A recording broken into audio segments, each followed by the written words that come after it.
Chapter 27. I may not attempt to report in its fullness our young woman's response to the deep appeal of Rome, to analyse her feelings as she trod the pavement of the Forum, or to number her pulsations as she crossed the threshold of St. Peter's. It is enough to say that her impression was such as might have been expected of a person of her freshness and her eagerness. She had always been fond of history, and here was history in the stones of the street and the atoms of the sunshine. She had an imagination that kindled at the mention of great deeds, and wherever she turned some great deed had been acted. These things strongly moved her, but moved her all inwardly. It seemed to her companions that she talked less than usual, and Ralph Touchett, when he appeared to be looking listlessly and awkwardly over her head, was really dropping on her in intensity of observation. By her own measure she was very happy. She would even have been willing to take these hours for the happiest she was ever to know. The sense of the terrible human past was heavy to her, but that of something altogether contemporary would suddenly give it wings that it could wave in the blue. Her consciousness was so mixed that she scarcely knew where the different parts of it would lead her, and she went about in a repressed ecstasy of contemplation, seeing often in the things she looked at a great deal more than was there, and yet not seeing many of the items enumerated in her Murray. Rome, as Ralph said, confessed to the psychological moment. The herd of re-echoing tourists had departed, and most of the solemn places had relapsed into solemnity. The sky was a blaze of blue, and the plash of the fountains in their mossy niches had lost its chill and doubled its music. On the corners of the warm, bright streets one stumbled on bundles of flowers. Our friends had gone one afternoon, it was the third of their stay, to look at the latest excavations in the Forum, these labours having been for some time previously largely extended. They had descended from the modern street to the level of the Sacred Way, along which they wandered with a reverence of step which was not the same on the part of each. Henrietta Stackpole was struck with the fact that ancient Rome had been paved a good deal like New York, and even found an analogy between the deep chariot ruts traceable in the antique street and the over-jangled iron grooves which express the intensity of American life. The sun had begun to sink. The air was a golden haze, and the long shadows of broken column and vague pedestal leaned across the field of ruin. Henrietta wandered away with Mr. Bantling, whom it was apparently delightful to her to hear speak of Julius Caesar as a cheeky old boy, and Ralph addressed such elucidations as he was prepared to offer to the attentive ear of our heroine. One of the humble archaeologists who hover about the place had put himself at the disposal of the two, and repeated his lesson with a fluency which the decline of the season had done nothing to impair. A process of digging was on view in a remote corner of the Forum, and he presently remarked that if it should please the signori to go and watch it a little, they might see as something of interest. The proposal commended itself more to Ralph than to Isabel, weary with much wandering, so that she admonished her companion to satisfy his curiosity while she patiently awaited his return. The hour and the place were much to her taste. She should enjoy being briefly alone. Ralph accordingly went off with a cicerone, while Isabel sat down on a prostrate column near the foundations of the Capitol. She wanted a short solitude, but she was not long to enjoy it. Keen as was her interest in the rugged relics of the Roman past that lay scattered about her, and in which the corrosion of centuries had still left so much of individual life, her thoughts, after resting a while on these things, had wandered, by a concatenation of stages it might require some subtlety to trace, to regions and objects charged with a more active appeal. From the Roman past to Isabel Archer's future was a long stride, but her imagination had taken it in a single flight, and now hovered in slow circles over the nearer and richer field. She was so absorbed in her thoughts, as she bent her eyes upon a row of cracked but not dislocated slabs covering the ground at her feet, that she had not heard the sound of approaching footsteps before a shadow was thrown across the line of her vision. She looked up and saw a gentleman, A gentleman who was not Ralph come back to say that the excavations were a bore. This personage was startled as she was startled. He stood there baring his head to her perceptibly pale surprise. "Lord Warburton!" Isabel exclaimed as she rose. "I had no idea it was you. I turned that corner and came upon you." She looked about her to explain. "I'm alone, but my companions have just left me. My cousin's gone to look at the work over there." "Ah, yes, I see." And Lord Warburton's eyes wandered vaguely in the direction she had indicated. He stood firmly before her now. He had recovered his balance and seemed to wish to show it, though very kindly. "Don't let me disturb you," he went on, looking at her dejected pillar. "I'm afraid you're tired." "Yes, I'm rather tired." She hesitated a moment, but sat down again. "Don't let me interrupt you," she added. "Oh, dear, I'm quite alone. I've nothing on earth to do. I had no idea you were in Rome. I've just come from the East. I'm only passing through." "You've been making a long journey," said Isabel, who had learned from Ralph that Lord Warburton was absent from England. "Yes, I came abroad for 6 months soon after I saw you last. I've been in Turkey and Asia Minor. I came the other day from Athens." He managed not to be awkward, but he wasn't easy, and after a longer look at the girl he came down to nature. "Do you wish me to leave you, or will you let me stay a little?" She took it all humanely. "I don't wish you to leave me, Lord Warburton. I'm very glad to see you." "Thank you for saying that. May I sit down?" The fluted shaft on which she had taken her seat would have afforded a resting place to several persons, and there was plenty of room even for a highly developed Englishman. This fine specimen of that great class seated himself near our young lady, and in the course of 5 minutes he had asked her several questions, taken rather at random, and to which, as he put some of them twice over, he apparently somewhat missed catching the answer.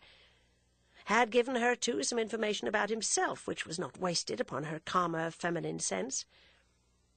He repeated more than once that he had not expected to meet her, and it was evident that the encounter touched him in a way that would have made preparation advisable. He began abruptly to pass from the impunity of things to their solemnity, and from their being delightful to their being impossible. He was splendidly sunburned. Even his multitudinous beard had been burnished by the fire of Asia. He was dressed in the loose-fitting, heterogeneous garments in which the English traveller in foreign lands is wont to consult his comfort and affirm his nationality, and with his pleasant, steady eyes, his bronzed complexion, fresh beneath its seasoning, his manly figure, his minimizing manner, and his general air of being a gentleman and an explorer, he was such a representative of the British race as need not in any clime have been disavowed by those who have a kindness for it. Isabel noted these things and was glad she had always liked him. He had kept, evidently in spite of shocks, every one of his merits. Properties these partaking of the essence of great decent houses, as one might put it, resembling their innermost fixtures and ornaments, not subject to vulgar shifting, and removable only by some whole break-up. They talked of the matters naturally in order. Her uncle's death, Ralph's state of health, the way she had passed her winter, her visit to Rome, her return to Florence, her plans for the summer, the hotel she was staying at. And then of Lord Warburton's own adventures, movements, intentions, impressions, and present domicile.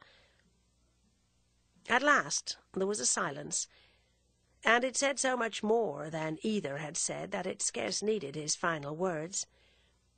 "I've written to you several times." "Written to me? I've never had your letters." "I never sent them. I burned them up."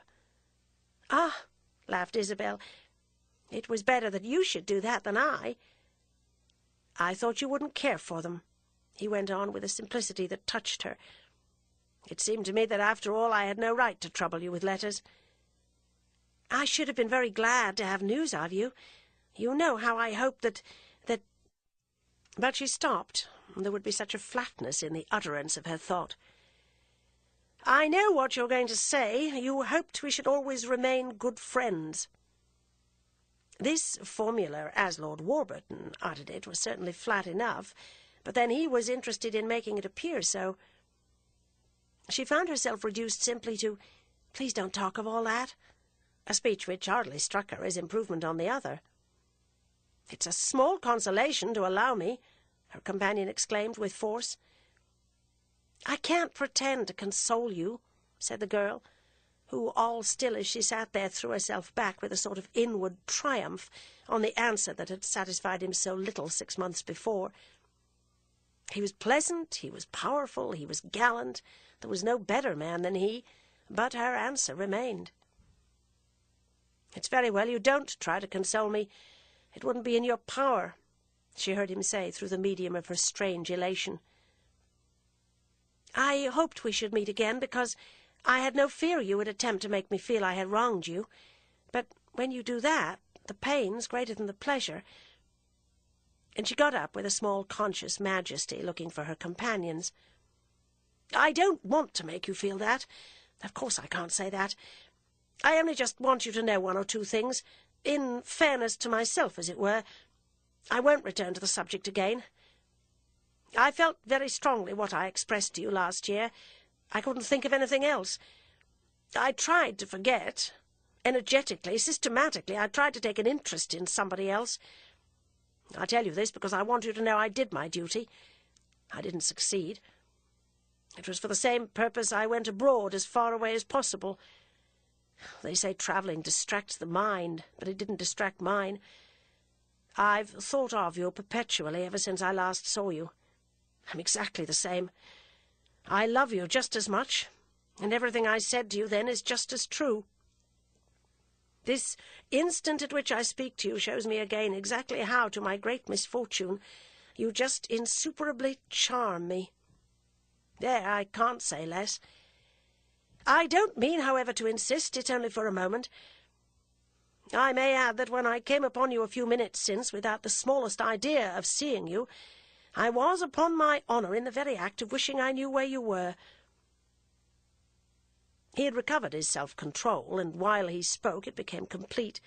He might have been addressing a small committee, making all quietly and clearly a statement of importance, aided by an occasional look at a paper of notes concealed in his hat, which he had not again put on. And the committee assuredly would have felt the point proved. "I've often thought of you, Lord Warburton," Isabel answered. "You may be sure I shall always do that." And she added, in a tone of which she tried to keep up the kindness and keep down the meaning, "There's no harm in that on either side." They walked along together, and she was prompt to ask about his sisters and request him to let them know she had done so. He made for the moment no further reference to their great question, but dipped again into shallower and safer waters. But he wished to know when she was to leave Rome, and on her mentioning the limit of her stay, declared he was glad it was still so distant. "Why do you say that, if you yourself were only passing through?" she inquired with some anxiety. "Ah, when I said I was passing through, I didn't mean that one would treat Rome as if it were Clapham Junction. To pass through Rome is to stop a week or 2. "Say frankly that you mean to stay as long as I do." His flushed smile for a little seemed to sound her. "You won't like that. You're afraid you'll see too much of me." "It doesn't matter what I like. I certainly can't expect you to leave this delightful place on my account. But I confess I'm afraid of you." "Afraid I'll begin again? I promise to be very careful." They had gradually stopped, and they stood a moment face to face. "Poor Lord Warburton," she said, with a compassion intended to be good for both of them. "Poor Lord Warburton, indeed. But I'll be careful." "You may be unhappy, but you shall not make me so. That I can't allow. If I believed I could make you unhappy, I think I should try it." At this she walked in advance, and he also proceeded. "I'll never say a word to displease you." "Very good. If you do, our friendship's at an end." "Perhaps some day, after a while, you'll give me leave?" give you leave to make me unhappy?" He hesitated. "To tell you again—" but he checked himself. "I'll keep it down. I'll keep it down always." Ralph Touchett had been joined in his visit to the excavation by Miss Stackpole and her attendant, and these three now emerged from among the mounds of earth and stone collected round the aperture, and came into sight of Isabel and her companion. Poor Ralph hailed his friend with joy qualified by wonder, and Henrietta exclaimed in a high voice, "Gracious, there's that lord!"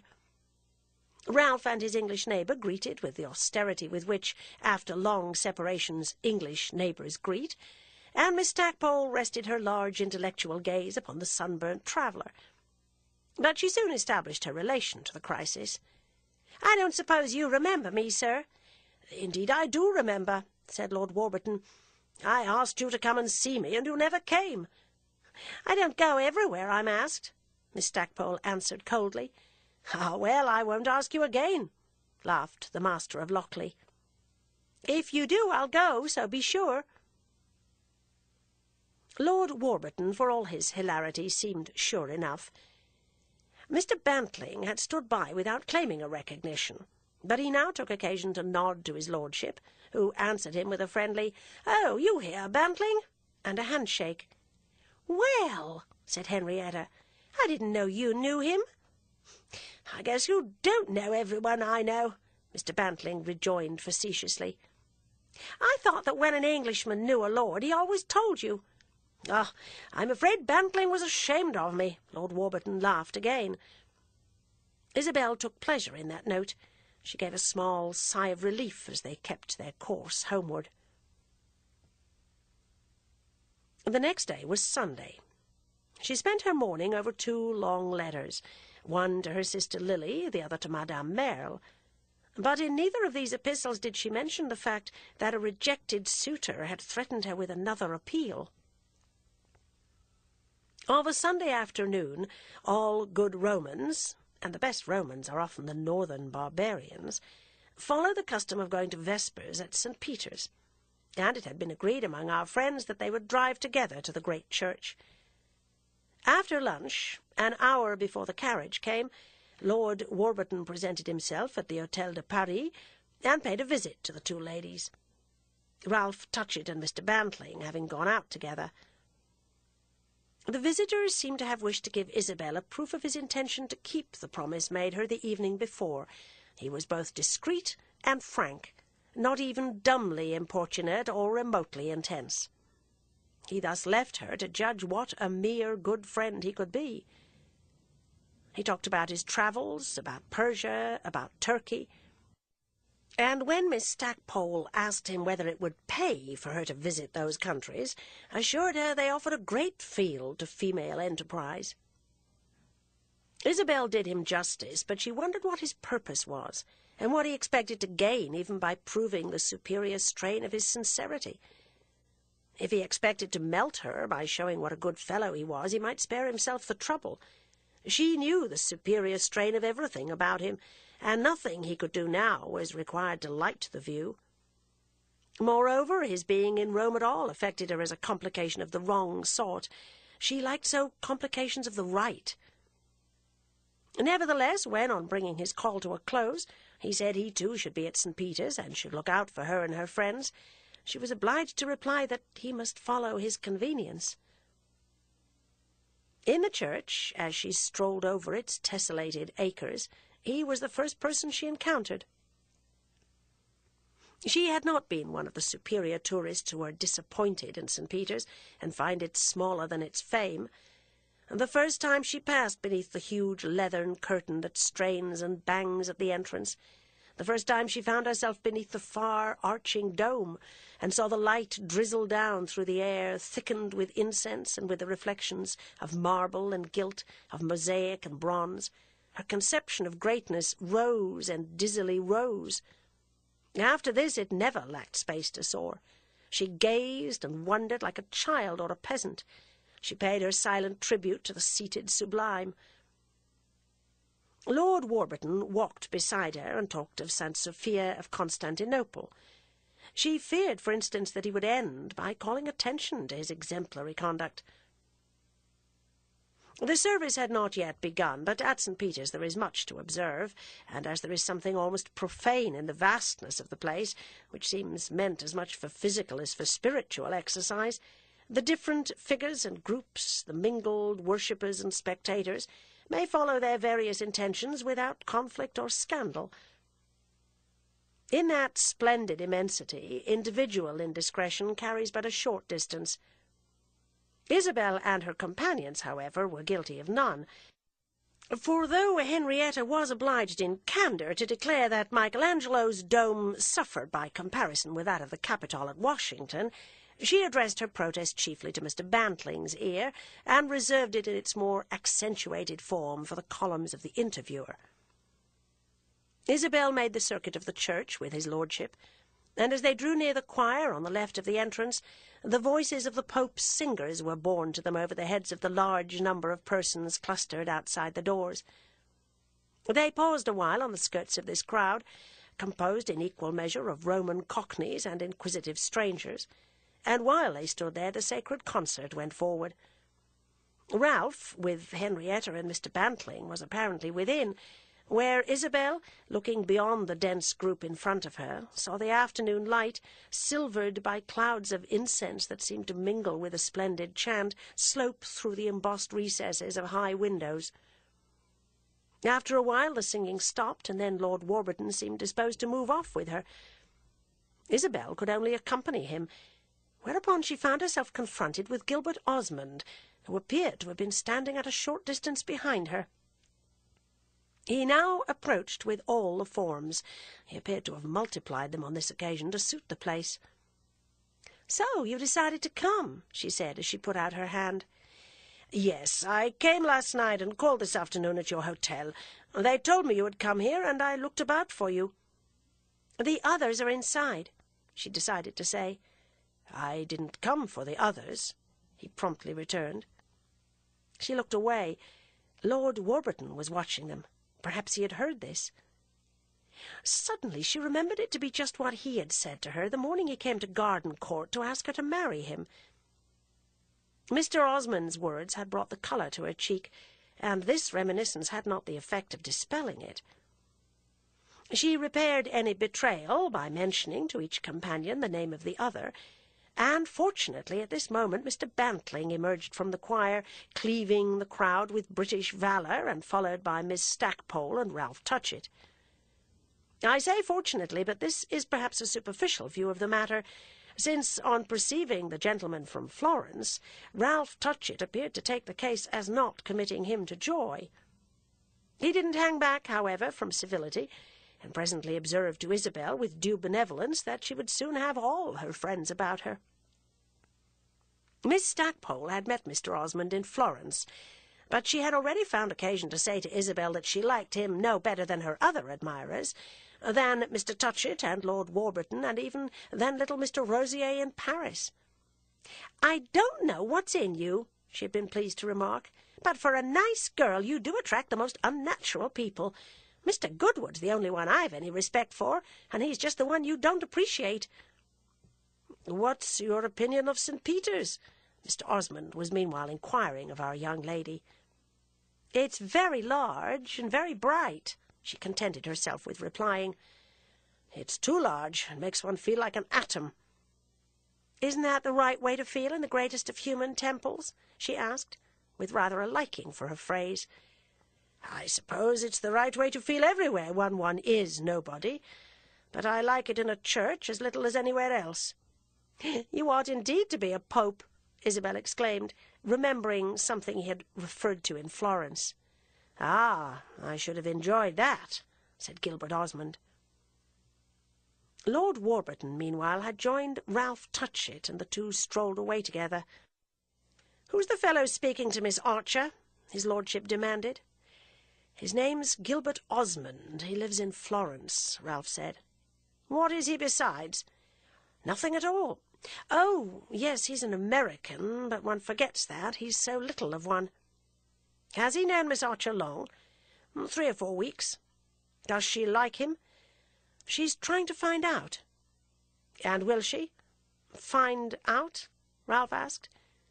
"Will she like him?" "Do you mean will she accept him?" "Yes," said Lord Warburton after an instant. "I suppose that's what I horribly mean." "Perhaps not, if one does nothing to prevent it," Ralph replied. His lordship stared a moment, but apprehended. "Then we must be perfectly quiet?" "As quiet as the grave. And only on the chance," Ralph added. "The chance she may?" "The chance she may not." Lord Warburton took this at first in silence, but he spoke again. "Is he awfully clever?" "Awfully," said Ralph. His companion thought. "And what else?" "What more do you want?" Ralph groaned. "Do you mean what more does she?" Ralph took him by the arm to turn him. They had to rejoin the others. "She wants nothing that we can give her." "Ah, well, if she won't have you," said his lordship handsomely as they went. End of Volume 1. Portrait of a Lady by Henry James, continued. Disc 2. Volume 2. Chapter 28. On the morrow, in the evening, Lord Warburton went again to see his friends at their hotel, and at this establishment he learned that they had gone to the opera. He drove to the opera with the idea of paying them a visit in their box after the easy Italian fashion, and when he had obtained his admittance, it was one of the secondary theatres, looked about the large, bare, ill-lighted house. An act had just terminated, and he was at liberty to pursue his quest. After scanning 2 or 3 tiers of boxes, he perceived in one of the largest of these receptacles a lady whom he easily recognized. Miss Archer was seated facing the stage and partly screened by the curtain of the box, and beside her, leaning back in his chair, was Mr. Gilbert Osmond. They appeared to have the place to themselves, and Warburton supposed their companions had taken advantage of the recess to enjoy the relative coolness of the lobby. He stood a while with his eyes on the interesting pair. He asked himself if he should go up and interrupt the harmony. At last he judged that Isabel had seen him, and this accident determined him. There should be no marked holding off. He took his way to the upper regions, and on the staircase met Ralph Touchett slowly descending, his hat at the inclination of ennui, and his hands where they usually were. "I saw you below a moment since and was going down to you. I feel lonely and want company," was Ralph's greeting. "You've some that's very good which you've yet deserted." "Do you mean my cousin?" "Oh, she has a visitor and doesn't want me. Then Miss Stackpole and Bantling have gone out to a cafe to eat an ice. Miss Stackpole delights in an ice. I didn't think they wanted me either. The opera's very bad. The women look like laundresses and sing like peacocks. I feel very low."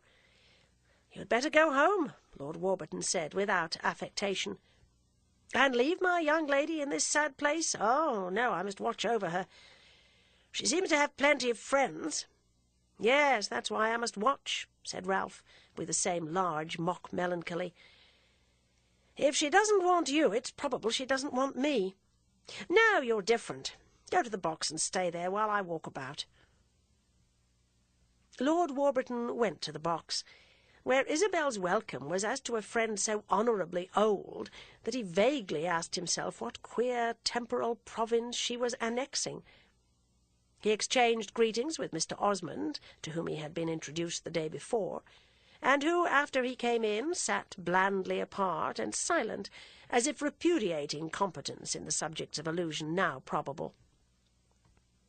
It struck her second visitor that Miss Archer had, in operatic conditions, a radiance, even a slight exaltation.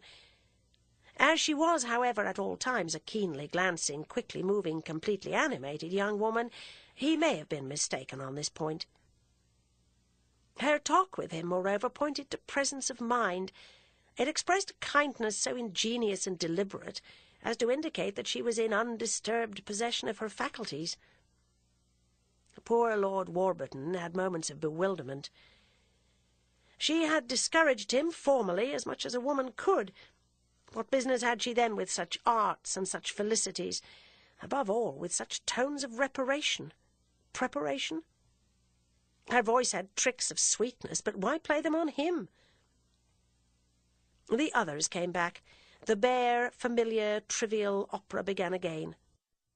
The box was large, and there was room for him to remain if he would sit a little behind and in the dark. He did so for half an hour, while Mr. Osmond remained in front, leaning forward, his elbows on his knees, just behind Isabel. Lord Warburton heard nothing, and from his gloomy corner saw nothing but the clear profile of this young lady defined against the dim illumination of the house. When there was another interval, no one moved. Mr. Osmond talked to Isabel, and Lord Warburton kept his corner. He did so but for a short time, however, after which he got up and bade good night to the ladies. Isabel said nothing to detain him, but it didn't prevent his being puzzled again. Why should she mark so one of his values, quite the wrong one, when she would have nothing to do with another, which was quite the right? He was angry with himself for being puzzled, and then angry for being angry. Verdi's music did little to comfort him, and he left the theatre and walked homeward, without knowing his way, through the tortuous, tragic streets of Rome, where heavier sorrows than his had been carried under the stars. "What's the character of that gentleman?" Osmond asked of Isabel after he had retired. "Irreproachable. Don't you see it?" "He owns about half England, that's his character," Henrietta remarked. "That's what they call a free country." "Oh, he's a great proprietor. Happy man," said Gilbert Osmond. "Do you call that happiness, the ownership of wretched human beings?" cried Miss Stackpole. "He owns his tenants and has thousands of them. It's pleasant to own something, but inanimate objects are enough for me. I don't insist on flesh and blood and minds and consciences." "It seems to me you own a human being or two," Mr. Bantling suggested jocosely. "I wonder if Warburton orders his tenants about as you do me." "Lord Warburton's a great radical," Isabel said. "He has very advanced opinions." "He has very advanced stone walls. His park's enclosed by a gigantic iron fence some 30 miles round," Henrietta announced for the information of Mr. Osmond. "I should like him to converse with a few of our Boston radicals." "Don't they approve of iron fences?" asked Mr. Bantling. "Only to shut up wicked conservatives. I always feel as if I were talking to you over something with a neat top finish of broken glass." "Do you know him well, this unreformed reformer?" Osmond went on, questioning Isabel. "Well enough for all the use I have for him." "And how much of a use is that?" "Well, I like him." "Liking to like? Why, it makes it a passion," said Osmond. "No," she considered. "Keep that for liking to dislike." "Do you wish to provoke me, then," Osmond laughed, "to a passion for him?" She said nothing for a moment, but then met the light question with a disproportionate gravity. "No, Mr. Osmond, I don't think I should ever dare to provoke you. Lord Warburton, at any rate," she more easily added, "is a very nice man." "Of great ability?" her friend inquired. "Of excellent ability, and as good as he looks." "As good as he's good-looking, do you mean? He's very good-looking. How detestably fortunate to be a great English magnate, to be clever and handsome into the bargain, and by way of finishing off, to enjoy your high favour. That's a man I could envy." Isabel considered him with interest. "You seem to me to be always envying someone. Yesterday it was the Pope, today it's poor Lord Warburton." "My envy's not dangerous. It wouldn't hurt a mouse. I don't want to destroy the people. I only want to be them. You see, it would destroy only myself." "You'd like to be the Pope?" said Isabel. "I should love it, but I should have gone in for it earlier." "But why," Osmond reverted, "do you speak of your friend as poor?" "Women, when they are very, very good, sometimes pity men after they've hurt them. That's their great way of showing kindness," said Ralph, joining in the conversation for the first time, and with a cynicism so transparently ingenious as to be virtually innocent. "Pray, have I hurt Lord Warburton?" Isabel asked, raising her eyebrows as if the idea were perfectly fresh. "It serves him right if you have," said Henrietta, while the curtain rose for the ballet. Isabel saw no more of her retributive victim for the next 24 hours. But on the second day after the visit to the opera, she encountered him in the gallery of the Capitol, where he stood before the lion of the collection, the statue of the dying gladiator. She had come in with her companions, among whom on this occasion again Gilbert Osmond had his place, and the party, having ascended the staircase, entered the first and finest of the rooms. Lord Warburton addressed her alertly enough, but said in a moment that he was leaving the gallery. "And I'm leaving Rome," he added. "I must bid you good-bye." Isabel, inconsequently enough, was now sorry to hear it. This was perhaps because she had ceased to be afraid of his renewing his suit. She was thinking of something else. She was on the point of naming her regret, but she checked herself and simply wished him a happy journey, which made him look at her rather unlightedly. "I'm afraid you'll think me very volatile. I told you the other day I wanted so much to stop." "Oh, no, you could easily change your mind." "That's what I have done." "Bon voyage, then." "You're in a great hurry to get rid of me," said his lordship quite dismally. "Not in the least, but I hate partings." "You don't care what I do," he went on pitifully. Isabel looked at him a moment. "Ah," she said, "you're not keeping your promise." He coloured like a boy of 15. "If I'm not, then it's because I can't, and that's why I'm going." "Good-bye, then." "Good-bye." He lingered still, however. "When shall I see you again?" Isabel hesitated, but soon, as if she had had a happy inspiration. "Some day after you're married." "That will never be. It will be after you are." "That will do as well," she smiled. "Yes, quite as well. Good-bye." They shook hands, and he left her alone in the glorious room among the shining antique marbles. She sat down in the centre of the circle of these presences, regarding them vaguely, resting her eyes on their beautiful blank faces, listening, as it were, to their eternal silence. It is impossible, in Rome at least, to look long at a great company of Greek sculptures without feeling the effect of their noble quietude, which, as with a high door closed for the ceremony, slowly drops on the spirit the large white mantle of peace. I say in Rome especially, because the Roman air is an exquisite medium for such impressions. The golden sunshine mingles with them, the deep stillness of the past, so vivid yet, though it is nothing but a void full of names, seems to throw a solemn spell upon them. The blinds were partly closed in the windows of the Capitol, and a clear, warm shadow rested on the figures and made them more mildly human. Isabel sat there a long time under the charm of their motionless grace, wondering to what of their experience their absent eyes were open, and how to our ears their alien lips would sound. The dark red walls of the room threw them into relief. The polished marble floor reflected their beauty. She had seen them all before, but her enjoyment repeated itself, and it was all the greater because she was glad again for the time to be alone. At last, however, her attention lapsed, drawn off by a deeper tide of life. An occasional tourist came in, stopped and stared a moment at the dying gladiator, and then passed out of the other door, creaking over the smooth pavement. At the end of half an hour, Gilbert Osmond reappeared, apparently in advance of his companions.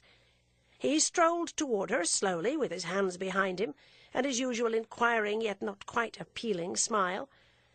"I'm surprised to find you alone. I thought you had company." "So I have. The best." And she glanced at the Antinous and the fawn. "Do you call them better company than an English peer?" "Ah, my English peer left me some time ago." She got up, speaking with intention a little dryly. Mr. Osmond noted her dryness, which contributed for him to the interest of his question. "I'm afraid that what I heard the other evening is true. You're rather cruel to that nobleman." Isabel looked a moment at the vanquished gladiator. "It's not true. I'm scrupulously kind." "That's exactly what I mean," Gilbert Osmond returned, and with such happy hilarity that his joke needs to be explained.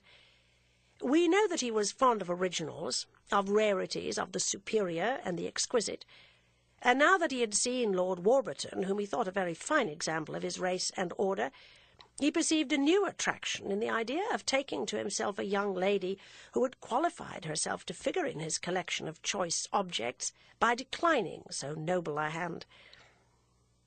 Gilbert Osmond had a high appreciation of this particular patriciate, not so much for its distinction, which he thought easily surpassable, as for its solid actuality. He had never forgiven his star for not appointing him to an English dukedom, and he could measure the unexpectedness of such conduct as Isabel's. It would be proper that the woman he might marry should have done something of that sort. Chapter 29. Ralph Touchett, in talk with his excellent friend, had rather markedly qualified, as we know, his recognition of Gilbert Osmond's personal merits. But he might really have felt himself illiberal in the light of that gentleman's conduct during the rest of the visit to Rome. Osmond spent a portion of each day with Isabel and her companions, and ended by affecting them as the easiest of men to live with. Who wouldn't have seen that he could command, as it were, both tact and gaiety, which perhaps was exactly why Ralph had made his old-time look of superficial sociability a reproach to him. Even Isabel's invidious kinsman was obliged to admit that he was just now a delightful associate.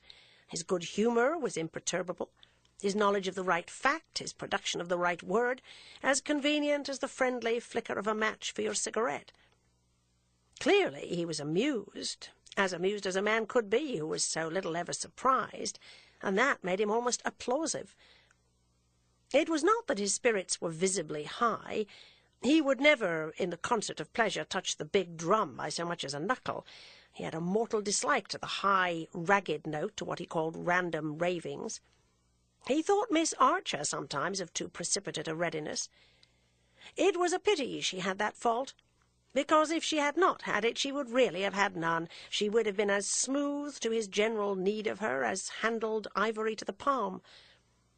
If he was not personally loud, however, he was deep.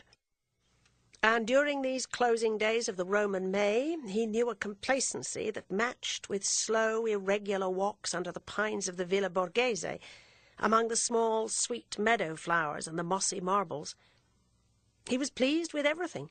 He had never before been pleased with so many things at once. Old impressions, old enjoyments renewed themselves. One evening, going home to his room at the inn, he wrote down a little sonnet to which he prefixed the title of Rome Revisited.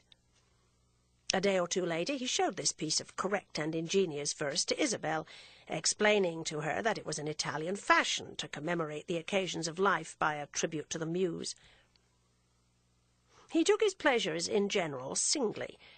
He was too often, he would have admitted that, too sorely aware of something wrong, something ugly. The fertilizing dew of a conceivable felicity too seldom descended on his spirit. But at present he was happy, happier than he had perhaps ever been in his life, and the feeling had a large foundation. This was simply the sense of success, the most agreeable emotion of the human heart. Osmond had never had too much of it. In this respect he had the irritation of satiety, as he knew well and often reminded himself. "Ah, no, I've not been spoiled. Certainly I've not been spoiled," he used inwardly to repeat. "If I do succeed before I die, I shall thoroughly have earned it." He was too apt to reason as if earning this boon consisted above all of covertly aching for it, and might be confined to that exercise. Absolutely void of it also his career had not been. He might indeed have suggested to a spectator here and there that he was resting on vague laurels, but his triumphs were, some of them now, too old, others had been too easy.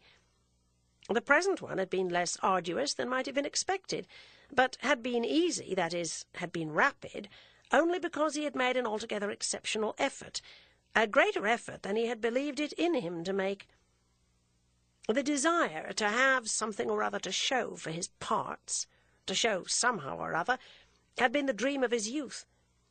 But as the years went on, the conditions attached to any marked proof of rarity had affected him more and more as gross and detestable, like the swallowings of mugs of beer to advertise what one could stand.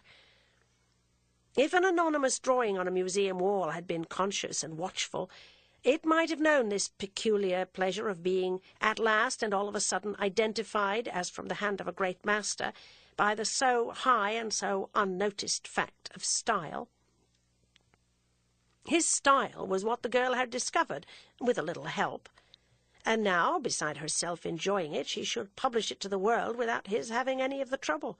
She should do the thing for him, and he would not have waited in vain. Shortly before the time fixed in advance for her departure, this young lady received from Mrs. Touchett a telegram running as follows: "Leave Florence 4th June for Bellagio, and take you if you have not other views, but can't wait if you dawdle in Rome." The dawdling in Rome was very pleasant, but Isabel had different views, and she let her aunt know she would immediately join her. She told Gilbert Osmond that she had done so, and he replied that, spending many of his summers as well as his winters in Italy, he himself would loiter a little longer in the cool shadow of St. Peter's. He would not return to Florence for 10 days more, and in that time she would have started for Bellagio. It might be months, in this case, before he should see her again. This exchange took place in the large decorated sitting-room occupied by our friends at the hotel. It was late in the evening, and Ralph Touchett was to take his cousin back to Florence on the morrow. Osmond had found the girl alone.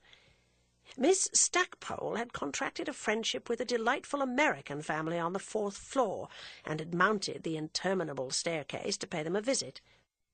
Henrietta contracted friendships in travelling with great freedom, and had formed in railway carriages several that were among her most valued ties. Ralph was making arrangements for the morrow's journey, and Isabel sat alone in a wilderness of yellow upholstery. The chairs and sofas were orange, the walls and windows were draped in purple and gilt, the mirrors, the pictures, had great flamboyant frames, the ceiling was deeply vaulted and painted over with naked muses and cherubs. For Osmond the place was ugly to distress. The false colours, the sham splendour, were like vulgar, bragging, lying talk. Isabel had taken in hand a volume of Ampere, presented on their arrival in Rome by Ralph. But though she held it in her lap, with her finger vaguely kept in the place, she was not impatient to pursue her study. A lamp, covered with a drooping veil of pink tissue paper, burned on the table beside her, and diffused a strange, pale rosiness over the scene. "You say you'll come back, but who knows?" Gilbert Osmond said. "I think you're much more likely to start on your voyage round the world. You're under no obligation to come back.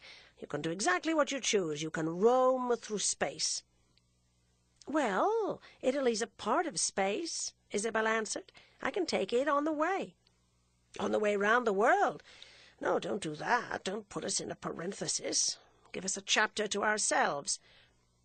I don't want to see you on your travels. I'd rather see you when they're over." "I should like to see you when you're tired and satiated," Osmond added in a moment. "I shall prefer you in that state." Isabel, with her eyes bent, fingered the pages of Monsieur Ampere. "You turn things into ridicule without seeming to do it, though not, I think, without intending it. You've no respect for my travels. You think them ridiculous." "Where do you find that?" She went on in the same tone, fretting the edge of her book with a paper-knife. "You see my ignorance, my blunders, the way I wander about as if the world belonged to me, simply because it has been put into my power to do so. You don't think a woman ought to do that. You think it bold and ungraceful." "I think it beautiful," said Osmond. "You know my opinions. I've treated you to enough of them. Don't you remember my telling you that one ought to make one's life a work of art? You looked rather shocked at first, but then I told you that it was exactly what you seemed to me to be trying to do with your own." She looked up from her book. "What you despise most in the world is stupid art?" "Possibly, but yours seemed to me very clear and very good." "If I were to go to Japan next winter, you would laugh at me," she went on. Osmond gave a smile, a keen one, but not a laugh, for the tone of their conversation was not jocose. Isabel had in fact her solemnity. He had seen it before. You have an imagination that startles one. That's exactly what I say. You think such an idea absurd. I would give my little finger to go to Japan.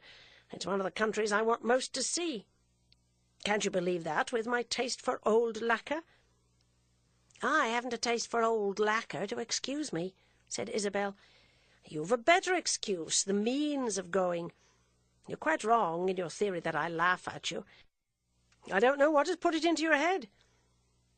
It wouldn't be remarkable if you did think it ridiculous that I should have the means to travel when you've not, for you know everything and I know nothing. The more reason why you should travel and learn, smiled Osmond. Besides, he added, as if it were a point to be made, I don't know everything. Isabel was not struck with the oddity of his saying this gravely. She was thinking that the pleasantest incident of her life, so it pleased her to qualify these 2 few days in Rome, which she might musingly have likened to the figure of some small princess of one of the ages of dress, over-muffled in a mantle of state and dragging a train that it took pages or historians to hold up, that this felicity was coming to an end. That most of the interest of the time had been owing to Mr. Osmond was a reflection she was not just now at pains to make. She had already done the point abundant justice. But she said to herself that if there were a danger they should never meet again, perhaps after all it would be as well. Happy things don't repeat themselves, and her adventure wore already the changed, the seaward face of some romantic island, from which, after feasting on purple grapes, she was putting off while the breeze rose. She might come back to Italy and find him different, this strange man who pleased her just as he was, and it would be better not to come than run the risk of that. But if she was not to come, the greater the pity that the chapter was closed. She felt for a moment a pang that touched the source of tears. The sensation kept her silent, and Gilbert Osmond was silent too. He was looking at her. "Go everywhere," he said at last in a low, kind voice. "Do everything. Get everything out of life. Be happy. Be triumphant." "What do you mean by being triumphant?" "Well, doing what you like." "To triumph, then, it seems to me, is to fail. Doing all the vain things one likes is often very tiresome." "Exactly," said Osmond with his quiet quickness. "As I intimated just now, you'll be tired some day." He paused a moment, and then he went on. "I don't know whether I had better not wait till then for something I want to say to you. I can't advise you without knowing what it is, but I'm horrid when I'm tired," Isabel added with due inconsequence. "I don't believe that. You're angry sometimes, that I can believe, though I've never seen it. But I'm sure you're never cross." "Not even when I lose my temper?" "You don't lose it, you find it, and that must be beautiful." Osmond spoke with a noble earnestness. "They must be great moments to see." "If I could only find it now!" Isabel nervously cried. "I'm not afraid. I should fold my arms and admire you. I'm speaking very seriously." He leaned forward, a hand on each knee. For some moments he bent his eyes on the floor. "What I wish to say to you," he went on at last, looking up, "is that I find I'm in love with you." She instantly rose. "Ah, keep that till I am tired." "Tired of hearing it from others?" He sat there, raising his eyes to her. "No, you may heed it now or never, as you please, but after all I must say it now." She had turned away, but in the movement she had stopped herself and dropped her gaze upon him.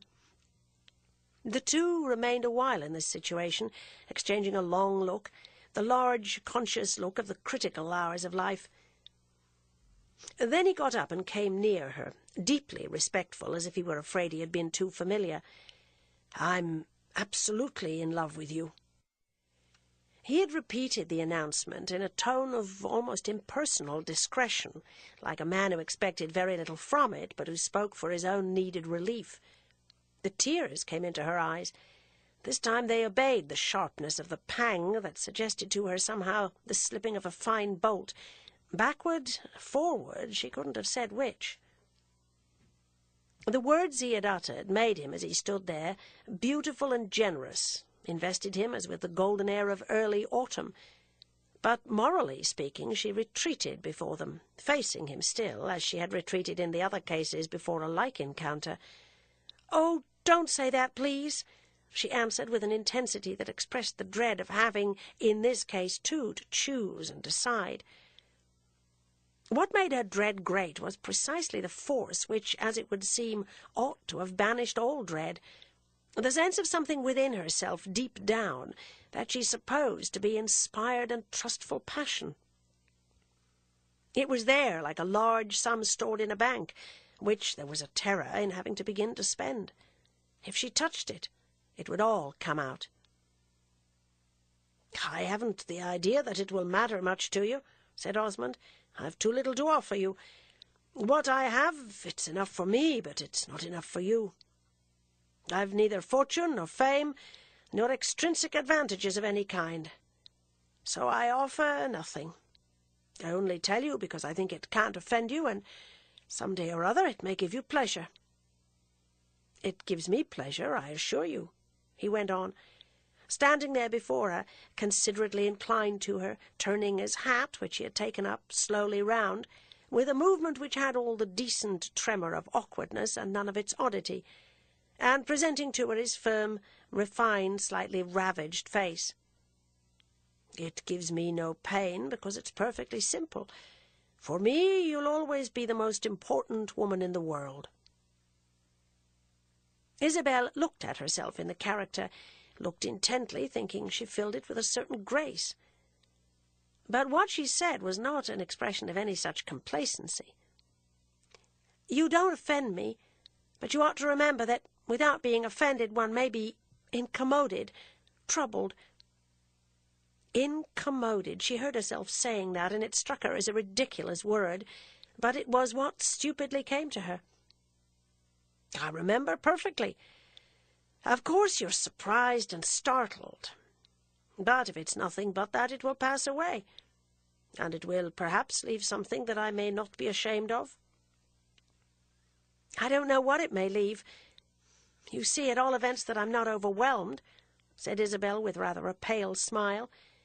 "I'm not too troubled to think, and I think that I'm glad we're separating, that I leave Rome tomorrow. Of course I don't agree with you there." "I don't at all know you," she added abruptly. And then she coloured as she heard herself saying what she had said almost a year before to Lord Warburton. "If you were not going away, you'd know me better." "I shall do that some other time." "I hope so. I'm very easy to know." "No, no," she emphatically answered. "There you're not sincere. You're not easy to know. No one could be less so." "Well," he laughed, "I said that because I know myself. It may be a boast, but I do." "Very likely, but you're very wise." "So are you, Miss Archer," Osmond exclaimed. "I don't feel so just now. Still, I'm wise enough to think you had better go. Good night." "God bless you," said Gilbert Osmond, taking the hand which she failed to surrender. After which he added, "If we meet again, you'll find me as you leave me. If we don't, I shall be so all the same." "Thank you very much. Good-bye." There was something quietly firm about Isabel's visitor. He might go of his own movement, but wouldn't be dismissed. "There's one thing more. I haven't asked anything of you, not even a thought in the future. You must do me that justice. But there's a little service I should like to ask. I shall not return home for several days. Rome's delightful, and it's a good place for a man in my state of mind. Oh, I know you're sorry to leave it, but you're right to do what your aunt wishes." "She doesn't even wish it," Isabel broke out strangely. Osmond was apparently on the point of saying something that would match these words, but he changed his mind and rejoined simply, "Ah, well, it's proper you should go with her, very proper. Do everything that's proper. I go in for that. Excuse my being so patronizing." You say you don't know me, but when you do, you'll discover what a worship I have for propriety." "You're not conventional?" Isabel gravely asked. "I like the way you utter that word. No, I'm not conventional. I'm convention itself. You don't understand that?" And he paused a moment, smiling. "I should like to explain it." Then, with a sudden, quick, bright naturalness, "Do come back again," he pleaded. "There are so many things we might talk about." She stood there with lowered eyes. "What service did you speak of just now?" "Go and see my little daughter before you leave Florence. She's alone at the villa. I decided not to send her to my sister, who hasn't at all my ideas. Tell her she must love her poor father very much," said Gilbert Osmond gently. "It will be a great pleasure to me to go," Isabel answered. "I'll tell her what you say. Once more, good-bye." On this he took a rapid, respectful leave. When he had gone, she stood a moment looking about her, and seated herself slowly and with an air of deliberation. She sat there till her companions came back, with folded hands gazing at the ugly carpet. Her agitation, for it had not diminished, was very still, very deep.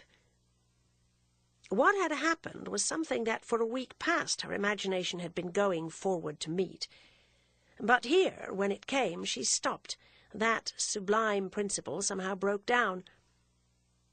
The working of this young lady's spirit was strange, and I can only give it to you as I see it, not hoping to make it seem altogether natural. Her imagination, as I say, now hung back. There was a last, vague space it couldn't cross, a dusky, uncertain tract which looked ambiguous and even slightly treacherous, like a moorland seen in the winter twilight. But she was to cross it yet. Chapter 30. She returned on the morrow to Florence under her cousin's escort, and Ralph Touchett, though usually restive under railway discipline, thought very well of the successive hours passed in the train that hurried his companion away from the city now distinguished by Gilbert Osmond's preference, hours that were to form the first stage in a larger scheme of travel. Miss Stackpole had remained behind. She was planning a little trip to Naples, to be carried out with Mr. Bantling's aid. Isabel was to have 3 days in Florence before the 4th of June, the date of Mrs. Touchett's departure, and she determined to devote the last of these to her promise to call on Pansy Osmond. Her plan, however, seemed for a moment likely to modify itself in deference to an idea of Madame Merle's. This lady was still at Casa Touchett, but she too was on the point of leaving Florence, her next station being an ancient castle in the mountains of Tuscany, the residence of a noble family of that country, whose acquaintance, she had known them, as she said, forever, seemed to Isabel, in the light of certain photographs of their immense crenellated dwelling, which her friend was able to show her, a precious privilege. She mentioned to this fortunate woman that Mr. Osmond had asked her to take a look at his daughter, but didn't mention that he had also made her a declaration of love. "Ah, comme cela se trouve!" Madame Merle exclaimed. "I myself have been thinking it would be a kindness to pay the child a little visit before I go off." "We can go together, then," Isabel reasonably said. Reasonably, because the proposal was not uttered in the spirit of enthusiasm. She had prefigured her small pilgrimage as made in solitude. She should like it better so. She was nevertheless prepared to sacrifice this mystic sentiment to her great consideration for her friend. That personage finally meditated. "After all, why should we both go, having each of us so much to do during these last hours?" "Very good. I can easily go alone." "Oh, I don't know about your going alone to the house of a handsome bachelor. He has been married, but so long ago." Isabel stared. "When Mr. Osmond's away, what does it matter?" "They don't know he's away, you see." "They? Whom do you mean?" "Everyone. But perhaps it doesn't signify." "If you were going, why shouldn't I?" Isabel asked. "Because I'm an old frump and you're a beautiful young woman." Granting all that, you've not promised." "How much you think of your promises," said the elder woman in mild mockery. "I think a great deal of my promises. Does that surprise you?" "You're right," Madame Merle audibly reflected. "I really think you wish to be kind to the child." "I wish very much to be kind to her." "Go and see her, then. No one will be the wiser. And tell her I'd have come if you hadn't. Or rather," Madame Merle added, "don't tell her. She won't care." As Isabel drove, in the publicity of an open vehicle, along the winding way which led to Mr. Osmond's hilltop, she wondered what her friend had meant by no one's being the wiser. Once in a while, at large intervals, this lady, whose voyaging discretion as a general thing was rather of the open sea than of the risky channel, dropped a remark of ambiguous quality, struck a note that sounded false. What cared Isabel Archer for the vulgar judgments of obscure people? And did Madame Merle suppose that she was capable of doing a thing at all if it had to be sneakingly done? Of course not. She must have meant something else. Something which in the press of the hours that preceded her departure she had not had time to explain. Isabel would return to this some day. There were sorts of things as to which she liked to be clear. She heard Pansy strumming at the piano in another place as she herself was ushered into Mr. Osmond's drawing-room. The little girl was practising, and Isabel was pleased to think she performed this duty with rigour. She immediately came in, smoothing down her frock, and did the honours of her father's house with a wide-eyed earnestness of courtesy. Isabel sat there half an hour, and Pansy rose to the occasion as the small winged fairy in the pantomime soars by the aid of the dissimulated wire, not chattering but conversing, and showing the same respectful interest in Isabel's affairs that Isabel was so good as to take in hers. Isabel wondered at her. She had never had so directly presented to her nose the white flower of cultivated sweetness. "How well the child had been taught," said our admiring young woman. "How prettily she had been directed and fashioned, and yet how simple, how natural, how innocent she had been kept." Isabel was fond ever of the question of character and quality, of sounding, as who should say, the deep personal mystery, and it had pleased her up to this time to be in doubt as to whether this tender slip were not really all-knowing. Was the extremity of her candour but the perfection of self-consciousness? Was it put on to please her father's visitor, or was it the direct expression of an unspotted nature? The hour that Isabel spent in Mr. Osmond's beautiful, empty, dusky rooms, the windows had been half darkened to keep out the heat, and here and there through an easy crevice the splendid summer day peeped in, lighting a gleam of faded colour or tarnished gilt in the rich gloom. Our interview with the daughter of the house, I say, effectually settled this question. Pansy was really a blank page, a pure white surface, successfully kept so. She had neither art, nor guile, nor temper, nor talent, only 2 or 3 small exquisite instincts, for knowing a friend, for avoiding a mistake, for taking care of an old toy or a new frock. Yet to be so tender was to be touching withal, and she could be felt as an easy victim of fate. She would have no will, no power to resist, no sense of her own importance. She would easily be mystified, easily crushed. Her force would be all in knowing when and where to cling. She moved about the place with her visitor, who had asked leave to walk through the other rooms again, where Pansy gave her judgment on several works of art. She spoke of her prospects, her occupations, her father's intentions. She was not egotistical, but felt the propriety of supplying the information so distinguished a guest would naturally expect.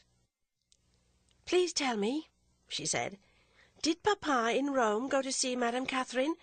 He told me he would if he had time. Perhaps he had not time. Papa likes a great deal of time. He wished to speak about my education. It isn't finished yet, you know. I don't know what they can do with me more, but it appears it's far from finished. Papa told me one day he thought he would finish it himself. For the last year or 2 at the convent, the masters that teach the tall girls are so very dear. Papa's not rich, and I should be very sorry if he were to pay much money for me, because I don't think I'm worth it.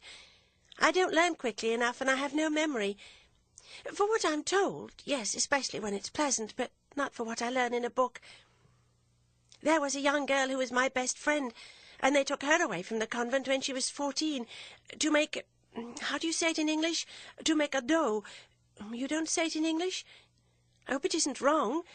I only mean they wished to keep the money to marry her. I don't know whether it is for that Papa wishes to keep the money, to marry me. It costs so much to marry, Pansy went on with a sigh. I think Papa might make that economy. At any rate, I'm too young to think about it yet, and I don't care for any gentleman. I mean for any but him. If he were not my Papa, I should like to marry him. I would rather be his daughter than the wife of some strange person. I miss him very much, but not so much as you might think, for I've been so much away from him. Papa has always been principally for holidays. I miss Madame Catherine almost more, but you must not tell him that. You shall not see him again? I'm very sorry, and he'll be sorry too. Of everyone who comes here, I like you the best. That's not a great compliment, for there are not many people. It was very kind of you to come today, so far from your house, for I'm really as yet only a child. Oh, yes, I've only the occupations of a child. When did you give them up, the occupations of a child? I should like to know how old you are, but I don't know whether it's right to ask. At the convent they told us that we must never ask the age. I don't like to do anything that's not expected. It looks as if one had not been properly taught. I should never like to be taken by surprise. Papa left directions for everything. I go to bed very early. When the sun goes off that side, I go into the garden. Papa left strict orders that I was not to get scorched. I always enjoy the view. The mountains are so graceful. In Rome, from the convent, we saw nothing but roofs and bell towers. I practiced 3 hours. I don't play very well. You play yourself? I wish very much you'd play something for me. Papa has the idea that I should hear good music. Madame Merle has played for me several times. That's what I like best about Madame Merle. She has great facility. I shall never have facility, and I've no voice, just a small sound like the squeak of a slate pencil making flourishes. Isabel, gratified this respectful wish, drew off her gloves and sat down to the piano, while Pansy, standing beside her, watched her white hands move quickly over the keys. When she stopped, she kissed the child good-bye, held her close, looked at her long. "Be very good," she said. "Give pleasure to your father." "I think that's what I live for," Pansy answered. "He has not much pleasure. He's rather a sad man." Isabel listened to this assertion with an interest which she felt it almost a torment to be obliged to conceal. It was her pride that obliged her, and a certain sense of decency. There were still other things in her head which she felt a strong impulse, instantly checked, to say to Pansy about her father. There were things it would have given her pleasure to hear the child, to make the child say. But she no sooner became conscious of these things than her imagination was hushed with horror at the idea of taking advantage of the little girl. It was of this she would have accused herself, and of exhaling into that air where he might still have a subtle sense for it, any breath of her charmed state. She had come, but she had stayed only an hour. She rose quickly from the music-stool. Even then, however, she lingered a moment, still holding her small companion, drawing the child's sweet slimness closer and looking down at her almost in envy. She was obliged to confess it to herself. She would have taken a passionate pleasure in talking of Gilbert Osmond to this innocent, diminutive creature who was so near him. But she said no other word. She only kissed Pansy once again. They went together through the vestibule to the door that opened on the court, and there her young hostess stopped, looking rather wistfully beyond. "I may go no further. I've promised Papa not to pass this door." "You're right to obey him. He'll never ask you anything unreasonable." "I shall always obey him. But when will you come again?" "Not for a long time, I'm afraid." "As soon as you can, I hope." "I'm only a little girl," said Pansy, "but I shall always expect you." And the small figure stood in the high, dark doorway, watching Isabel cross the clear grey court and disappear into the brightness beyond the big portone, which gave a wider dazzle as it opened. Chapter 31. Isabel came back to Florence, but only after several months, an interval sufficiently replete with incident. It is not, however, during this interval that we are closely concerned with her. Our attention is engaged again on a certain day in the late springtime, shortly after her return to Palazzo Crescentini, and a year from the date of the incidents just narrated. She was alone on this occasion in one of the smaller of the numerous rooms devoted by Mrs. Touchett to social uses, and there was that in her expression and attitude which would have suggested that she was expecting a visitor. The tall window was open, and though its green shutters were partly drawn, the bright air of the garden had come in through a broad interstice and filled the room with warmth and perfume. Our young woman stood near it for some time, her hands clasped behind her. She gazed abroad with the vagueness of unrest. Too troubled for attention, she moved in a vain circle. Yet it could not be in her thought to catch a glimpse of her visitor before he should pass into the house, since the entrance to the palace was not through the garden, in which stillness and privacy always reigned. She wished rather to forestall his arrival by a process of conjecture, and to judge by the expression of her face, this attempt gave her plenty to do. Grave she found herself, and positively more weighted, as by the experience of the lapse of the year she had spent in seeing the world. She had ranged, she would have said, through space, and surveyed much of mankind, and was therefore now, in her own eyes, a very different person from the frivolous young woman from Albany who had begun to take the measure of Europe on the lawn at Gardencourt a couple of years before. She flattered herself she had harvested wisdom, and learned a great deal more of life than this light-minded creature had even suspected. If her thoughts just now had inclined themselves to retrospect, instead of fluttering their wings nervously about the present, they would have evoked a multitude of interesting pictures. These pictures would have been both landscapes and figure pieces. The latter, however, would have been the more numerous. With several of the images that might have been projected on such a field we are already acquainted. There would be, for instance, the conciliatory Lily, our heroine's sister, and Edmund Ludlow's wife, who had come out from New York to spend 5 months with her relative. She had left her husband behind her, but had brought her children, to whom Isabel now played with equal munificence and tenderness the part of maiden aunt. Mr. Ludlow, toward the last, had been able to snatch a few weeks from his forensic triumphs, and, crossing the ocean with extreme rapidity, had spent a month with the two ladies in Paris before taking his wife home. The little Ludlows had not yet, even from the American point of view, reached the proper tourist age, so that while her sister was with her, Isabel had confined her movements to a narrow circle. Lily and the babies had joined her in Switzerland in the month of July, and they had spent a summer of fine weather in an alpine valley, where the flowers were thick in the meadows, and the shade of great chestnuts made a resting place for such upward wanderings as might be undertaken by ladies and children on warm afternoons. They had afterwards reached the French capital, which was worshipped and with costly ceremonies by Lily, but thought of as noisily vacant by Isabel, who in these days made use of her memory of Rome, as she might have done in a hot and crowded room, of a phial of something pungent hidden in her handkerchief. Mrs. Ludlow, sacrificed, as I say, to Paris, yet had doubts and wonderments not allayed at that altar, and after her husband had joined her, found further chagrin in his failure to throw himself into these speculations. They all had Isabel for subject, but Edmund Ludlow, as he had always done before, declined to be surprised or distressed or mystified or elated at anything his sister-in-law might have done or have failed to do. Mrs. Ludlow's mental motions were sufficiently various.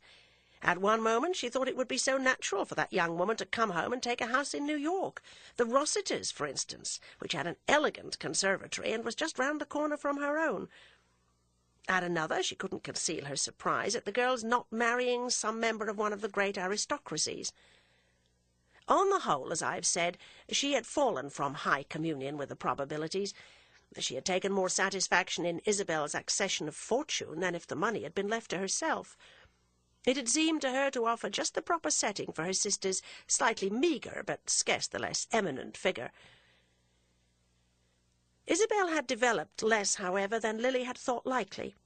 Development, to Lily's understanding, being somehow mysteriously connected with morning calls and evening parties. Intellectually, doubtless, she had made immense strides, but she appeared to have achieved few of those social conquests of which Mrs. Ludlow had expected to admire the trophies. Lily's conception of such achievements was extremely vague, but this was exactly what she had expected of Isabel, to give it form and body. Isabel could have done as well as she had done in New York, and Mrs. Ludlow appealed to her husband to know whether there was any privilege she enjoyed in Europe which the society of that city might not offer her. We know ourselves that Isabel had made conquests. Whether inferior or not to those she might have effected in her native land, it would be a delicate matter to decide, and it is not altogether with a feeling of complacency that I again mention that she had not rendered these honourable victories public. She had not told her sister the history of Lord Warburton, nor had she given her a hint of Mr. Osmond's state of mind, and she had no better reason for her silence than that she didn't wish to speak. It was more romantic to say nothing, and drinking deep in secret of romance, she was as little disposed to ask poor Lily's advice as she would have been to close that rare volume forever. But Lily knew nothing of these discriminations, and could only pronounce her sister's career a strange anticlimax, an impression confirmed by the fact that Isabel's silence about Mr. Osmond, for instance, was in direct proportion to the frequency with which he occupied her thoughts. As this happened very often, it sometimes appeared to Mrs. Ludlow that she had lost her courage. So uncanny a result of so exhilarating an incident as inheriting a fortune was of course perplexing to the cheerful Lily. It added to her general sense that Isabel was not at all like other people. Our young lady's courage, however, might have been taken as reaching its height after her relations had gone home. She could imagine braver things than spending the winter in Paris. Paris had sides by which it so resembled New York. Paris was like smart, neat prose, and her close correspondence with Madame Merle did much to stimulate such flights. She had never had a keener sense of freedom, of the absolute boldness and wantonness of liberty, than when she turned away from the platform at the Euston station on one of the last days of November, after the departure of the train that was to convey poor Lily, her husband, and her children to their ship at Liverpool. It had been good for her to regale. She was very conscious of that. She was very observant, as we know, of what was good for her, and her effort was constantly to find something that was good enough. To profit by the present advantage till the latest moment, she had made the journey from Paris with the unenvied travellers. She would have accompanied them to Liverpool as well, only Edmund Ludlow had asked her as a favour not to do so. It made Lily so fidgety, and she asked such impossible questions. Isabel watched the train move away. She kissed her hand to the elder of her small nephews, a demonstrative child who leaned dangerously far out of the window of the carriage and made separation an occasion of violent hilarity, and then she walked back into the foggy London street. The world lay before her. She could do whatever she chose. There was a deep thrill in it all, but for the present her choice was tolerably discreet. She chose simply to walk back from Euston Square to her hotel. The early dusk of a November afternoon had already closed in. The street lamps in the thick brown air looked weak and red. Our heroine was unattended, and Euston Square was a long way from Piccadilly. But Isabel performed the journey with a positive enjoyment of its dangers, and lost her way almost on purpose in order to get more sensations, so that she was disappointed when an obliging policeman easily set her right again. She was so fond of the spectacle of human life that she enjoyed even the aspect of gathering dusk in the London streets, the moving crowds, the hurrying cabs, the lighted shops, the flaring stalls, the dark, shining dampness of everything. That evening, at her hotel, she wrote to Madame Merle that she should start in a day or two for Rome. She made her way down to Rome without touching at Florence, having gone first to Venice and then proceeded southward by Ancona. She accomplished this journey without other assistance than that of her servant, for her natural protectors were not now on the ground. Ralph Touchett was spending the winter at Corfu, and Miss Stackpole, in the September previous, had been recalled to America by a telegram from the interviewer. This journal offered its brilliant correspondent a fresher field for her genius than the mouldering cities of Europe, and Henrietta was cheered on her way by a promise from Mr. Bantling that he would soon come over to see her. Isabel wrote to Mrs. Touchett to apologize for not presenting herself just yet in Florence, and her aunt replied characteristically enough. Apologies, Mrs. Touchett intimated, were of no more use to her than bubbles, and she herself never dealt in such articles. One either did the thing or one didn't, and what one would have done belonged to the sphere of the irrelevant, like the idea of a future life or of the origin of things. Her letter was frank, but, a rare case with Mrs. Touchett, not so frank as it pretended. She easily forgave her niece for not stopping at Florence, because she took it for a sign that Gilbert Osmond was less in question there than formerly. She watched, of course, to see if he would now find a pretext for going to Rome, and derived some comfort from learning that he had not been guilty of an absence. Isabel, on her side, had not been a fortnight in Rome before she proposed to Madame Merle that they should make a little pilgrimage to the East. Madame Merle remarked that her friend was restless, but she added that she herself had always been consumed with a desire to visit Athens and Constantinople. The two ladies accordingly embarked on this expedition, and spent 3 months in Greece, in Turkey, in Egypt.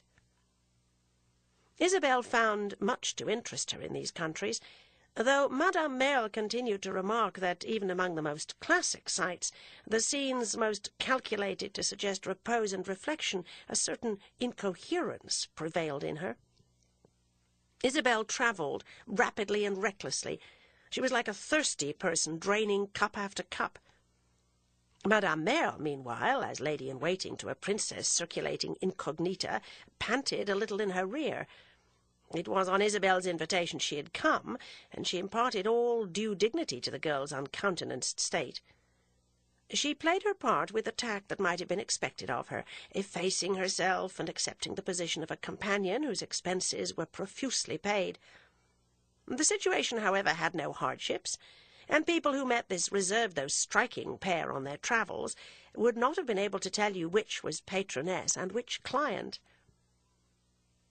To say that Madame Merle improved on acquaintance states meagrely the impression she made on her friend, who had found her from the first so ample and so easy. At the end of an intimacy of 3 months, Isabel felt she knew her better.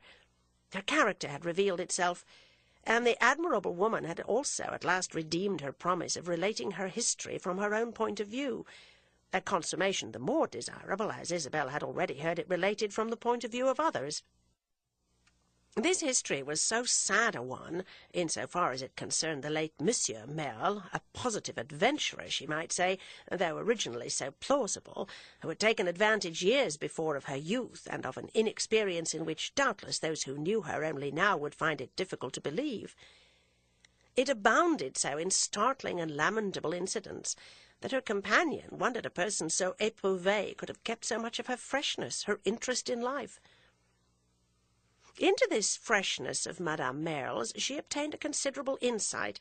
She seemed to see it as professional, as slightly mechanical, carried about in its case like the fiddle of the virtuoso, or blanketed and bridled like the favourite of the jockey. She liked her as much as ever, but there was a corner of the curtain that never was lifted.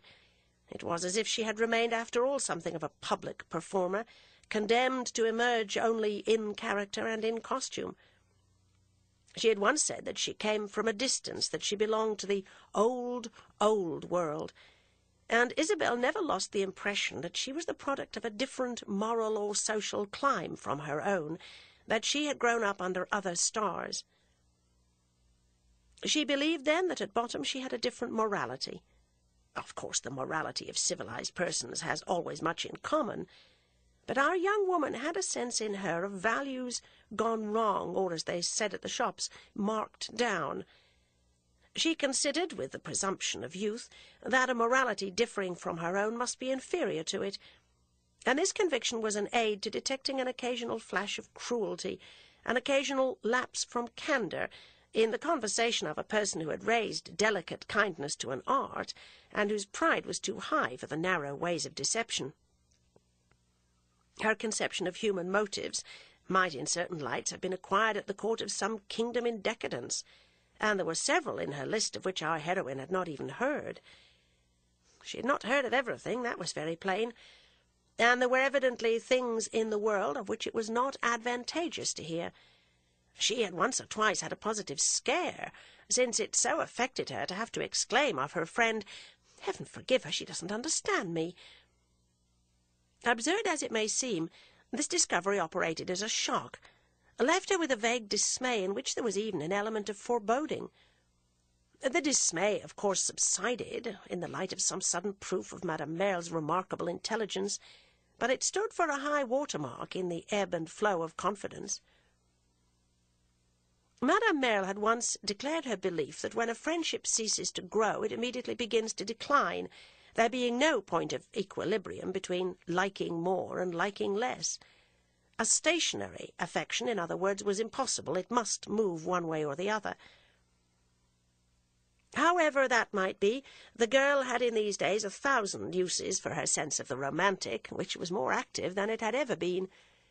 I do not allude to the impulse it received as she gazed at the pyramids in the course of an excursion from Cairo, or as she stood among the broken columns of the Acropolis, and fixed her eyes upon the point designated to her as the Strait of Salamis, deep and memorable as these emotions had remained. She came back by the last of March from Egypt and Greece and made another stay in Rome. A few days after her arrival, Gilbert Osmond descended from Florence and remained 3 weeks, during which the fact of her being with his old friend Madame Merle, in whose house she had gone to lodge, made it virtually inevitable that he should see her every day. When the last of April came, she wrote to Mrs. Touchett that she should now rejoice to accept an invitation given long before, and went to pay a visit at Palazzo Crescentini, Madame Merle on this occasion remaining in Rome. She found her aunt alone. Her cousin was still at Corfu. Ralph, however, was expected in Florence from day to day, and Isabel, who had not seen him for upwards of a year, was prepared to give him the most affectionate welcome. Chapter 32. It was not of him, nevertheless, that she was thinking, while she stood at the window near which we found her a while ago, and it was not of any of the matters I have rapidly sketched. She was not turned to the past, but to the immediate impending hour. She had reason to expect a scene, and she was not fond of scenes. She was not asking herself what she should say to her visitor. This question had already been answered. What he would say to her, that was the interesting issue. It could be nothing in the least soothing, she had warrant for this, and the conviction doubtless showed in the cloud on her brow. For the rest, however, all clearness reigned in her. She had put away her mourning, and she walked in no small shimmering splendour.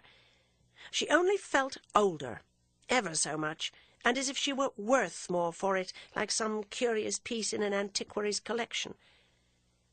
She was not at any rate left indefinitely to her apprehensions, for a servant at last stood before her with a card on his tray. "Let the gentleman come in," she said, and continued to gaze out of the window after the footman had retired. It was only when she had heard the door close behind the person who presently entered that she looked round. Caspar Goodwood stood and received a moment from head to foot the bright, dry gaze with which she rather withheld than offered a greeting. Whether his sense of maturity had kept pace with Isabel's, we shall perhaps presently ascertain.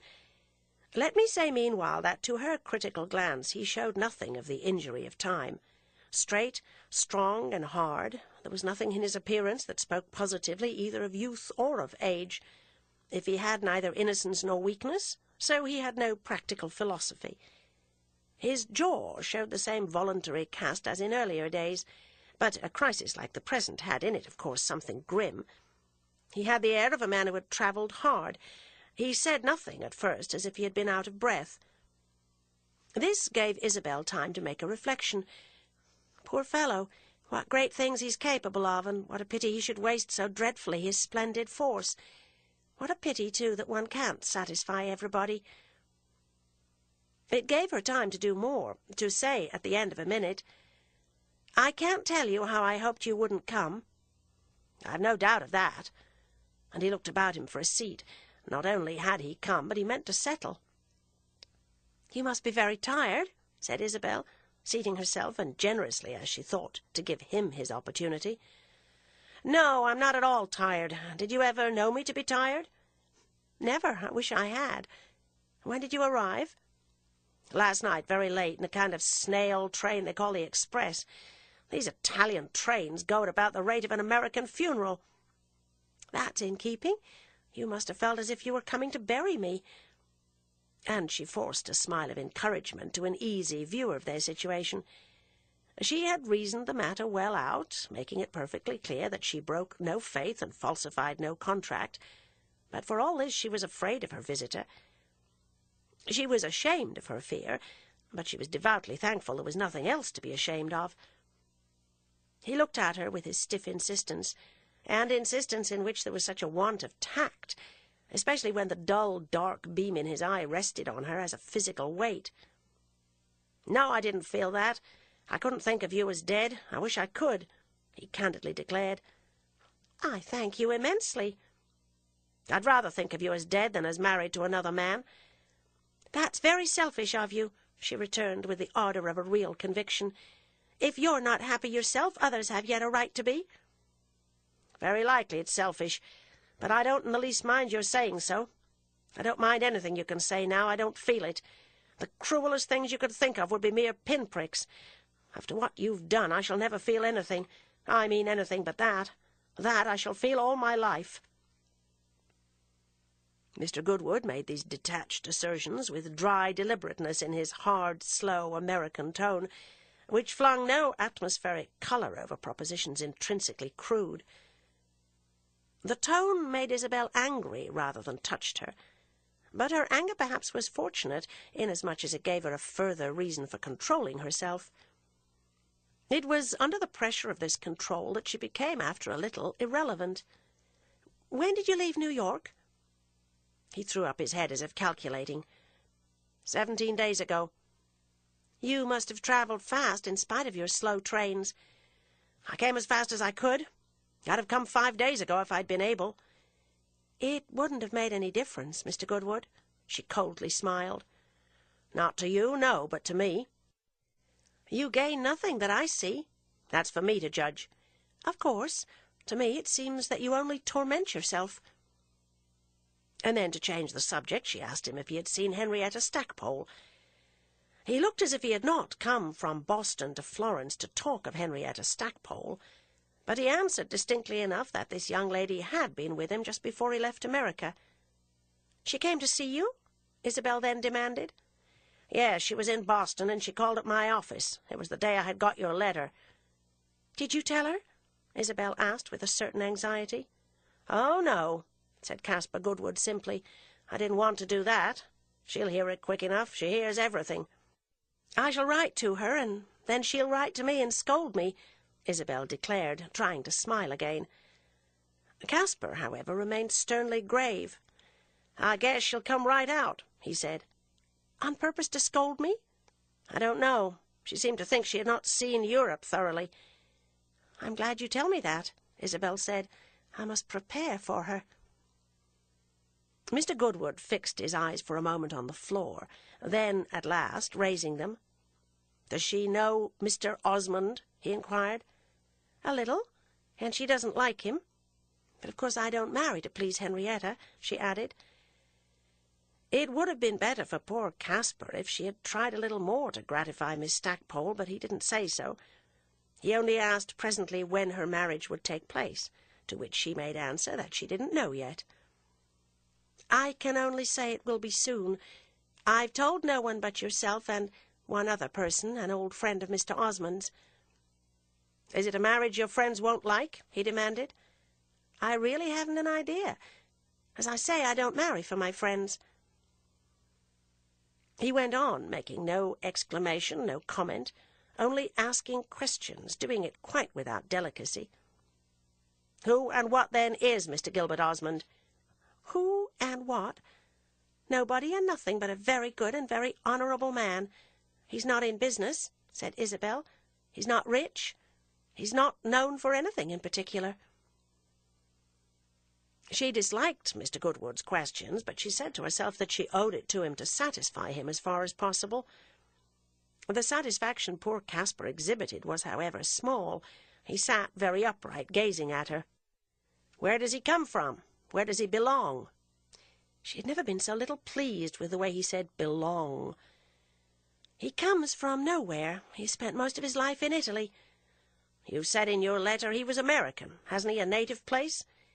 "Yes, but he has forgotten it. He left it as a small boy." "Has he never gone back?" "Why should he go back?" Isabel asked, flushing all defensively. "He has no profession."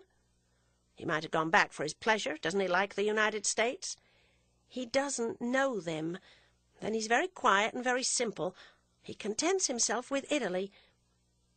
"With Italy and with you," said Mr. Goodwood with gloomy plainness, and no appearance of trying to make an epigram. "What has he ever done?" he added abruptly.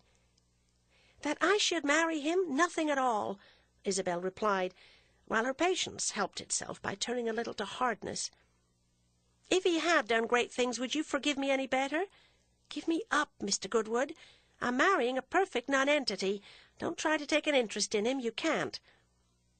"I can't appreciate him, that's what you mean.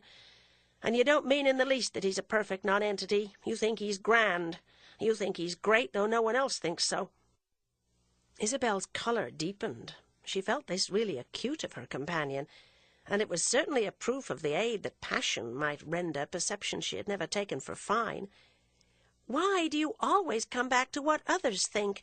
I can't discuss Mr. Osmond with you." "Of course not," said Caspar reasonably. And he sat there with his air of stiff helplessness, as if not only this were true, but there was nothing else that they might discuss. "You see how little you gain," she accordingly broke out, "how little comfort or satisfaction I can give you." "I didn't expect you to give me much." "I don't understand, then, why you came." "I came because I wanted to see you once more, even just as you are." "I appreciate that. But if you had waited a while, sooner or later we should have been sure to meet, and our meeting would have been pleasanter for each of us than this." "Waited till after you're married? That's just what I didn't want to do. You'll be different then." "Not very. I shall still be a great friend of yours, you'll see." "That will make it all the worse," said Mr. Goodwood grimly. "Ah, you're unaccommodating. I can't promise to dislike you in order to help you to resign yourself. I shouldn't care if you did." Isabel got up with a movement of repressed impatience and walked to the window, where she remained a moment looking out. When she turned round, her visitor was still motionless in his place. She came toward him again and stopped, resting her hand on the back of the chair she had just quitted. "Do you mean you came simply to look at me? That's better for you, perhaps, than for me." "I wish to hear the sound of your voice," he said. "You've heard it, and you see it says nothing very sweet." "It gives me pleasure, all the same." And with this he got up. She had felt pain and displeasure on receiving early that day the news he was in Florence, and by her leave would come within an hour to see her. She had been vexed and distressed, though she had sent back word by his messenger that he might come when he would. She had not been better pleased when she saw him. His being there at all was so full of heavy implications. It implied things she could never assent to, rights, reproaches, remonstrance, rebuke, the expectation of making her change her purpose. These things, however, if implied, had not been expressed, and now our young lady, strangely enough, began to resent her visitor's remarkable self-control. There was a dumb misery about him that irritated her. There was a manly staying of his hand that made her heart beat faster. She felt her agitation rising, and she said to herself that she was angry in the way a woman is angry when she has been in the wrong. She was not in the wrong. She had fortunately not that bitterness to swallow, but all the same she wished he would denounce her a little. She had wished his visit would be short. It had no purpose, no propriety. Yet, now that he seemed to be turning away, she felt a sudden horror of his leaving her without uttering a word that would give her an opportunity to defend herself more than she had done in writing to him a month before, in a few carefully chosen words to announce her engagement. If she were not in the wrong, however, why should she desire to defend herself?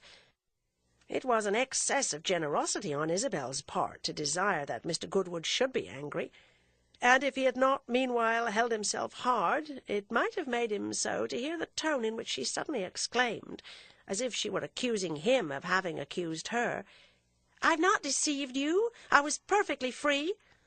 "Yes, I know that," said Caspar. "I gave you full warning that I'd do as I chose." "You said you'd probably never marry, and you said it with such a manner that I pretty well believed it." She considered this an instant. "No one can be more surprised than myself at my present intention." "You told me that if I heard you were engaged I was not to believe it," Caspar went on. "I heard it 20 days ago from yourself, but I remembered what you had said. I thought there might be some mistake, and it's partly why I came." "If you wish me to repeat it by word of mouth, that's soon done. There's no mistake whatever." "I saw that as soon as I came into the room." "What good would it do you that I shouldn't marry?" she asked with a certain fierceness. "I should like it better than this." "You're very selfish, as I said before." "I know that. I'm selfish as iron." "Even iron sometimes melts." "If you'll be reasonable, I'll see you again." "Don't you call me reasonable now?" "I don't know what to say to you," she answered with sudden humility. "I shan't trouble you for a long time," the young man went on. He made a step towards the door, but he stopped. "Another reason why I came was that I wanted to hear what you would say in explanation of your having changed your mind." Her humbleness as suddenly deserted her. "In explanation? Do you think I'm bound to explain?" He gave her one of his long, dumb looks. "You were very positive. I did believe it." "So did I. Do you think I could explain if I would?" "No, I suppose not." "Well," he added, "I've done what I wished. I've seen you." "How little you make of these terrible journeys!" She felt the poverty of her presently replying. "If you're afraid I'm knocked up in any such way as that, you may be at your ease about it." He turned away, this time in earnest, and no handshake, no sign of parting was exchanged between them. At the door he stopped with his hand on the knob. "I shall leave Florence tomorrow," he said without a quaver. "I'm delighted to hear it," she answered passionately. 5 minutes after he had gone out, she burst into tears. Chapter 33. Her fit of weeping, however, was soon smothered, and the signs of it had vanished when an hour later she broke the news to her aunt. I use this expression because she had been sure Mrs. Touchett would not be pleased. Isabel had only waited to tell her till she had seen Mr. Goodwood. She had an odd impression that it would not be honourable to make the fact public before she should have heard what Mr. Goodwood would say about it. He had said rather less than she expected, and she now had a somewhat angry sense of having lost time, but she would lose no more. She waited till Mrs. Touchett came into the drawing-room before the midday breakfast, and then she began, "Aunt Lydia, I've something to tell you." Mrs. Touchett gave a little jump and looked at her almost fiercely. "You needn't tell me. I know what it is." "I don't know how you know." "The same way that I know when the window's open by feeling a draught. You're going to marry that man." "What man do you mean?" Isabel inquired with great dignity. "Madame Merle's friend, Mr. Osmond." "I don't know why you call him Madame Merle's friend. Is that the principal thing he's known by?" "If he's not her friend, he ought to be, after what she has done for him," cried Mrs. Touchett. "I shouldn't have expected it of her. I'm disappointed." "If you mean that Madame Merle has had anything to do with my engagement, you're greatly mistaken," Isabel declared with a sort of ardent coldness. "You mean that your attractions were sufficient, without the gentleman's having had to be lashed up? You're quite right. They're immense, your attractions, and he would never have presumed to think of you if she hadn't put him up to it. He has a very good opinion of himself, but he was not a man to take trouble." Madame Merle took the trouble for him." "He has taken a great deal for himself," cried Isabel with a voluntary laugh. Mrs. Touchett gave a sharp nod. "I think he must, after all, to have made you like him so much." "I thought he even pleased you." "He did at one time, and that's why I'm angry with him." "Be angry with me, not with him," said the girl. "Oh, I'm always angry with you. That's no satisfaction. Was it for this that you refused Lord Warburton?" "Please don't go back to that. Why shouldn't I like Mr. Osmond, since others have done so?" "Others, at their wildest moments, never wanted to marry him. There's nothing of him," Mrs. Touchett explained. "Then he can't hurt me," said Isabel. "Do you think you're going to be happy? No one's happy in such doings, you should know." "I shall set the fashion, then. What does one marry for?" "What you will marry for, heaven only knows. People usually marry as they go into partnership to set up a house. But in your partnership you'll bring everything." "Is it that Mr. Osmond isn't rich? Is that what you're talking about?" Isabel asked. "He has no money, he has no name, he has no importance. I value such things, and I have the courage to say it. I think they're very precious. Many other people think the same, and they show it, but they give some other reason." Isabel hesitated a little. "I think I value everything that's valuable. I care very much for money, and that's why I wish Mr. Osmond to have a little." "Give it to him, then, but marry someone else." "His name's good enough for me," the girl went on. "It's a very pretty name. Have I such a fine one myself?" "All the more reason you should improve on it. There are only a dozen American names. Do you marry him out of charity?" "It was my duty to tell you, Aunt Lydia, but I don't think it's my duty to explain to you. Even if it were, I shouldn't be able. So please don't remonstrate. In talking about it, you have me at a disadvantage. I can't talk about it." "I don't remonstrate. I simply answer you. I must give some sign of intelligence. I saw it coming, and I said nothing. I never meddle." "You never do, and I'm greatly obliged to you. You've been very considerate." "That was not considerate, it was convenient," said Mrs. Touchett. "But I shall talk to Madame Merle." "I don't see why you keep bringing her in. She has been a very good friend to me." "Possibly, but she has been a poor one to me." "What has she done to you?" "She has deceived me. She had as good as promised me to prevent your engagement." "She couldn't have prevented it." "She can do anything. That's what I've always liked her for. I knew she could play any part, but I understood that she played them one by one. I didn't understand that she would play two at the same time." "I don't know what part she may have played to you," Isabel said. "That's between yourselves. To me she has been honest and kind and devoted." "Devoted, of course. She wished you to marry her candidate. She told me she was watching you only in order to interpose." "She said that to please you," the girl answered, conscious, however, of the inadequacy of the explanation. "To please me by deceiving me. She knows me better. Am I pleased today?" "I don't think you're ever much pleased," Isabel was obliged to reply. "If Madame Merle knew you would learn the truth, what had she to gain by insincerity?" "She gained time, as you see. While I waited for her to interfere, you were marching away, and she was really beating the drum." "That's very well. But by your own admission, you saw I was marching, and even if she had given the alarm, you wouldn't have tried to stop me."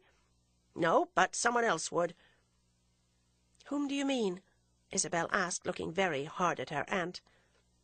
Mrs. Touchett's little bright eyes, active as they usually were, sustained her gaze rather than returned it. "Would you have listened to Ralph?" "Not if he had abused Mr. Osmond." "Ralph doesn't abuse people, you know that perfectly. He cares very much for you." "I know he does," said Isabel, "and I shall feel the value of it now, for he knows that whatever I do with reason."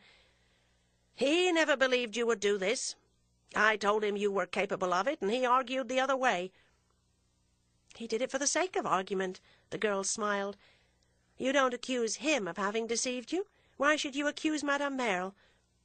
"He never pretended he'd prevent it."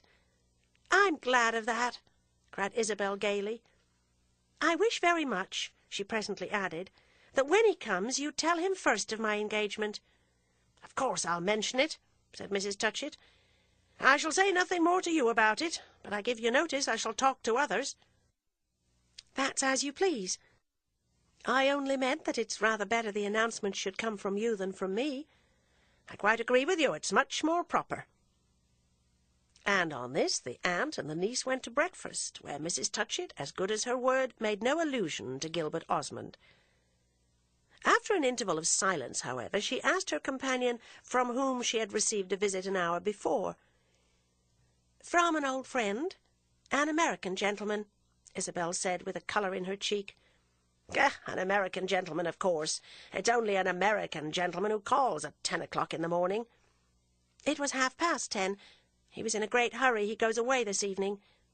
"Couldn't he have come yesterday at the usual time?" "He only arrived last night." "He spends but 24 hours in Florence?" Mrs. Touchett cried. "He's an American gentleman, truly." "He is indeed," said Isabel, thinking with perverse admiration of what Caspar Goodwood had done for her. 2 days afterwards, Ralph arrived. But though Isabel was sure that Mrs. Touchett had lost no time in imparting to him the great fact, he showed at first no open knowledge of it. Their prompted talk was naturally of his health. Isabel had many questions to ask about Corfu. She had been shocked by his appearance when he came into the room. She had forgotten how ill he looked.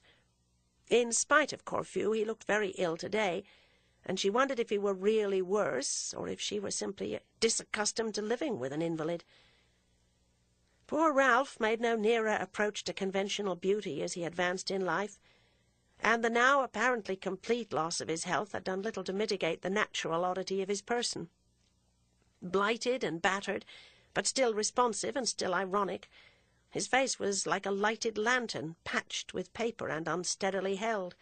His thin whisker languished upon a lean cheek. The exorbitant curve of his nose defined itself more sharply. Lean he was altogether, lean and long and loose-jointed, an accidental cohesion of relaxed angles. His brown velvet jacket had become perennial. His hands had fixed themselves in his pockets. He shambled and stumbled and shuffled in a manner that denoted great physical helplessness.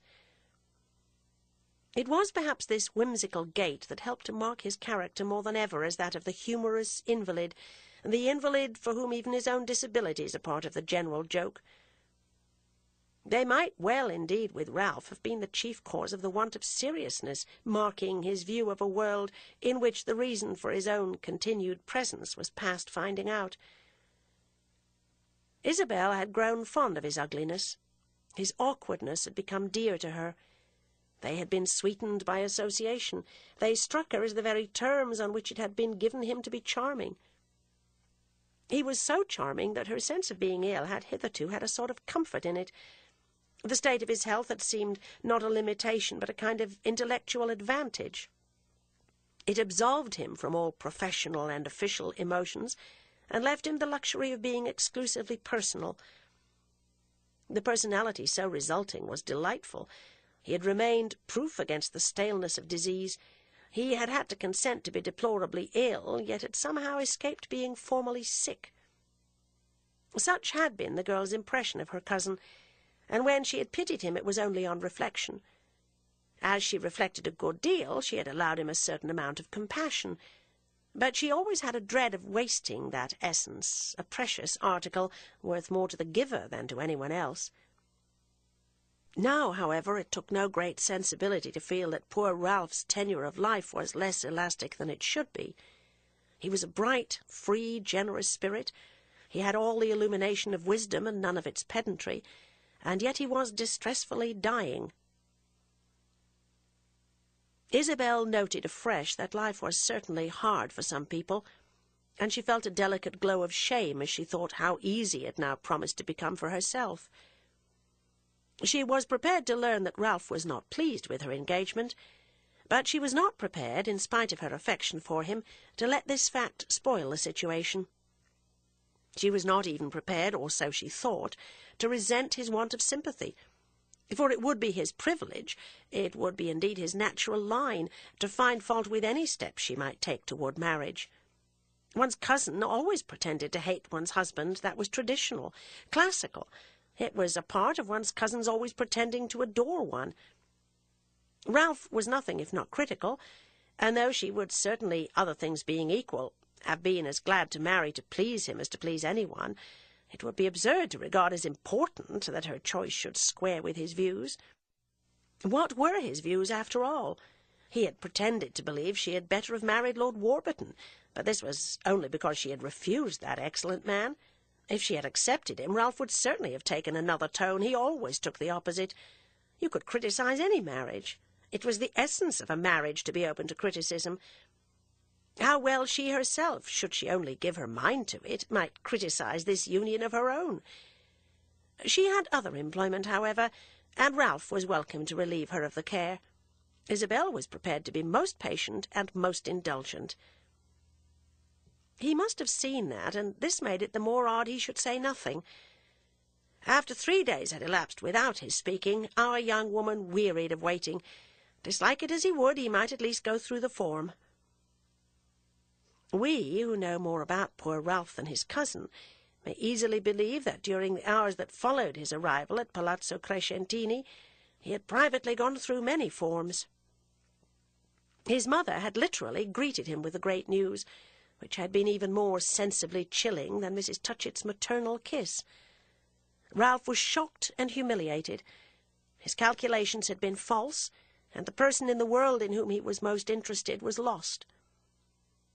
He drifted about the house like a rudderless vessel in a rocky stream, or sat in the garden of the palace on a great cane chair, his long legs extended, his head thrown back, and his hat pulled over his eyes. He felt cold about the heart. He had never liked anything less. What could he do? What could he say? If the girl were irreclaimable, could he pretend to like it? To attempt to reclaim her was permissible only if the attempt should succeed. To try to persuade her of anything sordid or sinister in the man to whose deep art she had succumbed would be decently discreet only in the event of her being persuaded. Otherwise he should simply have damned himself. It cost him an equal effort to speak his thought and to dissemble. He could neither assent with sincerity nor protest with hope. Meanwhile he knew, or rather he supposed, that the affianced pair were daily renewing their mutual vows. Osmond at this moment showed himself little at Palazzo Crescentini, but Isabel met him every day elsewhere, as she was free to do after their engagement had been made public. She had taken a carriage by the month, so as not to be indebted to her aunt for the means of pursuing a course of which Mrs. Touchett disapproved, and she drove in the morning to the Cascine. This suburban wilderness, during the early hours, was void of all intruders, and our young lady, joined by her lover in its quietest part, strolled with him a while through the grey Italian shade, and listened to the nightingales. Chapter 34.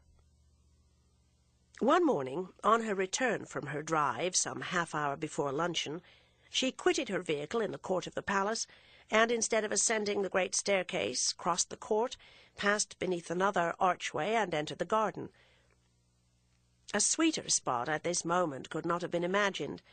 The stillness of noontide hung over it, and the warm shade, enclosed and still, made bowers like spacious caves. Ralph was sitting there in a clear gloom at the base of a statue of Terpsichore, a dancing nymph with taper fingers and inflated draperies in the manner of Bernini. The extreme relaxation of his attitude suggested at first to Isabel that he was asleep. Her light footstep on the grass had not roused him, and before turning away she stood for a moment looking at him. During this instant he opened his eyes, upon which she sat down on a rustic chair that matched with his own. Though in her irritation she had accused him of indifference, she was not blind to the fact that he had visibly had something to brood over. But she had explained his air of absence, partly by the languor of his increased weakness, partly by worries connected with the property inherited from his father, the fruit of eccentric arrangements of which Mrs. Touchett disapproved, and which, as she had told Isabel, now encountered opposition from the other partners in the bank. He ought to have gone to England, his mother said, instead of coming to Florence. He had not been there for months, and took no more interest in the bank than in the state of Patagonia. "I'm sorry I waked you," Isabel said. "You look too tired." "I feel too tired, but I was not asleep. I was thinking of you." "Are you tired of that?" "Very much so. It leads to nothing. The road's long, and I never arrive." "What do you wish to arrive at?" she put to him, closing her parasol. "At the point of expressing to myself properly what I think of your engagement." "Don't think too much of it," she lightly returned. "Do you mean that it's none of my business?" "Beyond a certain point, yes." "That's the point I want to fix. I had an idea you may have found me wanting in good manners.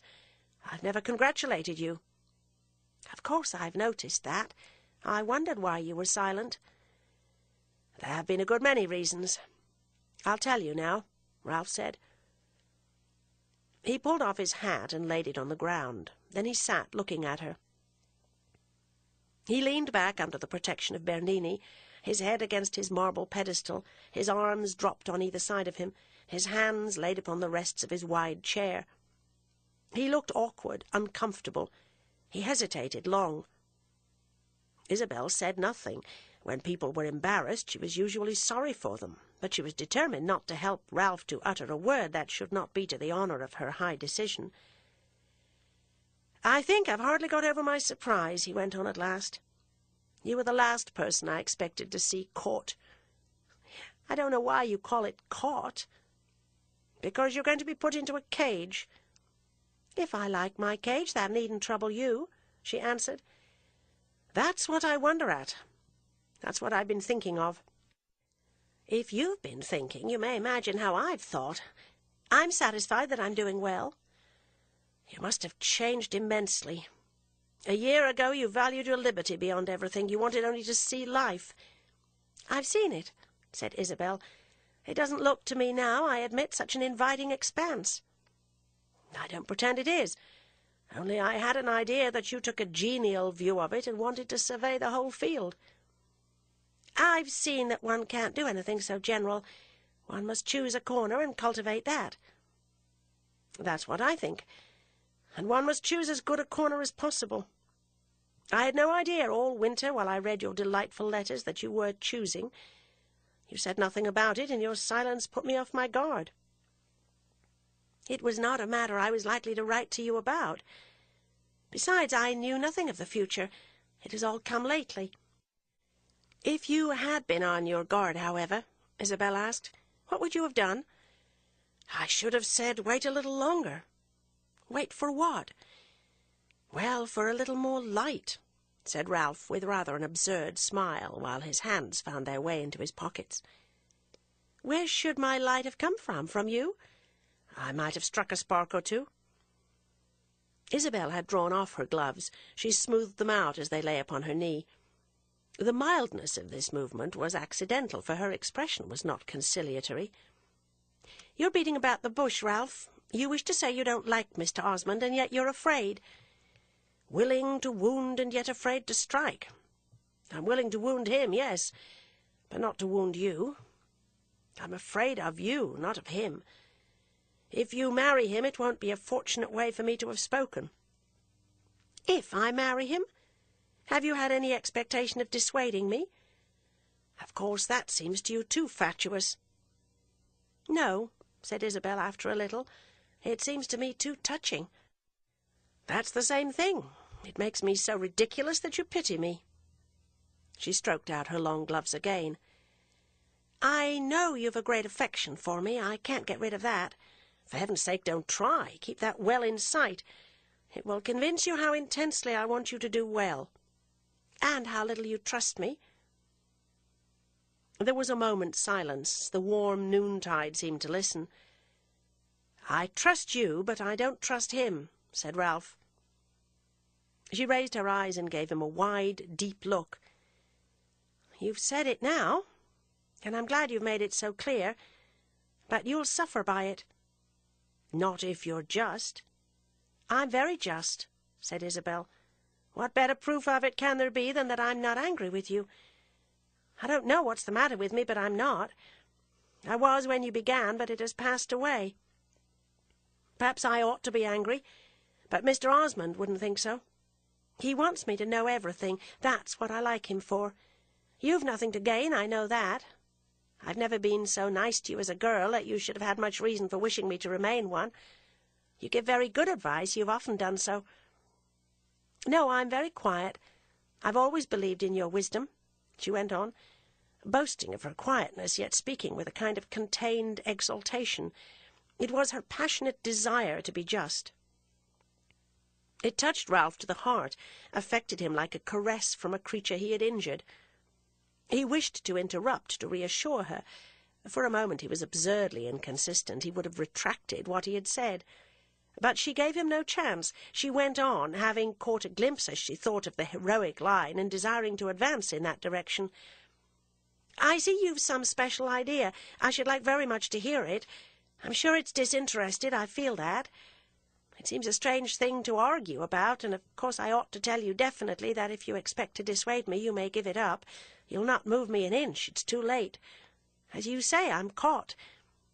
Certainly it won't be pleasant for you to remember this, but your pain will be in your own thoughts. I shall never reproach you."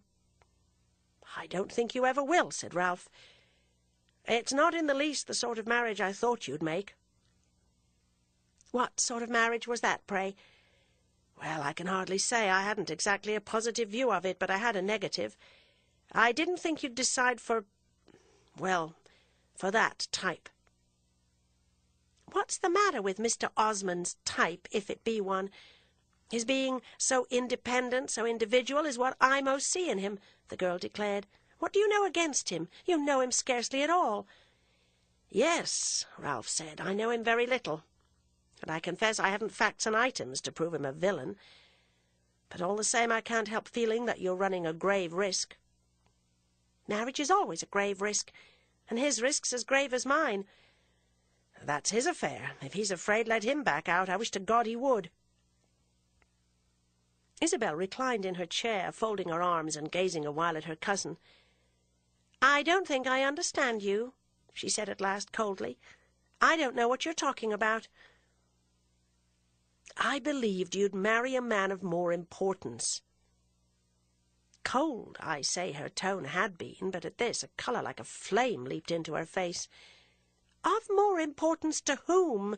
It seems to me enough that one's husband should be of importance to oneself." Ralph blushed as well. His attitude embarrassed him. Physically speaking, he proceeded to change it. He straightened himself, then leaned forward, resting a hand on each knee. He fixed his eyes on the ground. He had an air of the most respectful deliberation. "I'll tell you in a moment what I mean," he presently said. He felt agitated, intensely eager. Now that he had opened the discussion, he wished to discharge his mind, but he wished also to be superlatively gentle. Isabel waited a little, then she went on with majesty. "In everything that makes one care for people, Mr. Osmond is preeminent. There may be nobler natures, but I've never had the pleasure of meeting one. Mr. Osmond's is the finest I know. He's good enough for me, and interesting enough, and clever enough. I'm far more struck with what he has and what he represents than with what he may lack." "I had treated myself to a charming vision of your future," Ralph observed, without answering this. "I'd amused myself with planning out a high destiny for you. There was to be nothing of this sort in it. You were not to come down so easily or so soon." "Come down, you say?" "Well, that renders my sense of what has happened to you. You seem to me to be soaring far up in the blue, to be sailing in the bright light over the heads of men. Suddenly someone tosses up a faded rosebud, a missile that should never have reached you, and straight you drop to the ground. It hurts me," said Ralph audaciously. "Hurts me as if I had fallen myself." The look of pain and bewilderment deepened in his companion's face. "I don't understand you in the least," she repeated. "You say you amused yourself with a project for my career. I don't understand that. Don't amuse yourself too much, or I shall think you're doing it at my expense." Ralph shook his head. "I'm not afraid of your not believing that I've had great ideas for you." "What do you mean by my soaring and sailing? she pursued. "I've never moved on a higher plane than I'm moving on now. There's nothing higher for a girl than to marry a person she likes," said poor Isabel, wandering into the didactic. "It's your liking the person we speak of that I venture to criticize, my dear cousin. I should have said that the man for you would have been a more active, larger, freer sort of nature." Ralph hesitated, then added, "I can't get over the sense that Osmond is somehow, well, small." He had uttered the last word with no great assurance. He was afraid she would flash out again. But to his surprise she was quiet, and she had the air of considering. "Small?"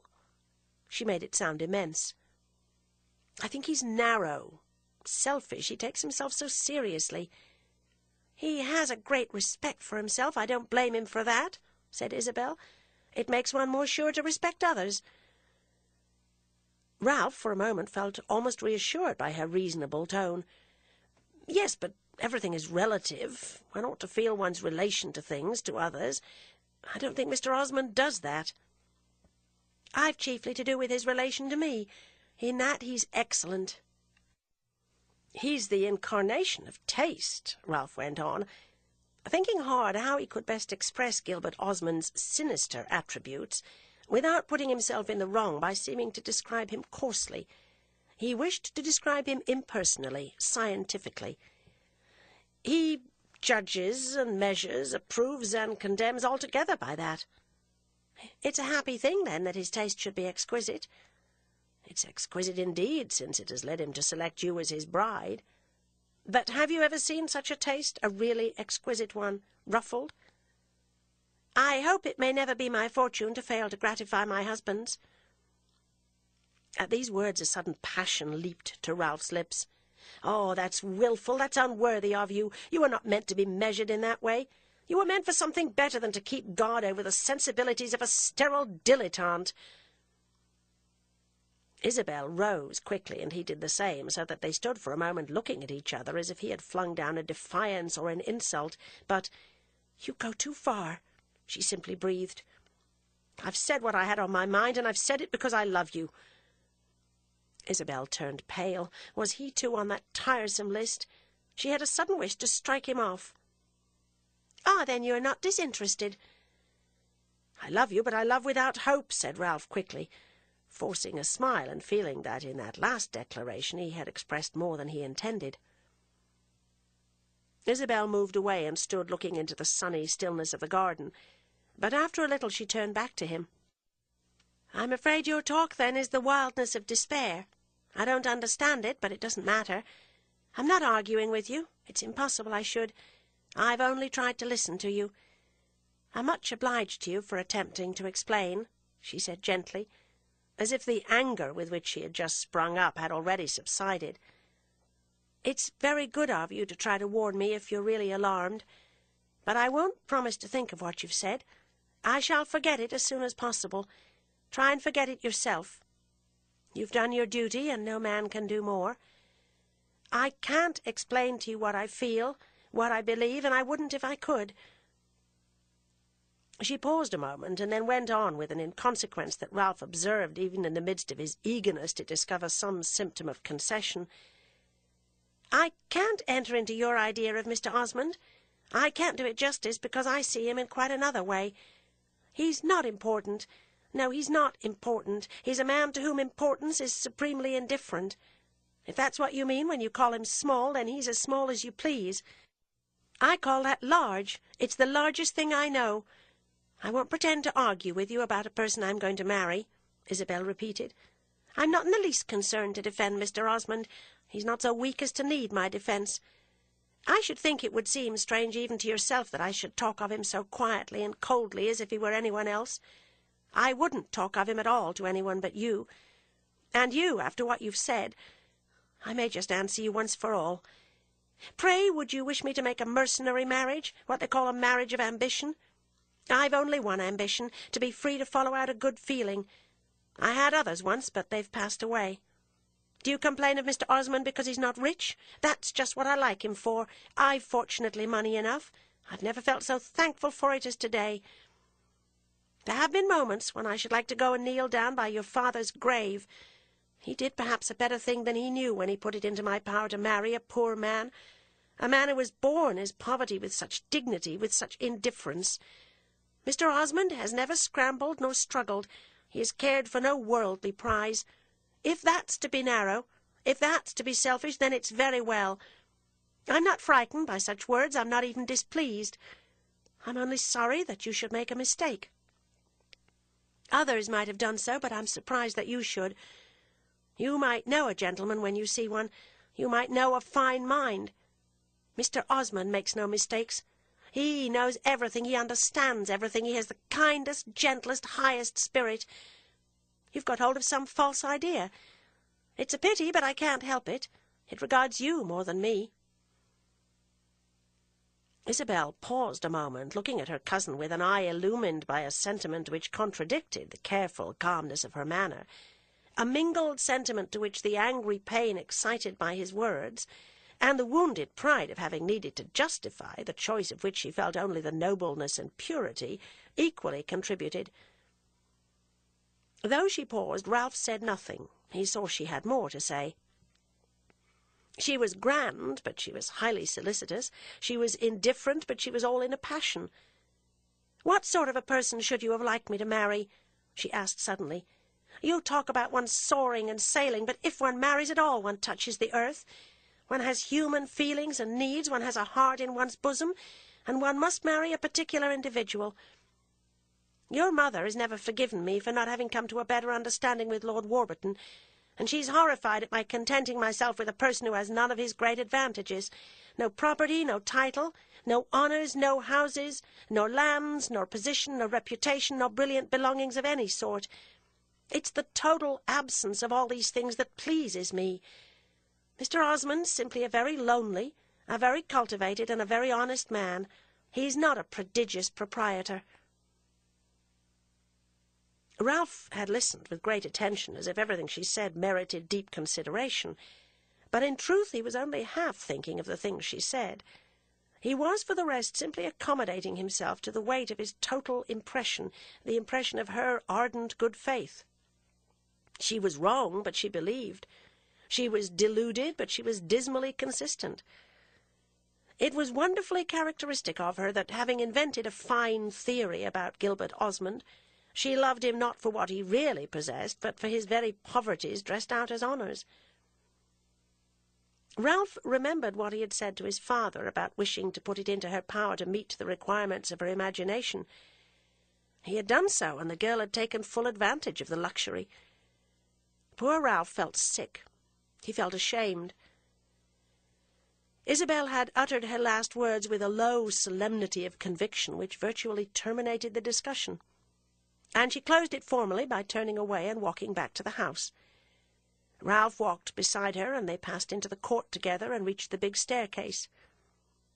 Here he stopped, and Isabel paused, turning on him a face of elation, absolutely and perversely of gratitude. His opposition had made her own conception of her conduct clearer to her. "Shall you not come up to breakfast?" she asked. "No, I want no breakfast. I'm not hungry." "You ought to eat," said the girl. "You live on air." "I do, very much, and I shall go back into the garden and take another mouthful. I came thus far simply to say this. I told you last year that if you were to get into trouble I should feel terribly sold. That's how I feel today. Do you think I'm in trouble? One's in trouble when one's in error." "Very well," said Isabel. "I shall never complain of my trouble to you." And she moved up the staircase. Ralph, standing there with his hands in his pockets, followed her with his eyes. Then the lurking chill of the high-walled court struck him and made him shiver, so that he returned to the garden to breakfast on the Florentine sunshine.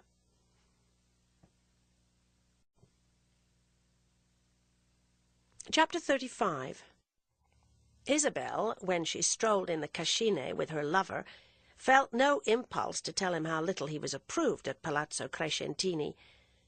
The discreet opposition offered to her marriage by her aunt and her cousin made on the whole no great impression upon her. The moral of it was simply that they disliked Gilbert Osmond. This dislike was not alarming to Isabel. She scarcely even regretted it, for it served mainly to throw into higher relief the fact, in every way so honourable, that she married to please herself. One did other things to please other people. One did this for a more personal satisfaction, and Isabel's satisfaction was confirmed by her lover's admirable good conduct. Gilbert Osmond was in love, and he had never deserved less than during these still bright days, each of them numbered, which preceded the fulfilment of his hopes, the harsh criticism passed upon him by Ralph Touchett. The chief impression produced on Isabel's spirit by this criticism was that the passion of love separated its victim terribly from everyone but the loved object. She felt herself disjoined from everyone she had ever known before, from her two sisters, who wrote to express a dutiful hope that she would be happy, and a surprise, somewhat more vague, at her not having chosen a consort who was the hero of a richer accumulation of anecdote. From Henrietta, who she was sure would come out too late on purpose to remonstrate. From Lord Warburton, who would certainly console himself, and from Caspar Goodwood, who perhaps would not. From her aunt, who had cold, shallow ideas about marriage, for which she was not sorry to display her contempt, and from Ralph, whose talk about having great views for her was surely but a whimsical cover for a personal disappointment. Ralph apparently wished her not to marry at all. That was what it really meant, because he was amused with the spectacle of her adventures as a single woman. Her disappointment made him say angry things about the man she had preferred even to him. Isabel flattered herself that she believed Ralph had been angry. It was the more easy for her to believe this because, as I say, she had now little free or unemployed emotion for minor needs, and accepted as an incident, in fact quite as an ornament of her lot, the idea that to prefer Gilbert Osmond as she preferred him was perforce to break all other ties. She tasted of the sweets of this preference, and they made her conscious almost with awe of the invidious and remorseless tide of the charmed and possessed condition, great as was the traditional honour and imputed virtue of being in love. It was the tragic part of happiness. One's right was always made of the wrong of someone else. The elation of success, which surely now flamed high in Osmond, emitted meanwhile very little smoke for so brilliant a blaze. Contentment on his part took no vulgar form. Excitement, in the most self-conscious of men, was a kind of ecstasy of self-control.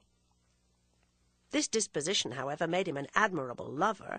It gave him a constant view of the smitten and dedicated state.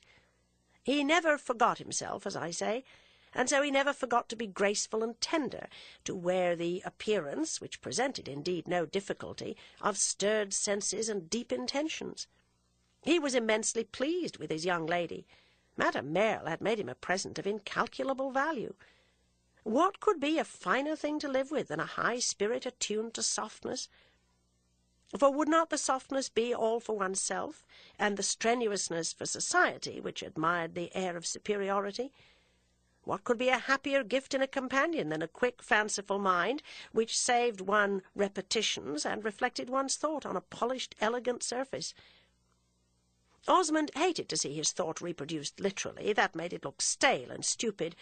He preferred it to be freshened in the reproduction, even as words by music. His egotism had never taken the crude form of desiring a dull wife. This lady's intelligence was to be a silver plate, not an earthen one, a plate that he might heap up with ripe fruits, to which it would give a decorative value, so that talk might become for him a sort of served dessert. He found the silver quality in this perfection in Isabel. He could tap her imagination with his knuckle and make it ring. He knew perfectly, though he had not been told, that their union enjoyed little favour with the girl's relations, but he had always treated her so completely as an independent person that it hardly seemed necessary to express regret for the attitude of her family. Nevertheless, one morning he made an abrupt allusion to it. "It's the difference in our fortune they don't like," he said. "They think I'm in love with your money." "Are you speaking of my aunt? Of my cousin?" Isabel asked. "How do you know what they think?" You've not told me they're pleased, and when I wrote to Mrs. Touchett the other day she never answered my note. If they had been delighted, I should have had some sign of it, and the fact of my being poor and you rich is the most obvious explanation of their reserve. But, of course, when a poor man marries a rich girl, he must be prepared for imputations. I don't mind them. I only care for one thing, for your not having the shadow of a doubt. I don't care what people of whom I ask nothing think. I'm not even capable, perhaps, of wanting to know. I've never so concerned myself, God forgive me, and why should I begin today when I've taken to myself a compensation for everything? I won't pretend I'm sorry you're rich. I'm delighted. I delight in everything that's yours, whether it be money or virtue. Money is a horrid thing to follow, but a charming thing to meet. It seems to me, however, that I've sufficiently proved the limits of my itch for it. I never in my life tried to earn a penny, and I ought to be less subject to suspicion than most of the people one sees grubbing and grabbing. I suppose it's their business to suspect, that of your family. It's proper, on the whole, they should. They'll like me better some day. So will you, for that matter. Meanwhile, my business is not to make myself bad blood, but simply to be thankful for life and love. It has made me better, loving you, he said on another occasion. It has made me wiser and easier, and I won't pretend to deny, brighter and nicer and even stronger. I used to want a great many things before, and to be angry I didn't have them. Theoretically, I was satisfied, as I once told you. I flattered myself I had limited my wants. But I was subject to irritation. I used to have morbid, sterile, hateful fits of hunger, of desire. Now I'm really satisfied because I can't think of anything better. It's just as when one has been trying to spell out a book in the twilight, and suddenly the lamp comes in. I'd been putting out my eyes over the book of life and finding nothing to reward me for my pains. But now that I can read it properly, I see it's a delightful story. My dear girl, I can't tell you how life seems to stretch there before us. What a long summer afternoon awaits us. It's the latter half of an Italian day, with a golden haze and the shadows just lengthening, and that divine delicacy in the light, the air, the landscape which I have loved all my life and which you love today. Upon my honour, I don't see why we shouldn't get on. We've got what we like, to say nothing of having each other. We've the faculty of admiration and several capital convictions. We're not stupid, we're not mean, we're not under bonds to any kind of ignorance or dreariness. You're remarkably fresh, and I'm remarkably well seasoned. We've my poor child to amuse us. We'll try and make up some little life for her. It's all soft and mellow. It has the Italian colouring. They made a good many plans, but they left themselves also a good deal of latitude. It was a matter of course, however, that they should live for the present in Italy. It was in Italy that they had met. Italy had been a party to their first impressions of each other, and Italy should be a party to their happiness. Osmond had the attachment of old acquaintance, and Isabel the stimulus of new, which seemed to assure her a future at a high level of consciousness of the beautiful. The desire for unlimited expansion had been succeeded in her soul by the sense that life was vacant without some private duty that might gather one's energies to a point. She had told Ralph she had seen life in a year or two, and that she was already tired, not of the act of living, but of that of observing. What had become of all her ardours, her aspirations, her theories, her high estimate of her independence, and her incipient conviction that she should never marry? These things had been absorbed in a more primitive need, a need the answer to which brushed away numberless questions, yet gratified infinite desires. It simplified the situation at a stroke. It came down from above like the light of the stars, and it needed no explanation. There was explanation enough in the fact that he was her lover, her own, and that she should be able to be of use to him. She could surrender to him with a kind of humility. She could marry him with a kind of pride. She was not only taking, she was giving. He brought Pansy with him 2 or 3 times to the Cascine. Pansy, who was very little taller than a year before, and not much older. That she would always be a child was the conviction expressed by her father, who held her by the hand when she was in her 16th year and told her to go and play while he sat down a little with the pretty lady. Pansy wore a short dress and a long coat. Her hat always seemed too big for her. She found pleasure in walking off with quick short steps to the end of the alley, and then in walking back with a smile that seemed an appeal for approbation. Isabel approved in abundance, and the abundance had the personal touch that the child's affectionate nature craved. She watched her indications as if for herself also much depended on them. Pansy already so represented part of the service she could render, part of the responsibility she could face. Her father took so the childish view of her that he had not yet explained to her the new relation in which he stood to the elegant Miss Archer. "She doesn't know," he said to Isabel. "She doesn't guess. She thinks it perfectly natural that you and I should come and walk here together simply as good friends. There seems to me something enchantingly innocent in that. It's the way I like her to be. No, I'm not a failure, as I used to think. I've succeeded in 2 things. I'm to marry the woman I adore, and I've brought up my child as I wished in the old way." He was very fond in all things of the old way. That had struck Isabel as one of his fine, quiet, sincere notes. "It occurs to me that you'll not know whether you've succeeded until you've told her," she said. "You must see how she takes your news. She may be horrified. She may be jealous." "I'm not afraid of that. She's too fond of you on her own account. I should like to leave her in the dark a little longer, to see if it will come into her head that if we're not engaged we ought to be." Isabel was impressed by Osmond's artistic, the plastic view, as it somehow appeared, of Pansy's innocence, her own appreciation of it being more anxiously moral. She was perhaps not the less pleased when he told her a few days later that he had communicated the fact to his daughter, who had made such a pretty little speech. "Oh, then I shall have a beautiful sister." She was neither surprised nor alarmed. She had not cried, as he expected. "Perhaps she had guessed it," said Isabel. "Don't say that. I should be disgusted if I believed that. I thought it would be just a little shock. But the way she took it proves that her good manners are paramount. That's also what I wished. You shall see for yourself. Tomorrow she shall make you her congratulations in person." The meeting on the morrow took place at the Countess Gemini's, whither Pansy had been conducted by her father, who knew that Isabel was to come in the afternoon to return a visit made her by the Countess on learning that they were to become sisters-in-law. Calling at Casa Touchett, the visitor had not found Isabel at home. But after our young woman had been ushered into the Countess's drawing-room, Pansy arrived to say that her aunt would presently appear. Pansy was spending the day with that lady, who thought her of an age to begin to learn how to carry herself in company.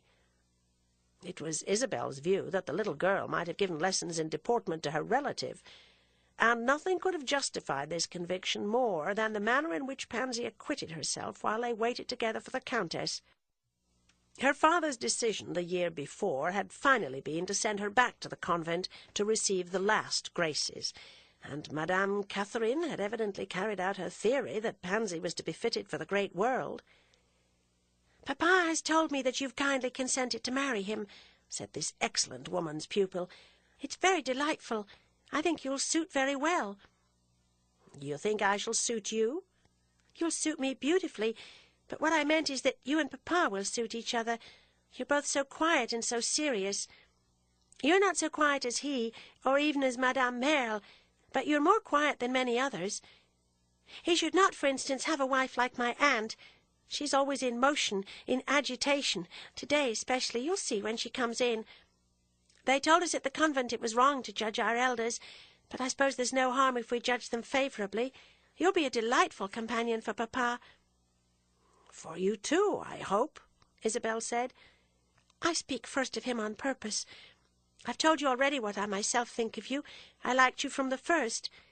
I admire you so much that I think it will be a good fortune to have you always before me. You'll be my model. I shall try to imitate you, though I'm afraid it will be very feeble. I'm very glad for Papa. He needed something more than me. Without you, I don't see how he could have got it. You'll be my stepmother, But we mustn't use that word. They're always said to be cruel. But I don't think you'll ever so much as pinch or even push me. I'm not afraid at all." "My good little Pansy," said Isabel gently, "I shall be ever so kind to you." A vague, inconsequent vision of her coming in some odd way to need it had intervened with the effect of a chill. "Very well, then, I've nothing to fear," the child returned with her note of prepared promptitude. What teaching she had had, it seemed to suggest, or what penalties for non-performance she had dreaded. Her description of her aunt had not been incorrect. The Countess Gemini was further than ever from having folded her wings. She entered the room with a flutter through the air, and kissed Isabel first on the forehead and then on each cheek, as if according to some ancient prescribed rite. She drew the visitor to a sofa, and, looking at her with a variety of turns of the head, began to talk very much as if, seated brush in hand before an easel, she were applying a series of considered touches to a composition of figures already sketched in. "If you expect me to congratulate you, I must beg you to excuse me. I don't suppose you care if I do or not. I believe you're supposed not to care through being so clever for all sorts of ordinary things, but I care myself if I tell fibs. I never tell them unless there's something rather good to be gained. I don't see what's to be gained with you, especially as you wouldn't believe me. I don't make professions any more than I make paper flowers or flouncy lampshades. I don't know how. My lampshades would be sure to take fire, my roses and my fibs to be larger than life. I'm very glad for my own sake that you're to marry Osmond, but I won't pretend I'm glad for yours. You're very brilliant, you know that's the way you're always spoken of. You're an heiress, and very good-looking and original, not banal, so it's a good thing to have you in the family. Our family's very good, you know. Osmond will have told you that, and my mother was rather distinguished. She was called the American Corinne, but we're dreadfully fallen, I think, and perhaps you'll pick us up. I've great confidence in you. There are ever so many things I want to talk to you about. I never congratulate any girl on marrying. I think they ought to make it somehow not quite so awful a steel trap. I suppose Pansy oughtn't to hear all this, but that's what she has come to me for, to acquire the tone of society. There's no harm in her knowing what horrors she may be in for. When first I got an idea that my brother had designs on you, I thought of writing to you to recommend you in the strongest terms not to listen to him. Then I thought it would be disloyal, and I hate anything of that kind. Besides, as I say, I was enchanted for myself, and after all I'm very selfish. By the way, you won't respect me, not one little mite, and we shall never be intimate. I should like it, but you won't. Some day, all the same, we shall be better friends than you will believe at first. My husband will come and see you, though, as you probably know, he's on no sort of terms with Osmond. He's very fond of going to see pretty women, but I'm not afraid of you. In the first place, I don't care what he does. In the second, you won't care a straw for him. He won't be a bit at any time your affair, and stupid as he is, he'll see you're not his. Some day, if you can stand it, I'll tell you all about him. Do you think my niece ought to go out of the room? Pansy, go and practise a little in my boudoir. Let her stay, please, said Isabel. I would rather hear nothing that Pansy may not. Chapter 36. One afternoon of the autumn of 1876, towards dusk, a young man of pleasing appearance rang at the door of a small apartment on the third floor of an old Roman house. On its being opened, he inquired for Madame Merle, whereupon the servant, a neat, plain woman with a French face and lady's maid's manner, ushered him into a diminutive drawing-room and requested the favour of his name. "Mr. Edward Rosier," said the young man, who sat down to wait till his hostess should appear. The reader will perhaps not have forgotten that Mr. Rosier was an ornament of the American circle in Paris, but it may also be remembered that he sometimes vanished from its horizon. He had spent a portion of several winters at Pau, and as he was a gentleman of constituted habits, he might have continued for years to pay his annual visit to this charming resort. In the summer of 1876, however, an incident befell him which changed the current not only of his thoughts, but of his customary sequences. He passed a month in the Upper Engadine, and encountered at St. Moritz a charming young girl. To this little person he began to pay on the spot particular attention. She struck him as exactly the household angel he had long been looking for. He was never precipitate, he was nothing if not discreet, so he forbore for the present to declare his passion. But it seemed to him when they parted, the young lady to go down into Italy and her admirer to proceed to Geneva, where he was under bonds to join other friends, that he should be romantically wretched if he were not to see her again. The simplest way to do so was to go in the autumn to Rome, where Miss Osmond was domiciled with her family. Mr. Rosier started on his pilgrimage to the Italian capital and reached it on the 1st of November. It was a pleasant thing to do, but for the young man there was a strain of heroic in the enterprise. He might expose himself unseasoned to the poison of the Roman air, which in November lay notoriously much in wait. Fortune, however, favours the brave, and this adventurer, who took 3 grains of quinine a day, had at the end of a month no cause to deplore his temerity.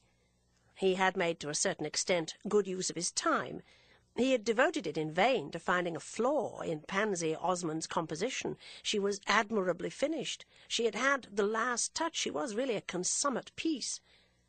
He thought of her in amorous meditation a good deal as he might have thought of a Dresden china shepherdess. Miss Osmond, indeed, in the bloom of her juvenility, had a hint of the rococo, which Rosier, whose taste was predominantly for that manner, could not fail to appreciate.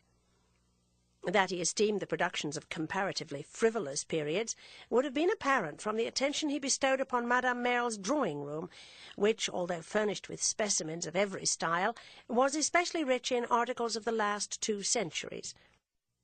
He had immediately put a glass into one eye and looked round, and then, "By Jove, she has some jolly good things," he had yearningly murmured.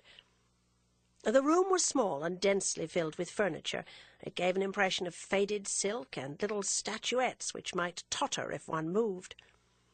Rosier got up and wandered about with his careful tread, bending over the tables charged with knick-knacks and the cushions embossed with princely arms. When Madame Merle came in, she found him standing before the fireplace, with his nose very close to the great lace flounce attached to the damask cover of the mantel. He had lifted it delicately, as if he were smelling it. "It's old Venetian," she said. "It's rather good." "It's too good for this. You ought to wear it."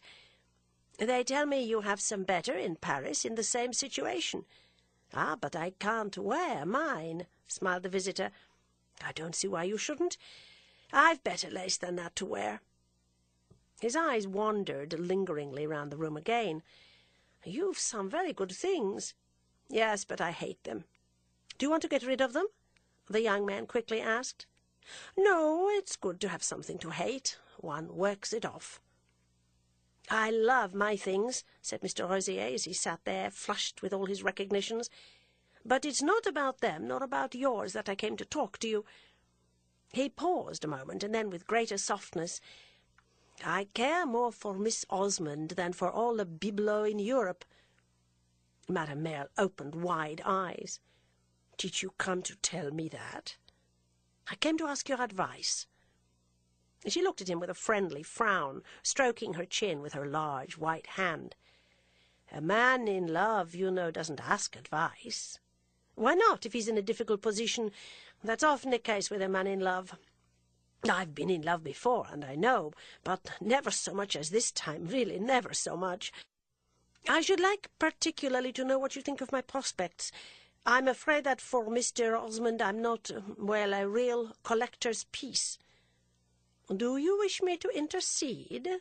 Madame Merle asked, with her fine arms folded and her handsome mouth drawn up to the left. "If you could say a good word for me, I should be greatly obliged. There will be no use in my troubling Miss Osmond unless I have good reason to believe her father will consent." "You're very considerate. That's in your favour. But you assume in rather an off-hand way that I think you a prize." "You've been very kind to me," said the young man. "That's why I came." "I'm always kind to people who have good Louis XIV. It's very rare now, and there's no telling what one may get by it." With which the left-hand corner of Madame Merle's mouth gave expression to the joke. But he looked, in spite of it, literally apprehensive and consistently strenuous. "Ah, I thought you liked me for myself." "I like you very much, but if you please we won't analyse. Pardon me if I seem patronizing, but I think you a perfect little gentleman. I must tell you, however, that I've not the marrying of Pansy Osmond. I didn't suppose that, but you seemed to me intimate with her family, and I thought you might have influence. Madame Mel considered. Whom do you call her family? Why, her father, and, how do you say it in English, her belle-mère? Mr. Osmond's her father, certainly, but his wife can scarcely be termed a member of her family. Mrs. Osmond has nothing to do with marrying her. Oh, I'm sorry for that, said Rosier, with an amiable sigh of good faith. I think Mrs. Osmond would favour me, very likely, if her husband doesn't. He raised his eyebrows. Does she take the opposite line from him? In everything they think quite differently. Well, said Rosier, I'm sorry for that, but it's none of my business. She's very fond of Pansy. Yes, she's very fond of Pansy. And the Pansy has a great affection for her. She has told me how she loves her as if she were her own mother. You must, after all, have had some very intimate talk with the poor child, said Madame Merle. Have you declared your sentiments? Never, cried Rosier, lifting his neatly gloved hand. Never till I've assured myself of those of the parents. You always wait for that? You've excellent principles. You observe the proprieties. I think you're laughing at me, the young man murmured, dropping back in his chair and feeling his small moustache. I didn't expect that of you, Madame Merle. She shook her head calmly, like a person who saw things as she saw them. You don't do me justice. I think your conduct in excellent taste, and the best you could adopt. Yes, that's what I think. I wouldn't agitate her only to agitate her. I love her too much for that, said Ned Rosier. I'm glad, after all, that you've told me, Madame Merle went on. Leave it to me a little. I think I can help you.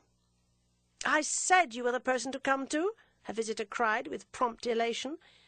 You were very clever, Madame Merle returned more dryly. When I say I can help you, I mean, once assuming your cause to be good, let us think a little if it is. I'm awfully decent, you know, said Rosier earnestly. I won't say I've no faults, but I'll say I've no vices. All that's negative, and it always depends also on what people call vices. What's the positive side? What's the virtuous? What have you got, besides your Spanish lace and your Dresden teacups? I've a comfortable little fortune, about 40,000 francs a year. With the talent I have for arranging, we can live beautifully on such an income. Beautifully, no. Sufficiently, yes. Even that depends on where you live. Well, in Paris. I would undertake it in Paris. Madame Merle's mouth rose to the left. It wouldn't be famous. You'd have to make use of the teacups, and they'd get broken. We don't want to be famous. If Miss Osmond should have everything pretty, it would be enough. When one's as pretty as she, one can afford, well, quite cheap furs. She ought never to wear anything but muslin. Without the sprig, said Rosier reflectively. Oh, wouldn't you even allow her the sprig? Well, she'd be much obliged to you at any rate for that theory. It's the correct one, I assure you, and I'm sure she'd enter into it. She understands all that. That's why I love her. She's a very good little girl, and most tidy, also extremely graceful. But her father, to the best of my belief, can give her nothing. Rosier scarce demurred. I don't in the least desire that he should, but I may remark all the same that he lives like a rich man. The money's his wife's. She brought him a large fortune. Mrs. Osmond, then, is very fond of her stepdaughter. She may do something. For a lovesick swain, you have your eyes about you, Madame Merle exclaimed with a laugh. I esteem a dot very much. I can do without it, but I esteem it. Mrs. Osmond, Madame Merle went on, will probably prefer to keep her money for her own children. Her own children? Surely she has none. She may have yet. She had a poor little boy who died 2 years ago, 6 months after his birth. Others, therefore, may come. I hope they will, if it will make her happy. She's a splendid woman. Madame Merle failed to burst into speech. Ah, about her there's much to be said. Splendid as you like. We've not exactly made out that you're a parti. The absence of vices is hardly a source of income." "Pardon me, I think it may be," said Rosier quite lucidly. "You'll be a touching couple living on your innocence. I think you underrate me." "You're not so innocent as that?" "Seriously," said Madame Merle. "Of course, 40,000 francs a year and a nice character are a combination to be considered. I don't say it's to be jumped at, but there might be a worse offer. Mr. Osmond, however, will probably incline to believe he can do better." "He can do so, perhaps, but what can his daughter do? She can't do better than marry the man she loves, for she does, you know," Rosier added eagerly. "She does. I know it." "Ah!" cried the young man, "I said you were the person to come to." "But I don't know how you know it if you haven't asked her," Madame Merle went on. "In such a case there's no need of asking and telling. As you say, we're an innocent couple. How did you know it?" "I am not innocent. By being very crafty. Leave it to me. I'll find out for you." Rosier got up and stood smoothing his hat. "You say that rather coldly. Don't simply find out how it is, but try to make it as it should be." "I'll do my best. I'll try to make the most of your advantages." "Thank you so very much. Meanwhile, then, I'll say a word to Mrs. Osmond." "Gardez-vous-en bien." And Madame Merle was on her feet. "Don't set her going, or you'll spoil everything." Rosier gazed into his hat. He wondered whether his hostess had been, after all, the right person to come to. "I don't think I understand you. I'm an old friend of Mrs. Osmond, and I think she would like me to succeed." "Be an old friend as much as you like. The more old friend she has, the better, for she doesn't get on very well with some of her new. But don't for the present try to make her take up the cudgels for you. Her husband may have other views, and as a person who wishes you well, I advise you not to multiply points of difference between them." Poor Rosier's face assumed an expression of alarm. A suit for the hand of Pansy Osmond was even a more complicated business than his taste for proper transitions had allowed. But the extreme good sense which he concealed under a surface suggesting that of a careful owner's best set came to his assistance. "I don't see that I'm bound to consider Mr. Osmond so very much," he exclaimed. "No, but you should consider her. You say you're an old friend. Would you make her suffer?" "Not for the world." "Then be very careful, and let the matter alone till I've taken a few soundings." "Let the matter alone, dear Madame Merle. Remember that I'm in love." "Oh, you won't burn up. Why did you come to me if you're not to heed what I say?" "Oh, you're very kind. I'll be very good," the young man promised.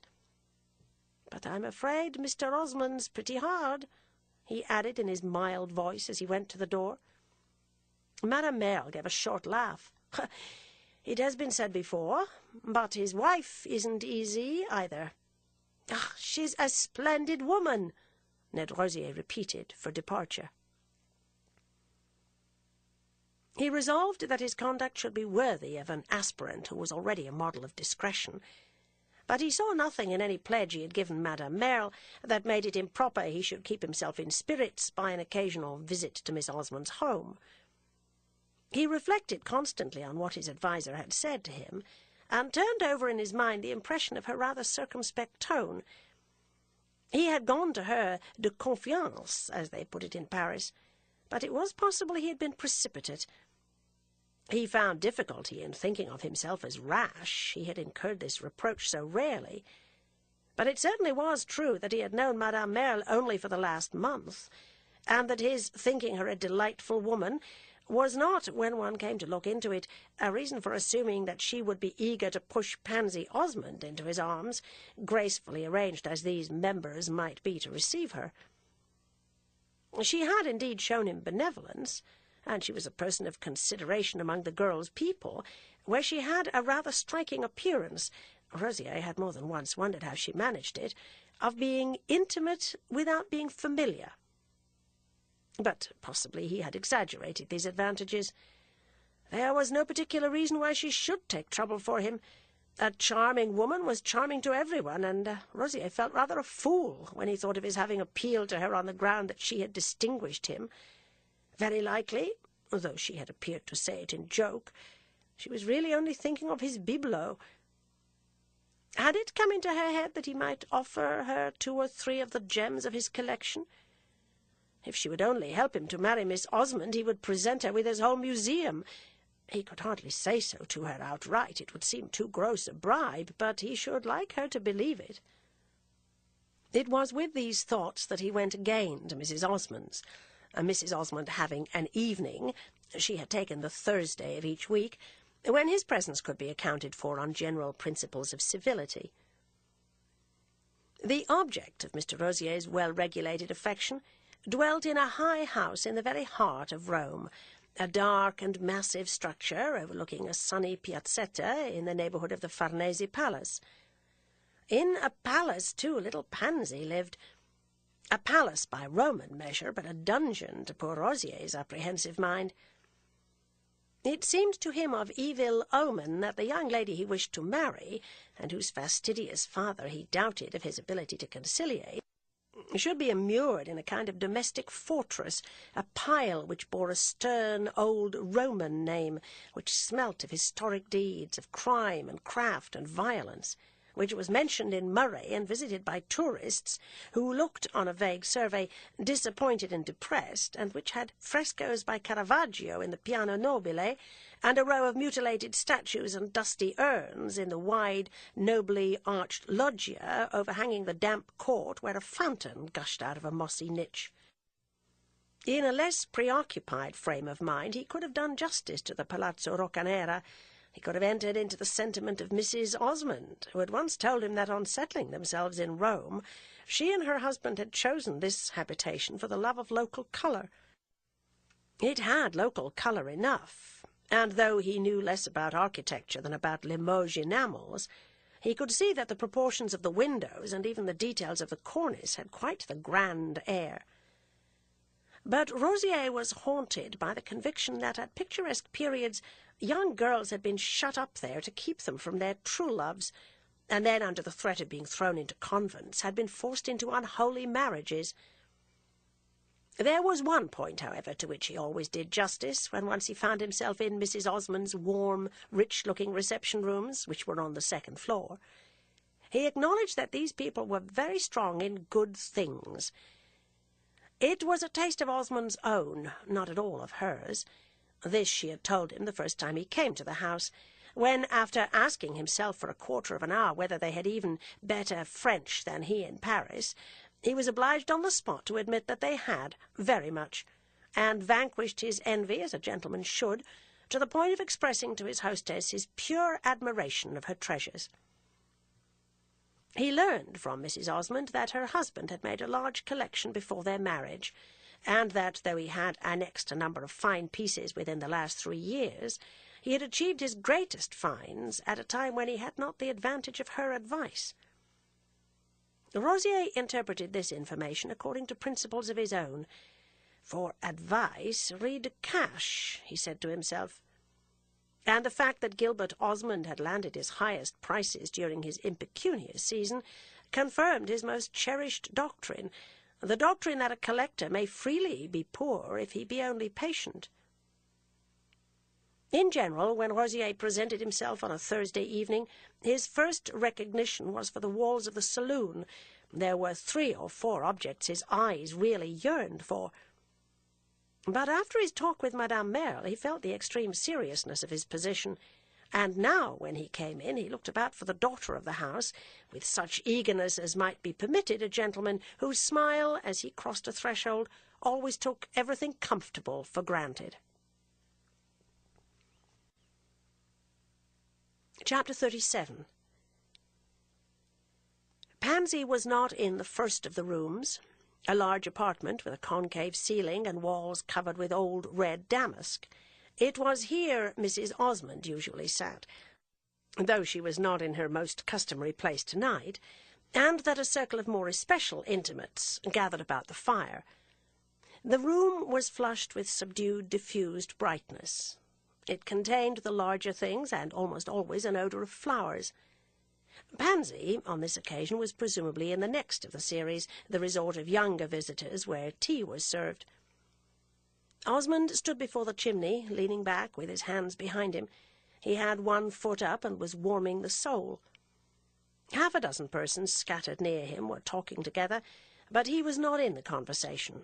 His eyes had an expression frequent with them that seemed to represent them as engaged with objects more worth their while than the appearances actually thrust upon them. Rosier, coming in unannounced, failed to attract his attention, but the young man, who was very punctilious, though he was even exceptionally conscious that it was the wife, not the husband, he had come to see, went up to shake hands with him. Osmond put out his left hand without changing his attitude. "How do you do? My wife's somewhere about." "Never fear, I shall find her," said Rosier cheerfully. Osmond, however, took him in. He had never in his life felt himself so efficiently looked at. "Madame Merle has told him, and he doesn't like it," he privately reasoned. He had hoped Madame Merle would be there, but she was not in sight. Perhaps she was in one of the other rooms, or would come later. He had never especially delighted in Gilbert Osmond, having a fancy he gave himself airs. But Rosier was not quickly resentful, and where politeness was concerned had ever a strong need of being quite in the right. He looked round him and smiled, all without help, and then, in a moment, "I saw a jolly good piece of Capodimonte today," he said. Osmond answered nothing at first, but presently, while he warmed his boot-sole, "I don't care a fig for Capodimonte," he returned. "I hope you're not losing your interest?"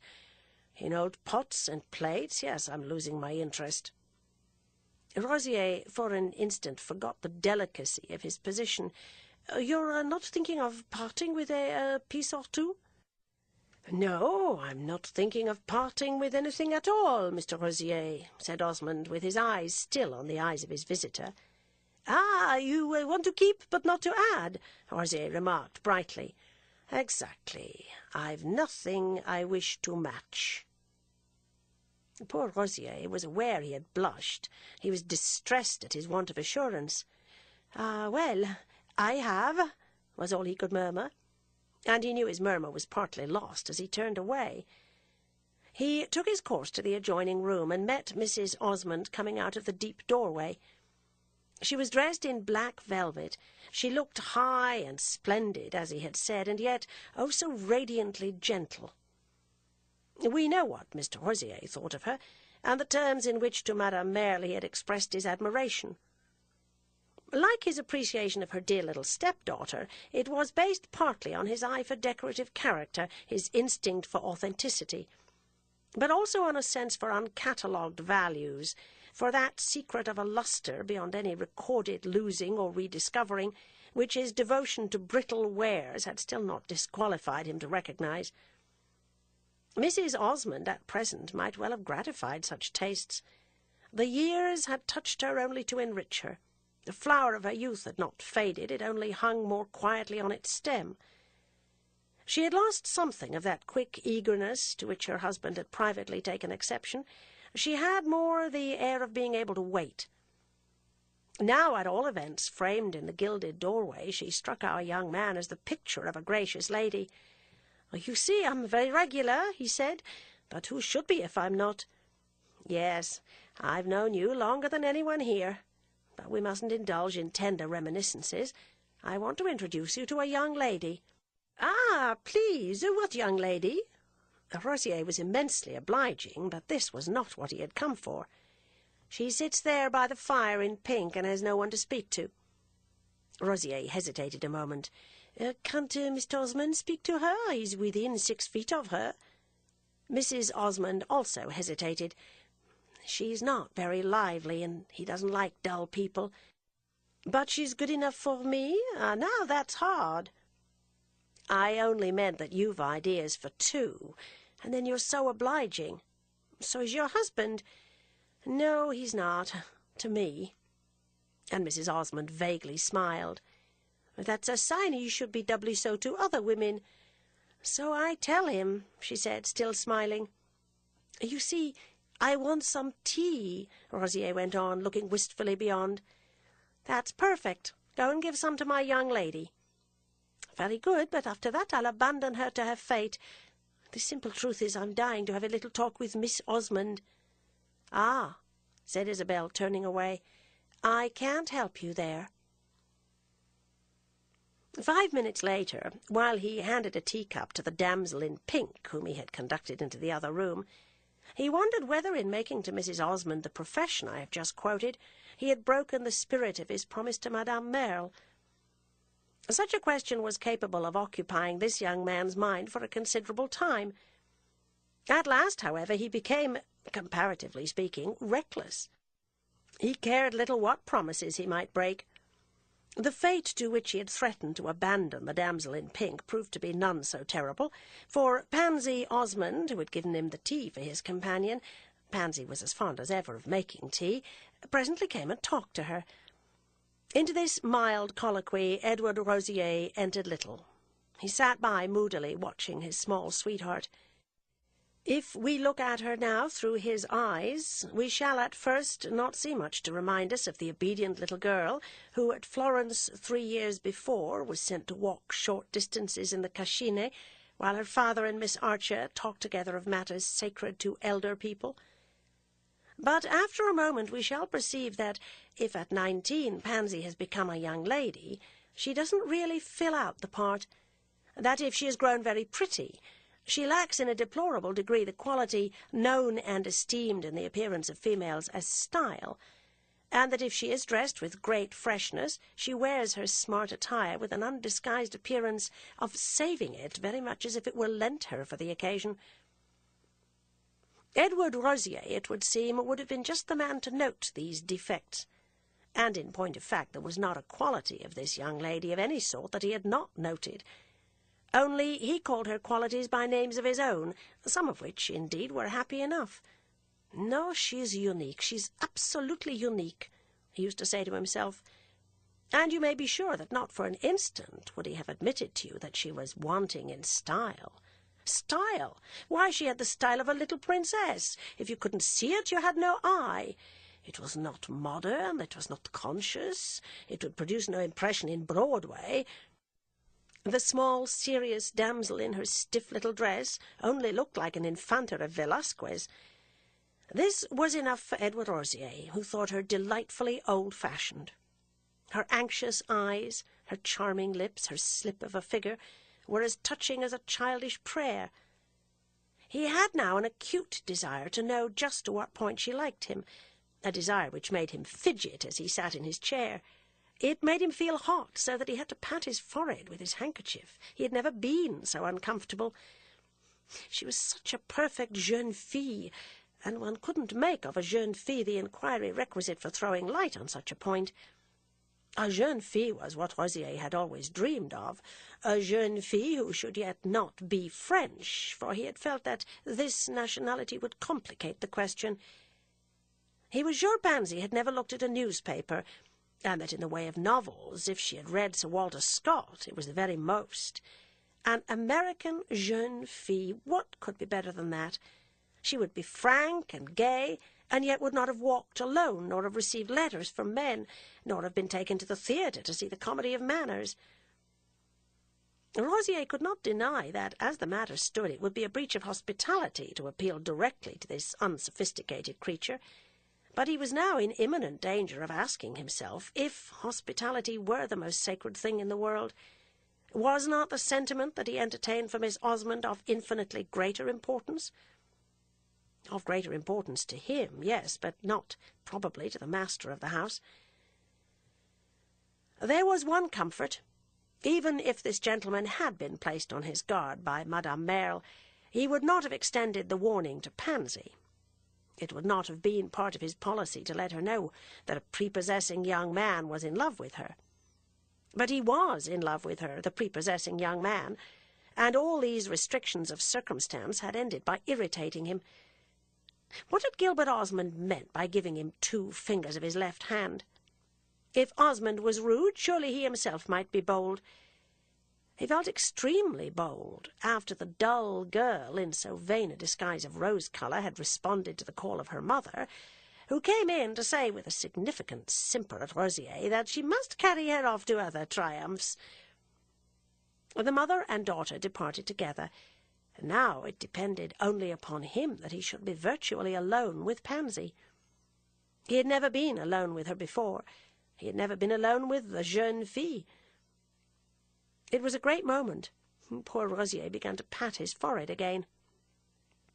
There was another room beyond the one in which they stood, a small room that had been thrown open and lighted, but that, the company not being numerous, had remained empty all the evening. It was empty yet. It was upholstered in pale yellow. There were several lamps. Through the open door it looked the very temple of authorized love. Rosier gazed a moment through this aperture. He was afraid that Pansy would run away, and felt almost capable of stretching out a hand to detain her. But she lingered where the other maiden had left them, making no motion to join a knot of visitors on the far side of the room.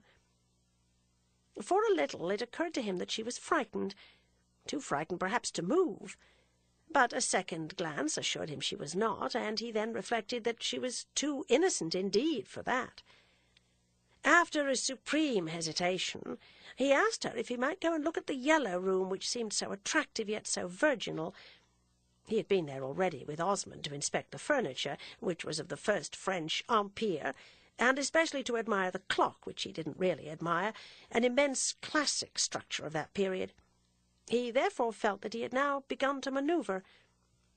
"Certainly you may go," said Pansy, "and if you like I'll show you."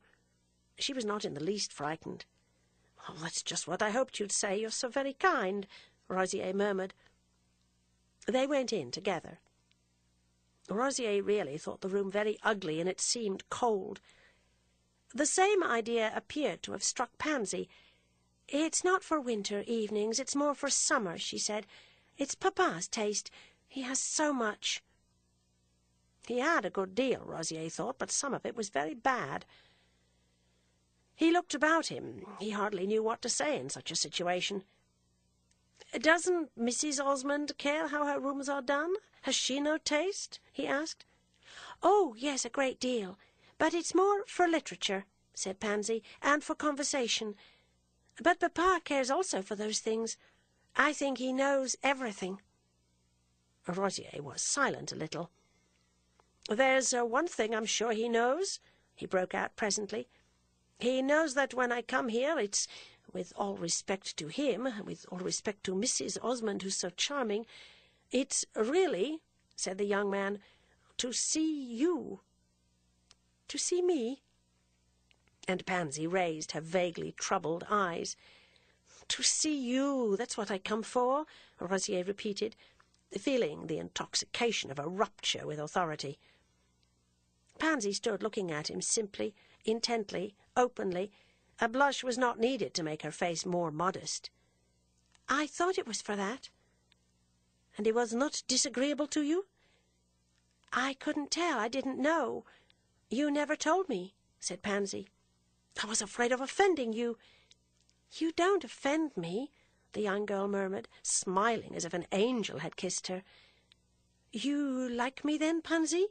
Rosier asked very gently, feeling very happy. "Yes, I like you." They had walked to the chimney-piece, where the big, cold Empire clock was perched. They were well within the room and beyond observation from without. The tone in which he had said these 4 words seemed to him the very breath of nature, and his only answer could be to take her hand and hold it a moment. Then he raised it to his lips.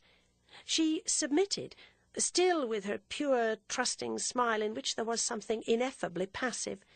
She liked him. She had liked him all the while. Now anything might happen. She was ready. She had been ready always, waiting for him to speak.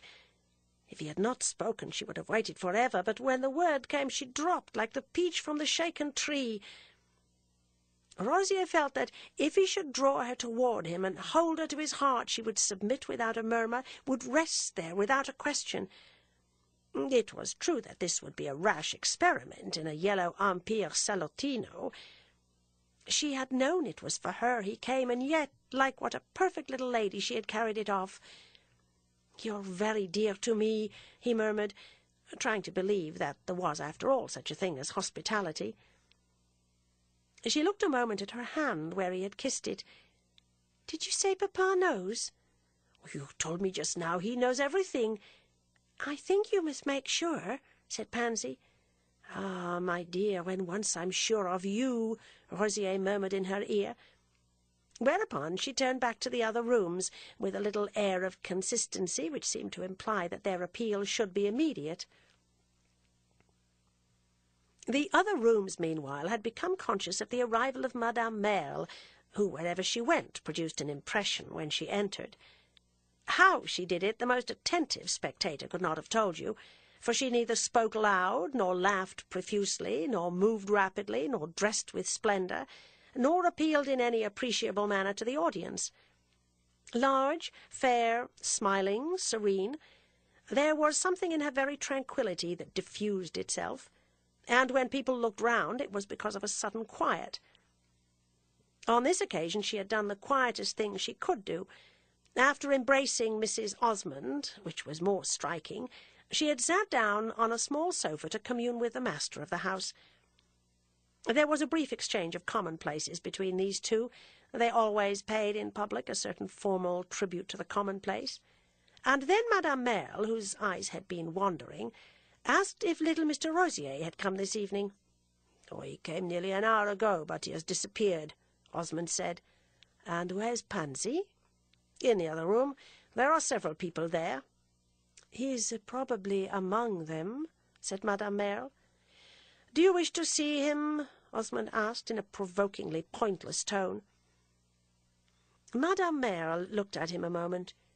She knew each of his tones to the eighth of a note. "Yes, I should like to say to him that I've told you what he wants, and that it interests you but feebly." "Don't tell him that. He'll try to interest me more, which is exactly what I don't want. Tell him I hate his proposal." "But you don't hate it." "It doesn't signify. I don't love it. I let him see that myself this evening. I was rude to him on purpose. That sort of thing's a great bore. There's no hurry." "I'll tell him that you'll take time and think it over." "No, don't do that. He'll hang on." "If I discourage him, he'll do the same." "Yes, but in the one case he'll try to talk and explain, which would be exceedingly tiresome. In the other he'll probably hold his tongue and go in for some deeper game. That will leave me quiet. I hate talking with a donkey." "Is that what you call poor Mr. Rosier?" "Oh, he's a nuisance, with his eternal majolica." Madame Merle dropped her eyes. She had a faint smile. "He's a gentleman, he has a charming temper, and after all an income of 40,000 francs. "It's misery, genteel misery," Osmond broke in. "It's not what I've dreamed of for Pansy." "Very good, then. He has promised me not to speak to her." "Do you believe him?" Osmond asked, absent-mindedly. "Perfectly.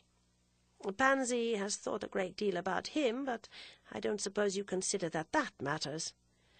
"I don't consider it matters at all, but neither do I believe she has thought of him." "That opinion's more convenient," said Madame Merle quietly. "Has she told you she's in love with him?" "For what do you take her?" "And for what do you take me?" Madame Merle added in a moment. Osmond had raised his foot and was resting his slim ankle on the other knee. He clasped his ankle in his hand familiarly. His long, fine forefinger and thumb could make a ring for it, and gazed a while before him. "This kind of thing doesn't find me unprepared. It's what I educated her for. It was all for this, that when such a case should come up, she should do what I prefer. I'm not afraid that she'll not do it." "Well, then, where's the hitch?" "I don't see any, but all the same I recommend you not to get rid of Mr. Rosier. Keep him on hand. He may be useful." "I can't keep him. Keep him yourself." "Very good. I'll put him into a corner and allow him so much a day." Madame Merle had for the most part, while they talked, been glancing about her. It was her habit in this situation, just as it was her habit to interpose a good many blank-looking pauses. A long drop followed the last words I have quoted, and before it had ended she saw Pansy come out of the adjoining room, followed by Edward Rosier. The girl advanced a few steps and then stopped and stood looking at Madame Merle and at her father. "He has spoken to her," Madame Merle went on to Osmond. Her companion never turned his head. "So much for your belief in his promises. He ought to be horsewhipped." "He intends to confess, poor little man." Osmond got up. He had now taken a sharp look at his daughter. "It doesn't matter," he murmured, turning away. Pansy, after a moment, came up to Madame Merle with her little manner of unfamiliar politeness. This lady's reception of her was not more intimate. She simply, as she rose from the sofa, gave her a friendly smile. "You're very late," the young creature gently said. "My dear child, I'm never later than I intend to be." Madame Merle had not got up to be gracious to Pansy. She moved towards Edward Rosier. He came to meet her, and very quickly, as if to get it off his mind, "I've spoken to her," he whispered. "I know it, Mr. Rosier." "Did she tell you?" "Yes, she told me. Behave properly for the rest of the evening, and come and see me tomorrow at 5:15. She was severe, and in the manner in which she turned her back to him there was a degree of contempt which caused him to mutter a decent imprecation. He had no intention of speaking to Osmond. It was neither the time nor the place. But he instinctively wandered toward Isabel, who sat talking with an old lady. He sat down on the other side of her. The old lady was Italian, and Rosier took it for granted she understood no English. "You said just now you wouldn't help me," he began to Mrs. Osmond. "Perhaps you'll feel differently when you know... Isabel met his hesitation. "When I know what?" "That she's all right." "What do you mean by that?" "Well, that we've come to an understanding." "She's all wrong," said Isabel. "It won't do." Poor Rosier gazed at her, half pleadingly, half angrily. A sudden flush testified to his sense of injury.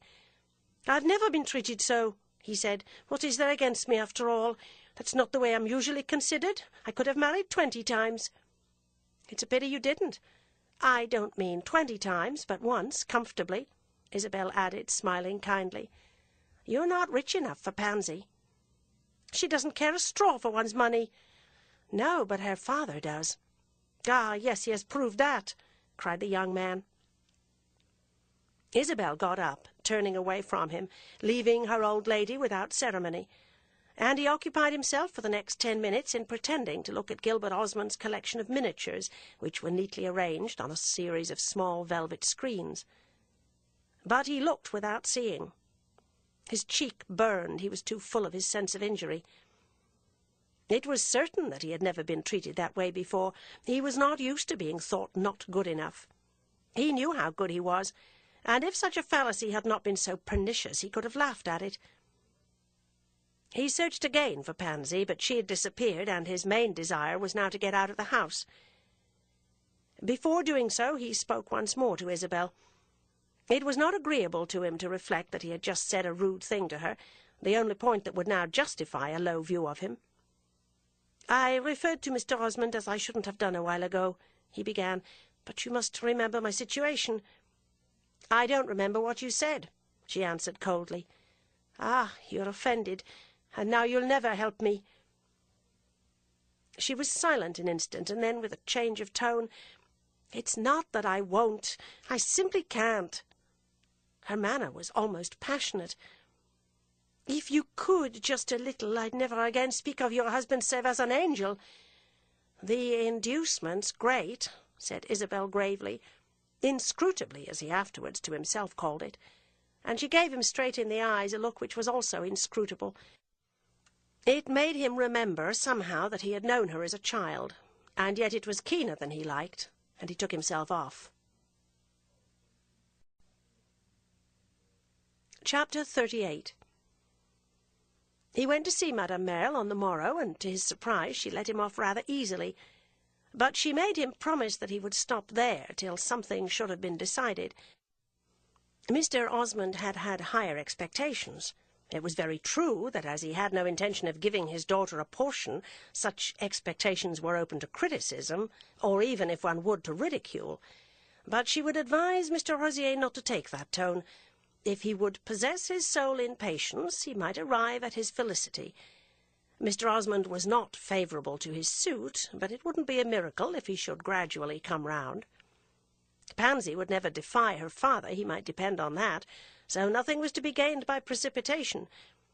Mr. Osmond needed to accustom his mind to an offer of a sort that he had not hitherto entertained, and this result must come of itself. It was useless to try to force it. Rosier remarked that his own situation would be in the meanwhile the most uncomfortable in the world, and Madame Merle assured him that she felt for him. But, as she justly declared, one couldn't have everything one wanted. She had learned that lesson for herself. There would be no use in his writing to Gilbert Osmond, who had charged her to tell him as much. He wished the matter dropped for a few weeks, and would himself write when he should have anything to communicate that it might please Mr. Rosier to hear. "He doesn't like your having spoken to Pansy. He doesn't like it at all," said Madame Merle. "I'm perfectly willing to give him a chance to tell me so. If you do that, he'll tell you more than you care to hear. Go to the house for the next month as little as possible, and leave the rest to me. As little as possible? Who's to measure the possibility? Let me measure it. Go on Thursday evenings with the rest of the world, but don't go at all at odd times, and don't fret about Pansy. I'll see that she understands everything. She's a calm little nature. She'll take it quietly." Edward Rosier fretted about Pansy a good deal, but he did as he was advised, and awaited another Thursday evening before returning to Palazzo Roccanera. There had been a party at dinner, so that though he went early, the company was already tolerably numerous. Osmond, as usual, was in the first room near the fire, staring straight at the door, so that, not to be distinctly uncivil, Rosier had to go and speak to him. "I'm glad that you can take a hint," Pansy's father said, slightly closing his keen, conscious eyes. "I take no hints, but I took a message, as I supposed it to be." "You took it? Where did you take it?" It seemed to poor Rosier he was being insulted, and he waited a moment, asking himself how much a true lover ought to submit to. "Madame Merle gave me, as I understood it, a message from you, to the effect that you declined to give me the opportunity I desire, the opportunity to explain my wishes to you." And he flattered himself he spoke rather sternly. "I don't see what Madame Merle has to do with it. Why did you apply to Madame Merle?" "I asked her for an opinion, for nothing more. I did so because she had seemed to me to know you very well." "She doesn't know me so well as she thinks," said Osmond. "I'm sorry for that, because she has given me some little ground for hope." Osmond stared into the fire a moment. "I set a great price on my daughter." "You can't set a higher one than I do. Don't I prove it by wishing to marry her?" "I wish to marry her very well," Osmond went on, with a dry impertinence which, in another mood, poor Rosier would have admired. "Of course I pretend she'd marry well in marrying me. She couldn't marry a man who loves her more, or whom, I may venture to add, she loves more. I'm not bound to accept your theories as to whom my daughter loves." And Osmond looked up with a quick, cold smile. "I'm not theorizing. Your daughter has spoken." "Not to me," Osmond continued, now bending forward a little and dropping his eyes to his boot-toes. "I have her promise, sir," cried Rosier with the sharpness of exasperation. As their voices had been pitched very low before, such a note attracted some attention from the company. Osmond waited till this little movement had subsided. Then he said, all undisturbed, "I think she has no recollection of having given it." They had been standing with their faces to the fire, and after he had uttered these last words, the master of the house turned round again to the room. Before Rosier had time to reply, he perceived that a gentleman, a stranger, had just come in, unannounced according to the Roman custom, and was about to present himself to his host. The latter smiled, blandly but somewhat blankly. The visitor had a handsome face and a large, fair beard, and was evidently an Englishman. "You apparently don't recognize me," he said with a smile that expressed more than Osmond's. "Ah, yes, now I do. I expected so little to see you." Rosier departed and went in direct pursuit of Pansy. He sought her as usual in the neighbouring room, but he again encountered Mrs. Osmond in his path. He gave his hostess no greeting, he was too righteously indignant, but said to her crudely, "Your husband's awfully cold-blooded." She gave the same mystical smile he had noticed before. "You can't expect everyone to be as hot as yourself." "I don't pretend to be cold, but I'm cool. What has he been doing to his daughter?" "I've no idea." "Don't you take any interest?" Rosier demanded, with his sense that she too was irritating. For a moment she answered nothing. Then, "No," she said, abruptly, and with a quickened light in her eyes which directly contradicted the word. "Pardon me if I don't believe that.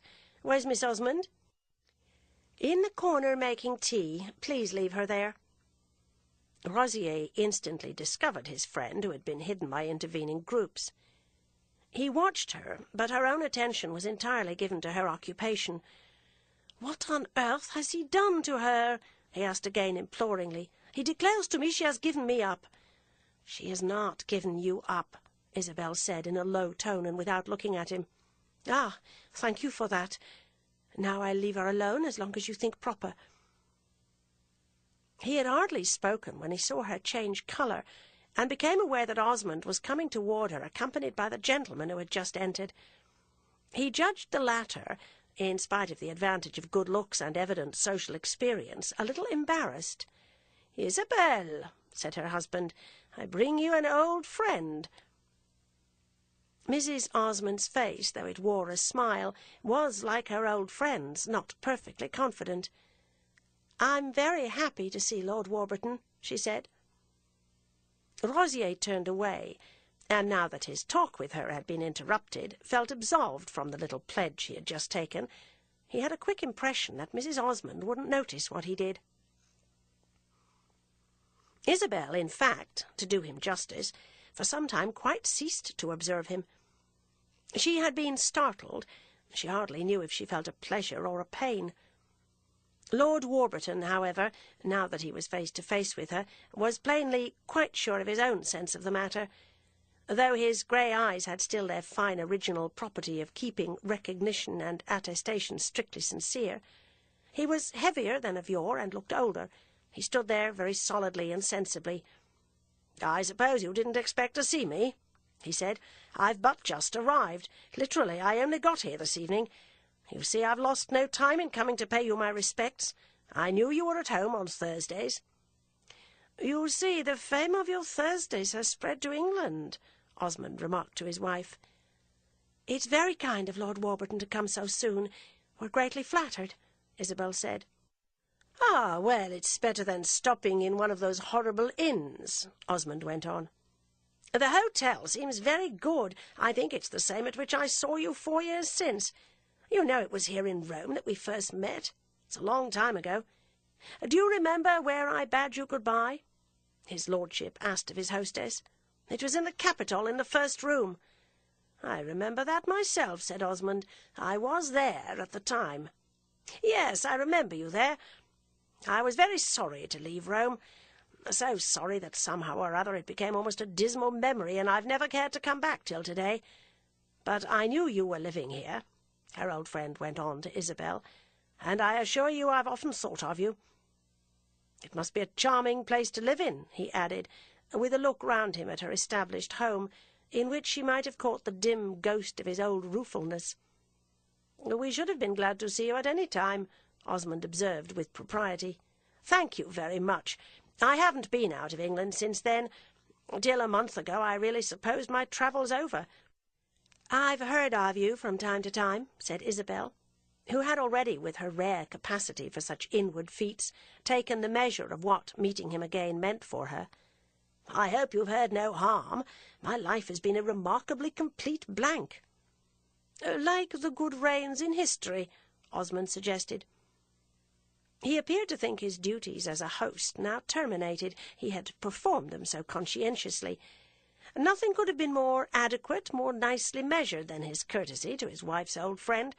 It was punctilious, it was explicit, it was everything but natural, a deficiency which Lord Warburton, who himself had on the whole a good deal of nature, may be supposed to have perceived. "I leave you and Mrs. Osmond together," he added. "You have reminiscences into which I don't enter." "I'm afraid you lose a good deal," Lord Warburton called after him as he moved away, in a tone which perhaps betrayed overmuch an appreciation of his generosity. Then the visitor turned on Isabel the deepest consciousness of his look, which gradually became more serious. "I'm really very glad to see you." "It's very pleasant. You're very kind." "Do you know that you're changed, a little?" She just hesitated. "Yes, a good deal." "I don't mean for the worse, of course, and yet how can I say for the better?" "I think I shall have no scruple in saying that to you," she bravely returned. "Ah, well, for me, it's a long time. It would be a pity there shouldn't be something to show for it." They sat down, and she asked him about his sisters, with other inquiries of a somewhat perfunctory kind. He answered her questions as if they interested him, and in a few moments she saw, or believed she saw, that he would press with less of his whole weight than of yore. Time had breathed upon his heart, and without chilling it, given it a relieved sense of having taken the air. Isabel felt her usual esteem for time rise at a bound. Her friend's manner was certainly that of a contented man, one who would rather like people, or like her at least, to know him for such. "There's something I must tell you without more delay," he resumed. "I've brought Ralph Touchett with me." "Brought him with you?" Isabel's surprise was great. "He is at the hotel. He was too tired to come out and has gone to bed." "I'll go to see him," she immediately said. "That's exactly what I hoped you'd do. I had an idea you hadn't seen much of him since your marriage, that in fact your relations were a little more formal. That's why I hesitated, like an awkward Briton." "I'm as fond of Ralph as ever," Isabel answered. "But why has he come to Rome?" The declaration was very gentle, the question a little sharp. "Because he's very far gone, Mrs. Osmond." "Rome, then, is no place for him. I heard from him that he had determined to give up his custom of wintering abroad and to remain in England indoors, in what he called an artificial climate. Poor fellow, he doesn't succeed with the artificial. I went to see him 3 weeks ago at Gardencourt and found him thoroughly ill. He has been getting worse every year, and now he has no strength left. He smokes no more cigarettes. He had got up an artificial climate indeed. The house was as hot as Calcutta. Nevertheless, he had suddenly taken into his head to start for Sicily. I didn't believe in it, neither did the doctors nor any of his friends. His mother, as I suppose you know, is in America, so there was no one to prevent him. He stuck to his idea that it would be the saving of him to spend the winter at Catania. He said he could take servants and furniture, could make himself comfortable, but in point of fact he hasn't brought anything. I wanted him at least to go by sea to save fatigue, but he said he hated the sea and wished to stop at Rome. After that, though I thought it all rubbish, I made up my mind to come with him.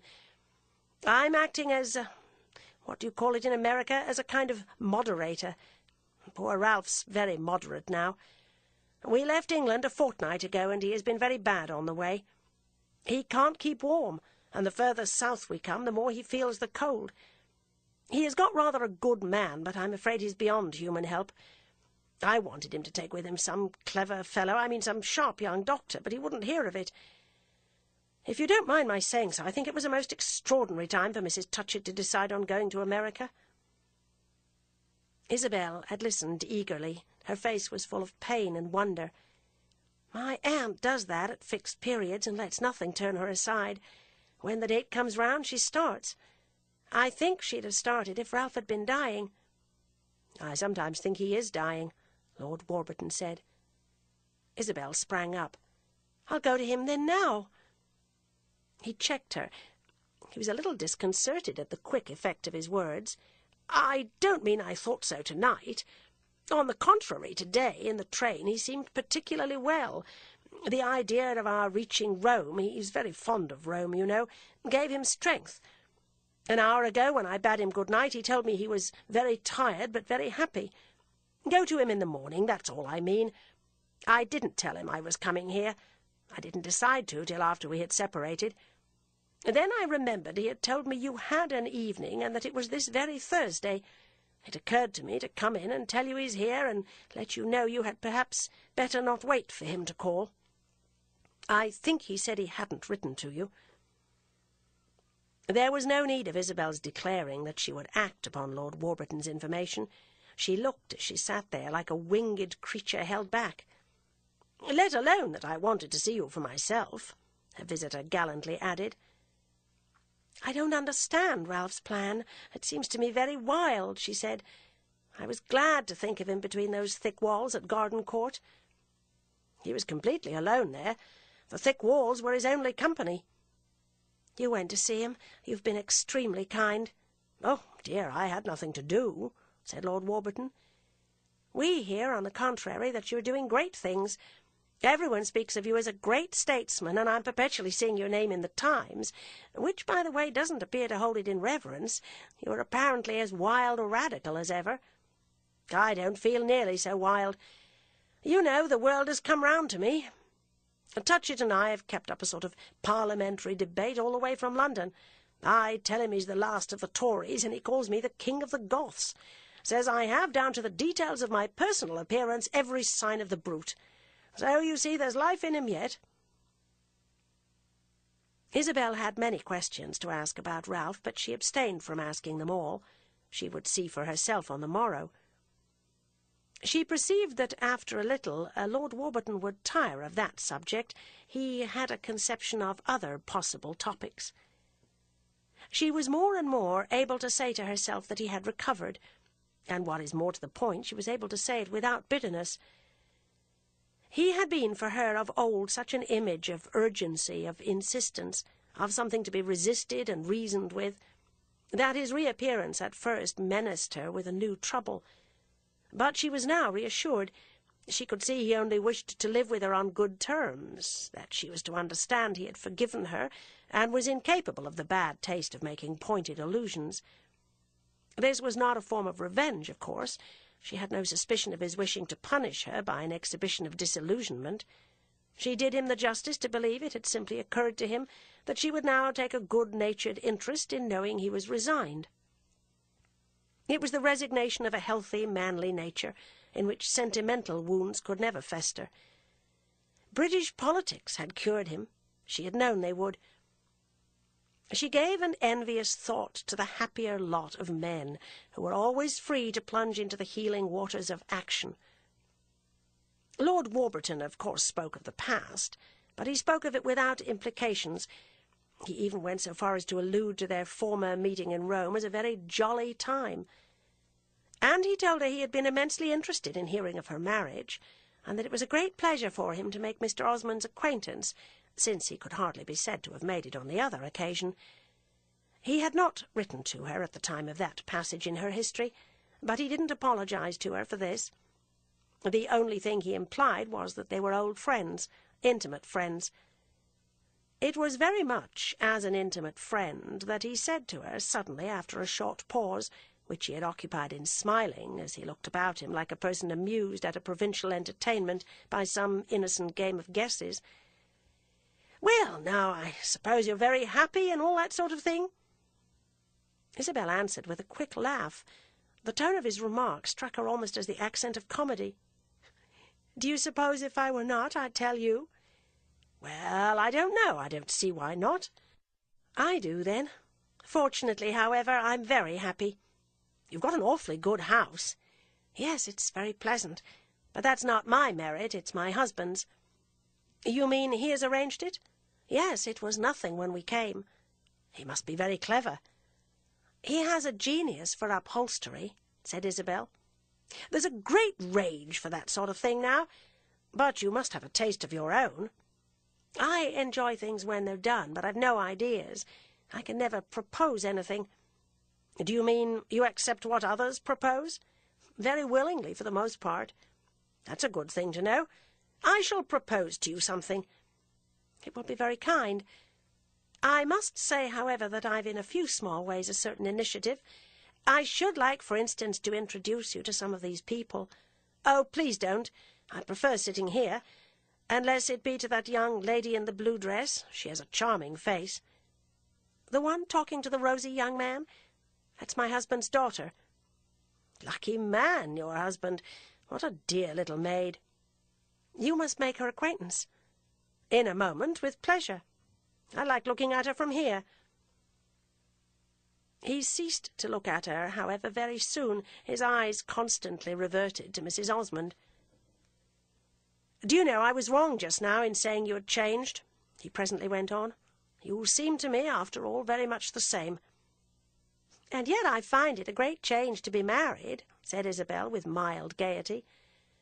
"It affects most people more than it has affected you. You see, I haven't gone in for that. It rather surprises me. You ought to understand it, Mrs. Osmond. But I do want to marry," he added more simply. "It ought to be very easy," Isabel said, rising, after which she reflected, with a pang perhaps too visible, that she was hardly the person to say this. It was perhaps because Lord Warburton divined the pang that he generously forbore to call her attention to her not having contributed then to the facility. Edward Rosier had meanwhile seated himself on an ottoman beside Pansy's tea-table. He pretended at first to talk to her about trifles, and she asked him who was the new gentleman conversing with her stepmother. "He's an English lord," said Rosier. "I don't know more." "I wonder if he'll have some tea. The English are so fond of tea." "Never mind that. I've something particular to say to you." "Don't speak so loud. Everyone will hear," said Pansy. "They won't hear if you continue to look that way, as if your only thought in life was the wish the kettle would boil. It has just been filled. The servants never know." And she sighed with the weight of her responsibility. "Do you know what your father said to me just now? That you didn't mean what you said a week ago." "I don't mean everything I say. How can a young girl do that? But I mean what I say to you." "He told me you had forgotten me." "Ah, no, I don't forget," said Pansy, showing her pretty teeth in a fixed smile. "Then everything's just the very same?" "Ah, no, not the same. Papa has been terribly severe." "What has he done to you?" "He asked me what you had done to me, and I told him everything. Then he forbade me to marry you." "You needn't mind that." "Oh, yes, I must indeed. I can't disobey Papa." "Not for one who loves you as I do, and whom you pretend to love?" She raised the lid of the teapot, gazing into this vessel for a moment. Then she dropped 6 words into its aromatic depths. "I love you just as much." "What good will that do me?" "Ah," said Pansy, raising her sweet, vague eyes, "I don't know that." "You disappoint me," groaned poor Rosier.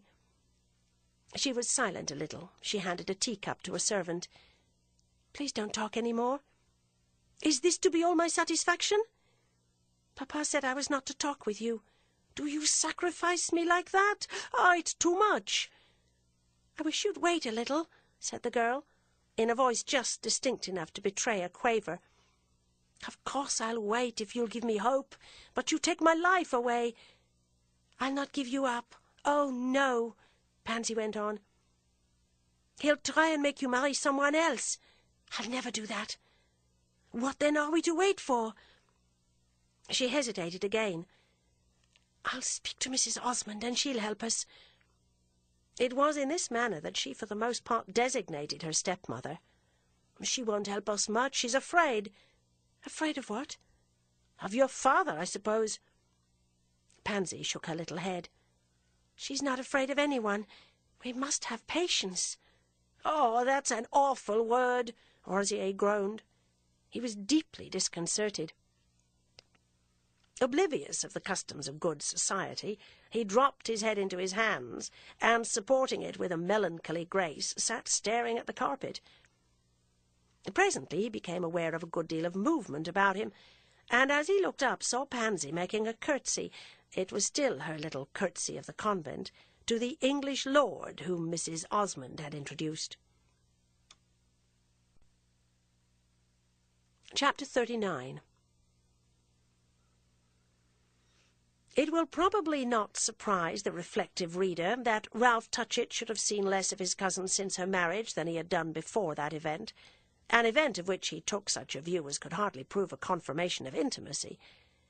He had uttered his thought, as we know, and after this had held his peace, Isabel not having invited him to resume a discussion which marked an era in their relations. That discussion had made a difference, the difference he feared rather than the one he hoped. It had not chilled the girl's zeal in carrying out her engagement, but it had come dangerously near to spoiling a friendship. No reference was ever again made between them to Ralph's opinion of Gilbert Osmond, and by surrounding this topic with a sacred silence, they managed to preserve a semblance of reciprocal frankness. But there was a difference, as Ralph often said to himself. There was a difference. She had not forgiven him. She never would forgive him. That was all he had gained. She thought she had forgiven him. She believed she didn't care. And as she was both very generous and very proud, these convictions represented a certain reality. But whether or no the event should justify him, he would virtually have done her a wrong, and the wrong was of the sort that women remember best. As Osmond's wife, she could never again be his friend.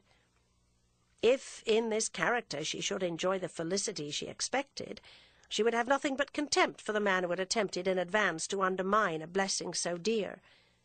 And if, on the other hand, his warning should be justified, the vow she had taken that he should never know it would lay upon her spirit such a burden as to make her hate him. So dismal had been, during the year that followed his cousin's marriage, Ralph's prevision of the future. And if his meditations appear morbid, we must remember he was not in the bloom of health. He consoled himself, as he might, by behaving as he deemed beautifully, and was present at the ceremony by which Isabel was united to Mr. Osmond, and which was performed in Florence in the month of June.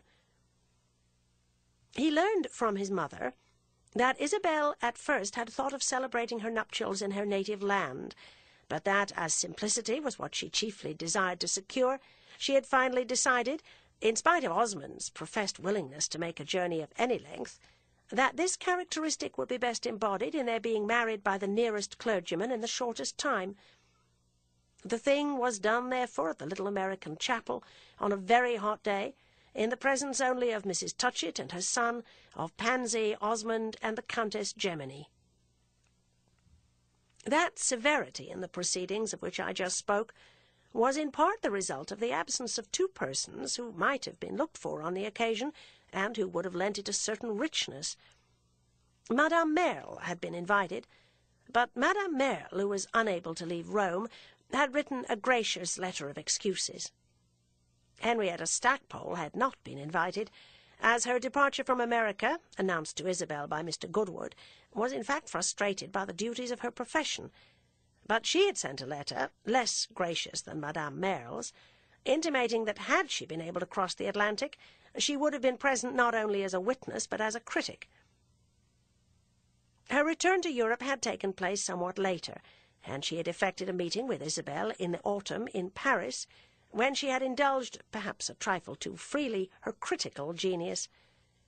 Poor Osmond, who was chiefly the subject of it, had protested so sharply that Henrietta was obliged to declare to Isabel that she had taken a step which put a barrier between them. "It isn't in the least that you've married, it is that you have married him," she had deemed it her duty to remark, agreeing, it will be seen, much more with Ralph Touchett than she suspected, though she had few of his hesitations and compunctions. Henrietta's second visit to Europe, however, was not apparently to have been made in vain, for just at the moment when Osmond had declared to Isabel that he really must object to that newspaper woman, and Isabel had answered that it seemed to her he took Henrietta too hard, the good Mr. Bantling had appeared upon the scene, and proposed that they should take a run down to Spain. Henrietta's letters from Spain had proved the most acceptable she had yet published, and there had been one in especial, dated from the Alhambra and entitled Moors and Moonlight, which generally passed for her masterpiece. Isabel had been secretly disappointed at her husband's not seeing his way simply to take the poor girl for funny. She even wondered if his sense of fun, or of the funny, which would be his sense of humour, wouldn't it, were by chance defective. Of course she herself looked at the matter as a person whose present happiness had nothing to grudge to Henrietta's violated conscience. Osmond had thought their alliance a kind of monstrosity. He couldn't imagine what they had in common. For him, Mr. Bantling's fellow tourist was simply the most vulgar of women, and he had also pronounced her the most abandoned. Against this latter clause of the verdict, Isabel had appealed with an ardour that had made him wonder afresh at the oddity of some of his wife's tastes. Isabel could explain it only by saying that she liked to know people who were as different as possible from herself. "Why, then, don't you make the acquaintance of your washerwoman?" Osmond had inquired, to which Isabel had answered that she was afraid her washerwoman wouldn't care for her. Now, Henrietta cared so much. Ralph had seen nothing of her for the greater part of the 2 years that had followed her marriage. The winter that formed the beginning of her residence in Rome he had spent again at San Remo, where he had been joined in the spring by his mother, who afterwards had gone with him to England to see what they were doing at the bank, an operation she couldn't induce him to perform. Ralph had taken a lease of his house at San Remo, a small villa which he had occupied still another winter, but late in the month of April of this second year he had come down to Rome. It was the first time since her marriage that he had stood face to face with Isabel. His desire to see her again was then of the keenest. She had written to him from time to time, but her letters told him nothing he wanted to know. He had asked his mother what she was making of her life, and his mother had simply answered that she supposed she was making the best of it. Mrs. Touchett had not the imagination that communes with the unseen, and she now pretended to no intimacy with her niece, whom she rarely encountered. This young woman appeared to be living in a sufficiently honourable way, but Mrs. Touchett still remained of the opinion that her marriage had been a shabby affair. It had given her no pleasure to think of Isabel's establishment, which she was sure was a very lame business. From time to time in Florence she rubbed against the Countess Gemini, doing her best always to minimize the contact, and the Countess reminded her of Osmond, who made her think of Isabel. The Countess was less talked of in these days, but Mrs. Touchett augured no good of that. It only proved how she had been talked of before. There was a more direct suggestion of Isabel in the person of Madame Merle, but Madame Merle's relations with Mrs. Touchett had undergone a perceptible change. Isabel's aunt had told her without circumlocution that she had played too ingenious a part, and Madame Merle, who never quarrelled with anyone, who appeared to think no one worth it, and who had performed the miracle of living more or less for several years with Mrs. Touchett and showing no symptom of irritation, Madame Merle now took a very high tone, and declared that this was an accusation from which she couldn't stoop to defend herself. She added, however, without stooping, that her behaviour had been only too simple, that she had believed only what she saw, that she saw Isabel was not eager to marry and Osmond not eager to please. His repeated visits had been nothing. He was boring himself to death on his hilltop, and he came merely for amusement. Isabel had kept her sentiments to herself, and her journey to Greece and Egypt had effectually thrown dust in her companion's eyes. Madame Merle accepted the event. She was unprepared to think of it as a scandal, but that she had played any part in it, double or single, was an imputation against which she proudly protested. It was doubtless in consequence of Mrs. Touchett's attitude, and of the injury it offered to habits consecrated by many charming seasons, that Madame Merle had after this chosen to pass many months in England, where her credit was quite unimpaired. Mrs. Touchett had done her a wrong. There are some things that can't be forgiven, but Madame Merle suffered in silence. There was always something exquisite in her dignity. Ralph, as I say, had wished to see for himself, but while engaged in this pursuit he had yet felt afresh what a fool he had been to put the girl on her guard. He had played the wrong card, and now he had lost the game. He should see nothing, he should learn nothing. For him she would always wear a mask. His true line would have been to profess delight in her union, so that later, when, as Ralph phrased it, the bottom should fall out of it, she might have the pleasure of saying to him that he had been a goose. He would gladly have consented to pass for a goose in order to know Isabel's real situation. At present, however, she neither taunted him with his fallacies, nor pretended that her own confidence was justified. If she wore a mask, it completely covered her face. There was something fixed and mechanical in the serenity painted on it. This was not an expression, Ralph said. It was a representation. It was even an advertisement. She had lost her child. That was a sorrow, but it was a sorrow she scarcely spoke of. There was more to say about it than she could say to Ralph.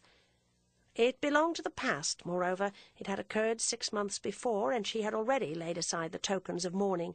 She appeared to be leading the life of the world. Ralph heard her spoken of as having a charming position. He observed that she produced the impression of being peculiarly enviable, that it was supposed among many people to be a privilege even to know her. Her house was not open to everyone, and she had an evening in the week to which people were not invited as a matter of course. She lived with a certain magnificence, but you needed to be a member of her circle to perceive it, for there was nothing to gape at, nothing to criticize, nothing even to admire in the daily proceedings of Mr. and Mrs. Osmond. Ralph, in all this, recognized the hand of the master, for he knew that Isabel had no faculty for producing studied impressions. She struck him as having a great love of movement, of gaiety, of late hours, of long rides, of fatigue, an eagerness to be entertained, to be interested, even to be bored, to make acquaintances, to see people who were talked about, to explore the neighbourhood of Rome, to enter into relation with certain of the mustiest relics of its old society. In all this there was much less discrimination than in that desire for comprehensiveness of development on which he had been used to exercise his wit. There was a kind of violence in some of her impulses, of crudity in some of her experiments, which took him by surprise. It seemed to him that she even spoke faster, moved faster, breathed faster than before her marriage. Certainly she had fallen into exaggerations, she who used to care so much for the pure truth. And whereas of old she had a great delight in good-humoured argument, in intellectual play, she never looked so charming as when in the genial heat of discussion she received a crushing blow full in the face and brushed it away as a feather. She appeared now to think there was nothing worth people's either differing about or agreeing upon. Of old she had been curious, and now she was indifferent, and yet in spite of her indifference her activity was greater than ever. Slender still, but lovelier than before, she had gained no great maturity of aspect, yet there was an amplitude and a brilliancy in her personal arrangements that gave a touch of insolence to her beauty. Poor, human-hearted Isabel! What perversity had bitten her? Her light step drew a mass of drapery behind it. Her intelligent head sustained a majesty of ornament. The free, keen girl had become quite another person. What he saw was the fine lady who was supposed to represent something. What did Isabel represent? Ralph asked himself, and he could only answer by saying that she represented Gilbert Osmond. Good heavens, what a function! He then woefully exclaimed. He was lost in wonder at the mystery of things. He recognized Osmond, as I say. He recognized him at every turn. He saw how he kept all things within limits, how he adjusted, regulated, animated their manner of life. Osmond was in his element. At last he had material to work with. He always had an eye to effect, and his effects were deeply calculated. They were produced by no vulgar means, but the motive was as vulgar as the art was great. To surround his interior with a sort of invidious sanctity, to tantalize society with a sense of exclusion, to make people believe his house was different from every other, to impart to the face that he presented to the world a cold originality, this was the ingenious effort of the personage to whom Isabel had attributed a superior morality. He works with superior material, Ralph said to himself. Its rich abundance compared with his former resources. Ralph was a clever man, but Ralph had never, to his own sense, been so clever as when he observed in petto that, under the guise of caring only for intrinsic values, Osmond lived exclusively for the world. Far from being its master, as he pretended to be, he was its very humble servant, and the degree of its attention was his only measure of success. He lived with his eye on it from morning till night, and the world was so stupid it never suspected the trick. Everything he did was pose so subtly considered that if one were not on the lookout one mistook it for impulse. Ralph had never met a man who lived so much in the land of consideration. His tastes, his studies, his accomplishments, his collections were all for a purpose. His life on his hilltop at Florence had been the conscious attitude of years. His solitude, his ennui, his love for his daughter, his good manners, his bad manners, were so many features of a mental image constantly present to him as a model of impertinence and mystification. His ambition was not to please the world, but to please himself by exciting the world's curiosity and then declining to satisfy it. It had made him feel great ever to play the world a trick. The thing he had done in his life most directly to please himself was his marrying Miss Archer, though in this case, indeed, the gullible world was in a manner embodied in poor Isabel, who had been mystified to the top of her bent. Ralph, of course, found a fitness in being consistent. He had embraced a creed, and as he had suffered for it, he could not in honour forsake it. I give this little sketch of its articles for what they may at the time have been worth. It was certain that he was very skilful in fitting the facts to his theory. Even the fact that during the month he spent in Rome at this period, the husband of the woman he loved appeared to regard him not in the least as an enemy. For Gilbert Osmond, Ralph had not now that importance. It was not that he had the importance of a friend, it was rather that he had none at all. He was Isabel's cousin, and he was rather unpleasantly ill. It was on this basis that Osmond treated with him. He made the proper inquiries, asked about his health, about Mrs. Touchett, about his opinion of winter climates, whether he were comfortable at his hotel. He addressed him on the few occasions of their meeting, not a word that was not necessary, but his manner had always the urbanity proper to conscious success in the presence of conscious failure. For all this, Ralph had had, toward the end, a sharp inward vision of Osmond's making it of small ease to his wife that she should continue to receive Mr. Touchett. He was not jealous. He had not that excuse. No one could be jealous of Ralph. But he made Isabel pay for her old-time kindness, of which so much was still left. And as Ralph had no idea of her paying too much, so when his suspicion had become sharp, he had taken himself off. In doing so, he had deprived Isabel of a very interesting occupation. She had been constantly wondering what fine principle was keeping him alive. She had decided that it was his love of conversation. His conversation had been better than ever. He had given up walking. He was no longer a humorous stroller. He sat all day in a chair, almost any chair would serve, and was so dependent on what you would do for him that had not his talk been highly contemplative, you might have thought he was blind. The reader already knows more about him than Isabel was ever to know, and the reader may therefore be given the key to the mystery. What kept Ralph alive was simply the fact that he had not yet seen enough of the person in the world in whom he was most interested. He was not yet satisfied. There was more to come. He couldn't make up his mind to lose that. He wanted to see what she would make of her husband, or what her husband would make of her. This was only the first act of the drama, and he was determined to sit out the performance.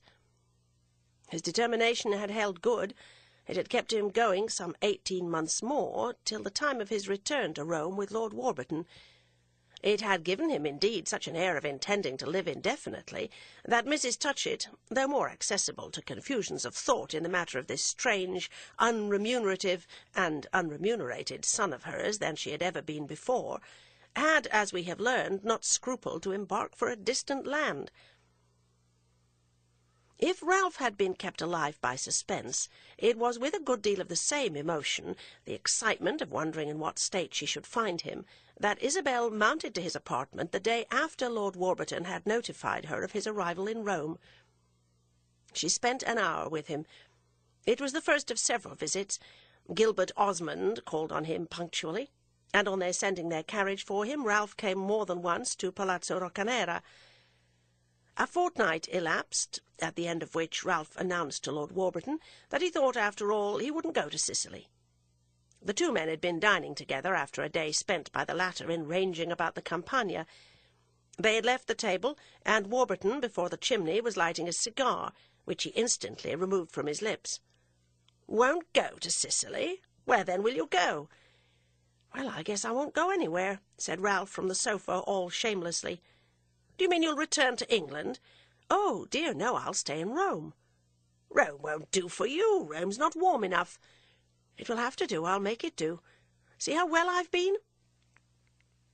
Lord Warburton looked at him a while, puffing a cigar, and as if trying to see it. "You've been better than you were on the journey, certainly. I wonder how you lived through that. But I don't understand your condition. I recommend you to try Sicily." "I can't try," said poor Ralph. "I've done trying. I can't move further. Can't face that journey. Fancy me between Scylla and Charybdis. I don't want to die on the Sicilian plains, to be snatched away like Proserpina in the same locality to the Plutonian shades." "What the deuce, then, did you come for?" his lordship inquired. "Of course the idea took me. I see it won't do. It really doesn't matter where I am now. I've exhausted all remedies. I've swallowed all climates. As I'm here, I'll stay. I haven't a single cousin in Sicily, much less a married one. Your cousin's certainly an inducement. But what does the doctor say? I haven't asked him, and I don't care a fig. If I die here, Mrs. Osmond will bury me. But I shall not die here. Oh, I hope not." Lord Warburton continued to smoke reflectively. "Well, I must say," he resumed, "for myself, I'm very glad you don't insist on Sicily. I had a horror of that journey." "Ah, but for you it needn't have mattered. I had no idea of dragging you in my train. I certainly didn't mean to let you go alone." "My dear Warburton, I never expected you to come further than this," Ralph cried. "I should have gone with you and seen you settled," said Lord Warburton. "You're a very good Christian. You're a very kind man. Then I should have come back here. And then you'd have gone to England." No, I should have stayed." "Well," said Ralph, "if that's what we're both up to, I don't see where Sicily comes in." His companion was silent. He sat staring at the fire. At last, looking up, "I say, tell me this," he broke out. "Did you really mean to go to Sicily when we started?" "Ah, vous m'en demandez trop. Let me put a question first. Did you come with me quite platonically?" "I don't know what you mean by that. I wanted to come abroad." "I suspect we've each been playing our little game." "Speak for yourself. I made no secret whatever of my desiring to be here a while." "Yes, I remember you said you wished to see the Minister of Foreign Affairs." "I've seen him 3 times. He's very amusing." "I think you've forgotten what you came for," said Ralph. "Perhaps I have," his companion answered rather gravely. These two were gentlemen of a race which is not distinguished by the absence of reserve, and they had travelled together from London to Rome without an allusion to matters that were uppermost in the mind of each. There was an old subject they had once discussed, but it had lost its recognized place in their attention, and even after their arrival in Rome, where many things led back to it, they had kept the same half-diffident, half-confident silence. "I recommend you to get the doctor's consent, all the same," Lord Warburton went on abruptly after an interval. "The doctor's consent will spoil it. I never have it when I can help it." "What, then, does Mrs. Osmond think?" Ralph's friend demanded. "I've not told her. She'll probably say that Rome's too cold, and even offer to go with me to Catania. She's capable of that." "In your place, I should like it." "Her husband won't like it." "Ah, well, I can fancy that. Though it seems to me you're not bound to mind his likings. They're his affair." "I don't want to make any more trouble between them," said Ralph. "Is there so much already?" "There's complete preparation for it. Her going off with me would make the explosion. Osmond isn't fond of his wife's cousin." "Then of course he'd make a row. But won't he make a row if you stop here?" "That's what I want to see. He made one the last time I was in Rome, and then I thought it my duty to disappear. Now I think it's my duty to stop and defend her. "My dear Touchett, your defensive powers—" Lord Warburton began with a smile. But he saw something in his companion's face that checked him. "Your duty in these premises seems to me rather a nice question," he observed instead. Ralph for a short time answered nothing. "It's true that my defensive powers are small," he returned at last. "But as my aggressive ones are still smaller, Osmond may after all not think me worth his gunpowder. At any rate," he added, "there are things I'm curious to see." "You're sacrificing your health to your curiosity, then?" "I'm not much interested in my health, and I'm deeply interested in Mrs. Osmond." "So am I, but not as I once was," Lord Warburton added quickly.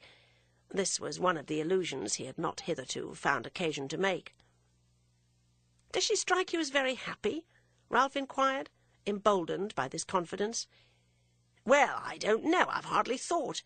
She told me the other night she was happy." "Ah, she told you, of course," Ralph exclaimed, smiling. "I don't know that. It seems to me I was rather the sort of person she might have complained to." "Complained? She'll never complain. She has done it, what she has done, and she knows it. She'll complain to you least of all. She's very careful." "She needn't be. I don't mean to make love to her again." "I'm delighted to hear it.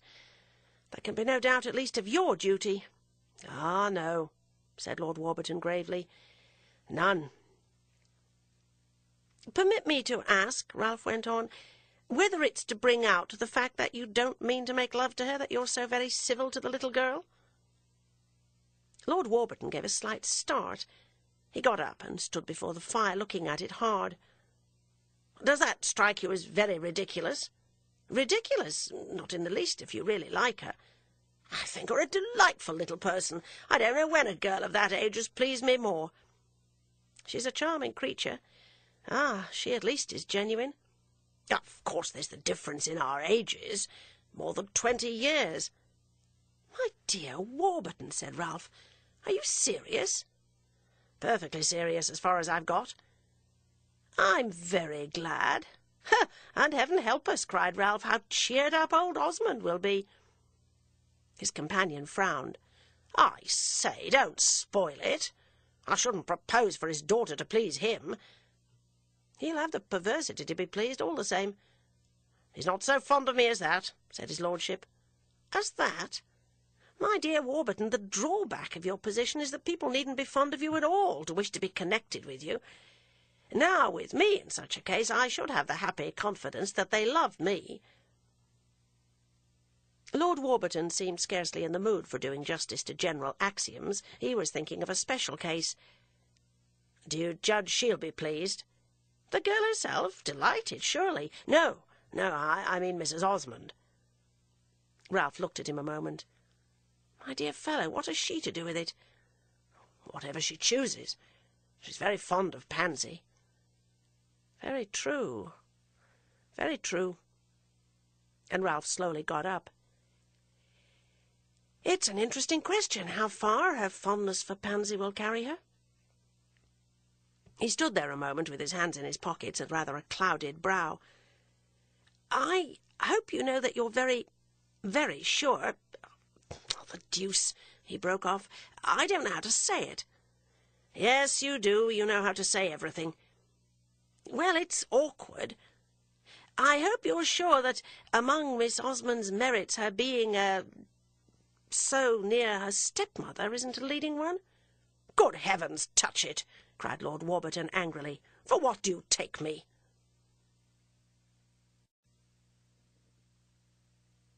Chapter 40. Isabel had not seen much of Madame Merle since her marriage, this lady having indulged in frequent absences from Rome. At one time she had spent 6 months in England, at another she had passed a portion of a winter in Paris. She had made numerous visits to distant friends, and gave countenance to the idea that for the future she should be a less inveterate Roman than in the past.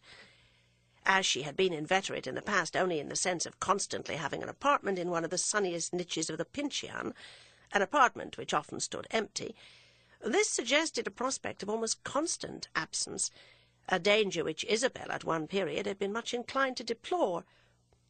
Familiarity had modified in some degree her first impression of Madame Merle, but it had not essentially altered it. There was still much wonder of admiration in it. That personage was armed at all points. It was a pleasure to see a character so completely equipped for the social battle.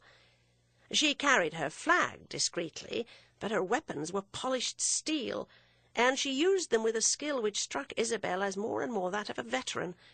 She was never weary, never overcome with disgust. She never appeared to need rest or consolation. She had her own ideas. She had of old exposed a great many of them to Isabel, who knew also that under an appearance of extreme self-control her highly cultivated friend concealed a rich sensibility. But her will was mistress of her life. There was something gallant in the way she kept going. It was as if she had learned the secret of it, as if the art of life were some clever trick she had guessed. Isabel, as she herself grew older, became acquainted with revulsion, with disgusts. There were days when the world looked black, and she asked herself with some sharpness what it was that she was pretending to live for. Her old habit had been to live by enthusiasm, to fall in love with suddenly perceived possibilities, with the idea of some new adventure. As a younger person she had been used to proceed from one little exaltation to the other. There were scarcely any dull places between.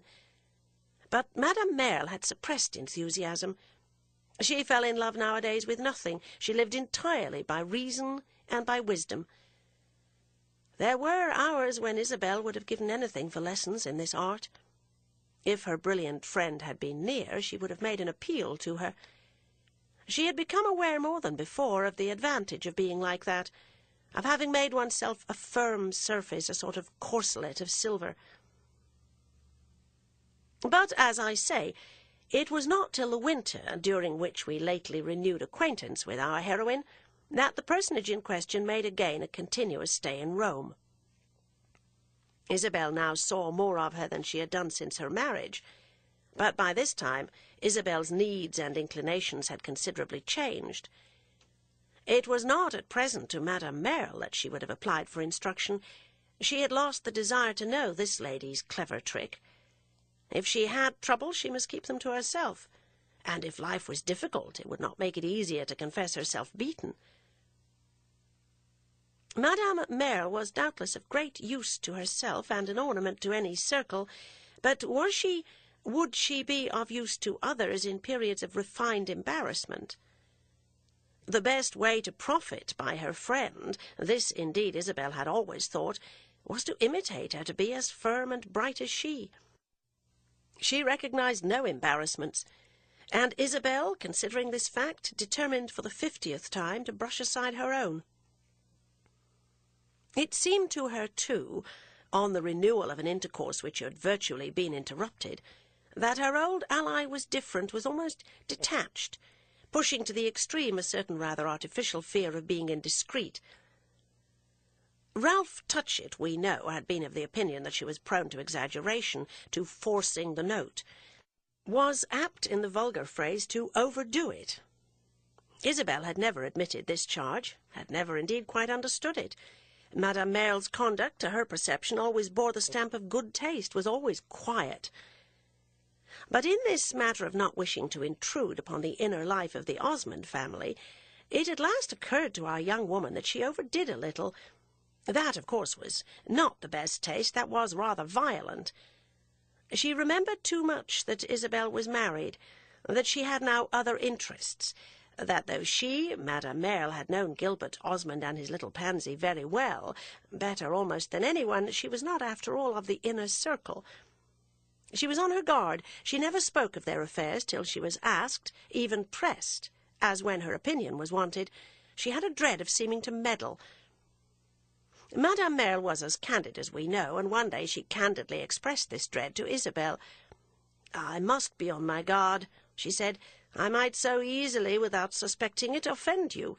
You would be right to be offended, even if my intention should have been of the purest.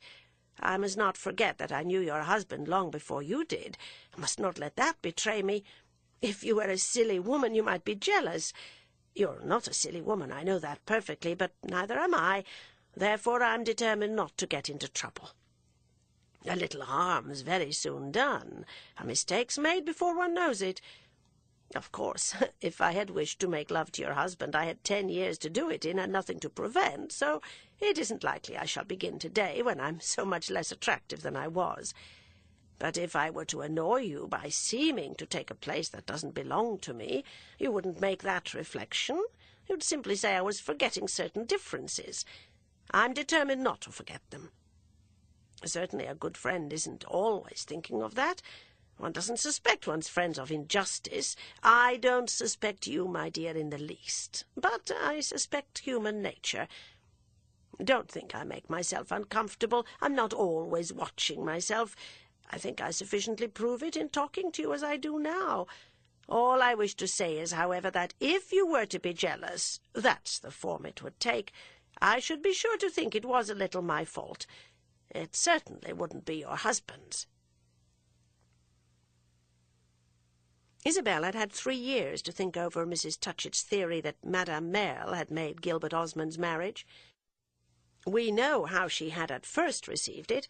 Madame Merle might have made Gilbert Osmond's marriage, but she certainly had not made Isabel Archer's. That was the work of Isabel scarcely knew what, of nature, providence, fortune, of the eternal mystery of things. It was true her aunt's complaint had been not so much of Madame Merle's activity as of her duplicity. She had brought about the strange event, and then she had denied her guilt. Such guilt would not have been great to Isabel's mind. She couldn't make a crime of Madame Merle's having been the producing cause of the most important friendship she had ever formed. This had occurred to her just before her marriage, after her little discussion with her aunt, and at a time when she was still capable of that large inward reference, the tone almost of the philosophic historian to her scant young annals. If Madame Merle had desired her change of state, she could only say it had been a very happy thought. With her, moreover, she had been perfectly straightforward. She had never concealed her high opinion of Gilbert Osmond. After their union, Isabel discovered that her husband took a less convenient view of the matter. He seldom consented to finger in talk this roundest and smoothest bead of their social rosary. "Don't you like Madame Merle?" Isabel had once said to him. "She thinks a great deal of you." "I'll tell you once for all," Osmond had answered. "I liked her once better than I do today. I'm tired of her, and I'm rather ashamed of it. She's so almost unnaturally good. I'm glad she's not in Italy. It makes for relaxation, for a sort of more détente. Don't talk of her too much. It seems to bring her back. She'll come back in plenty of time." Madame Merle, in fact, had come back before it was too late. Too late, I mean, to recover whatever advantage she might have lost. But meantime, if, as I have said, she was sensibly different, Isabel's feelings were also not quite the same. Her consciousness of the situation was as acute as of old, but it was much less satisfying. A dissatisfied mind, whatever else it may miss, is rarely in want of reasons. They bloom as thick as buttercups in June. The fact of Madame Merle's having had a hand in Gilbert Osmond's marriage ceased to be one of her titles to consideration. It might have been written, after all, that there was not so much to thank her for. As time went on, there was less and less, and Isabel once said to herself that perhaps without her these things would not have been. That reflection, indeed, was instantly stifled. She knew an immediate horror at having made it. "Whatever happens to me, let me not be unjust," she said. "Let me bear my burdens myself, and not shift them upon others." This disposition was tested eventually by that ingenious apology for her present conduct which Madame Merle saw fit to make, and of which I have given a sketch. For there was something irritating, there was almost an air of mockery in her neat discriminations and clear convictions. In Isabel's mind today there was nothing clear. There was a confusion of regrets, a complication of fears. She felt helpless as she turned away from her friend who had just made the statements I have quoted. Madame Merle knew so little what she was thinking of. She was herself, moreover, so unable to explain. Jealous of her with Gilbert. The idea just then suggested no near reality. She almost wished jealousy had been possible. It would have made in a manner for refreshment. Wasn't it, in a manner, one of the symptoms of happiness? Madame Merle, however, was wise, so wise that she might have been pretending to know Isabel better than Isabel knew herself. This young woman had always been fertile in resolutions, many of them of an elevated character, but at no period had they flourished in the privacy of her heart more richly than today. It is true that they all had a family likeness. They might have been summed up in the determination that if she was to be unhappy, it should not be by a fault of her own. Her poor, winged spirit had always had a great desire to do its best, and it had not as yet been seriously discouraged. It wished, therefore, to hold fast to justice, not to pay itself by petty revenges. To associate Madame Merle with its disappointment would be a petty revenge, especially as the pleasure to be derived from that would be perfectly insincere. It might feed her sense of bitterness, but it would not loosen her bonds. It was impossible to pretend that she had not acted with her eyes open. If ever a girl was a free agent, she had been. A girl in love was doubtless not a free agent, but the sole source of her mistake had been within herself. There had been no plot, no snare. She had looked and considered and chosen. When a woman had made such a mistake, there was only one way to repair it, just immensely, with the highest grandeur, to accept it. One folly was enough, especially when it was to last forever. A second one would not much set it off. In this vow of reticence there was a certain nobleness which kept Isabel going, but Madame Merle had been right, for all that, in taking her precautions. One day, about a month after Ralph Touchett's arrival in Rome, Isabel came back from a walk with Pansy. It was not only a part of her general determination to be just that she was at present very thankful for Pansy. It was also a part of her tenderness for things that were pure and weak. Pansy was dear to her, and there was nothing else in her life that had the rightness of the young creature's attachment, or the sweetness of her own clearness about it. It was like a soft presence, like a small hand in her own. On Pansy's part it was more than an affection, it was a kind of ardent, coercive faith. On her own side, her sense of the girl's dependence was more than a pleasure. It operated as a definite reason when motives threatened to fail her. She had said to herself that we must take our duty where we find it, and that we must look for it as much as possible. Pansy's sympathy was a direct admonition. It seemed to say that here was an opportunity, not eminent perhaps, but unmistakable. Yet an opportunity for what, Isabel could hardly have said. In general, to be more for the child than the child was able to be for herself. Isabel could have smiled in these days to remember that her little companion had once been ambiguous, for she now perceived that Pansy's ambiguities were simply her own grossness of vision. She had been unable to believe anyone could care so much, so extraordinarily much, to please. But since then she had seen this delicate faculty in operation, and now she knew what to think of it. It was the whole creature. It was a sort of genius. Pansy had no pride to interfere with it, and though she was constantly expanding her conquests, she took no credit for them. The two were constantly together. Mrs. Osmond was rarely seen without her stepdaughter. Isabel liked her company. It had the effect of one's carrying a nosegay composed all of the same flower. And then, not to neglect Pansy, not under any provocation to neglect her, this she had made an article of religion. The young girl had every appearance of being happier in Isabel's society than in that of anyone save her father, whom she admired with an intensity justified by the fact that, as paternity was an exquisite pleasure to Gilbert Osmond, he had always been luxuriously mild. Isabel knew how Pansy liked to be with her, and how she studied the means of pleasing her.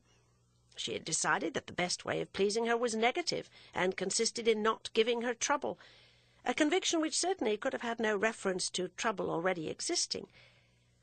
She was therefore ingeniously passive and almost imaginatively docile. She was careful even to moderate the eagerness with which she assented to Isabel's propositions, and which might have implied that she could have thought otherwise. She never interrupted, never asked social questions, and though she delighted in approbation, to the point of turning pale when it came to her, never held out her hand for it. She only looked toward it wistfully, an attitude which, as she grew older, made her eyes the prettiest in the world. When, during the second winter at Palazzo Roccanera, she began to go to parties, to dances, she always, at a reasonable hour, lest Mrs. Osmond should be tired, was the first to propose departure. Isabel appreciated the sacrifice of the late dances, for she knew her little companion had a passionate pleasure in this exercise, taking her steps to the music like a conscientious fairy. Society, moreover, had no drawbacks for her.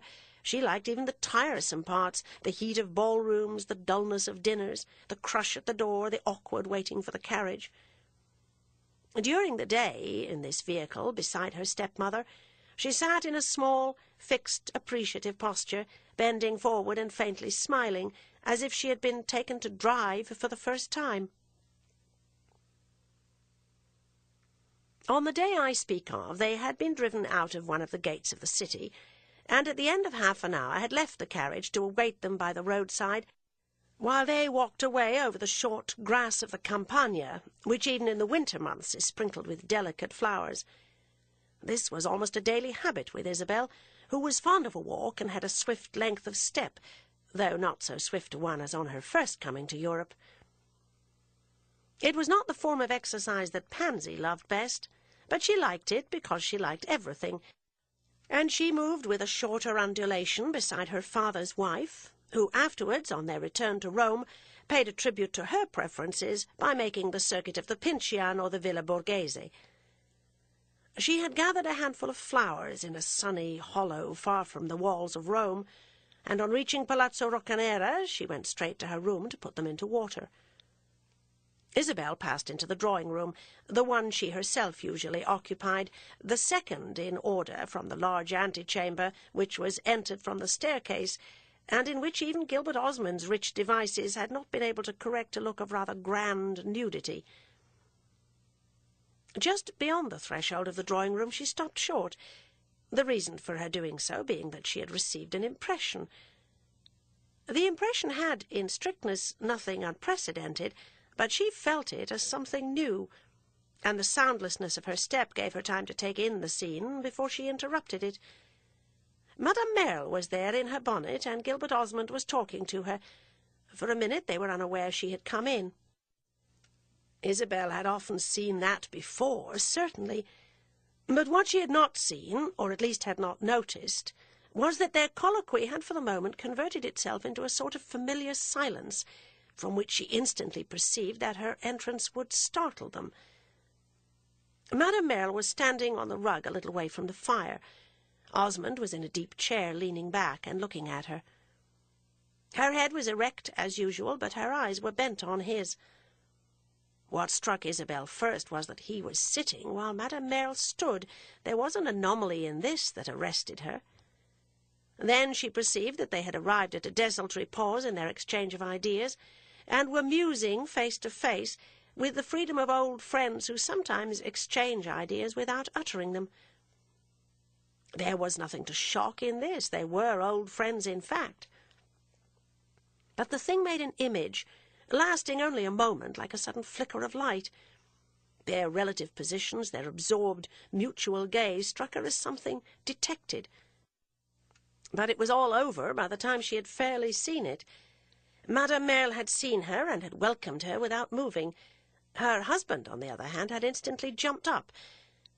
He presently murmured something about wanting a walk, and after having asked their visitor to excuse him, left the room. "I came to see you, thinking you would have come in, and as you hadn't, I waited for you," Madame Merle said. "Didn't he ask you to sit down?" Isabel asked with a smile. Madame Merle looked about her. "Ah, it's very true. I was going away. You must stay now." "Certainly. I came for a reason. I've something on my mind."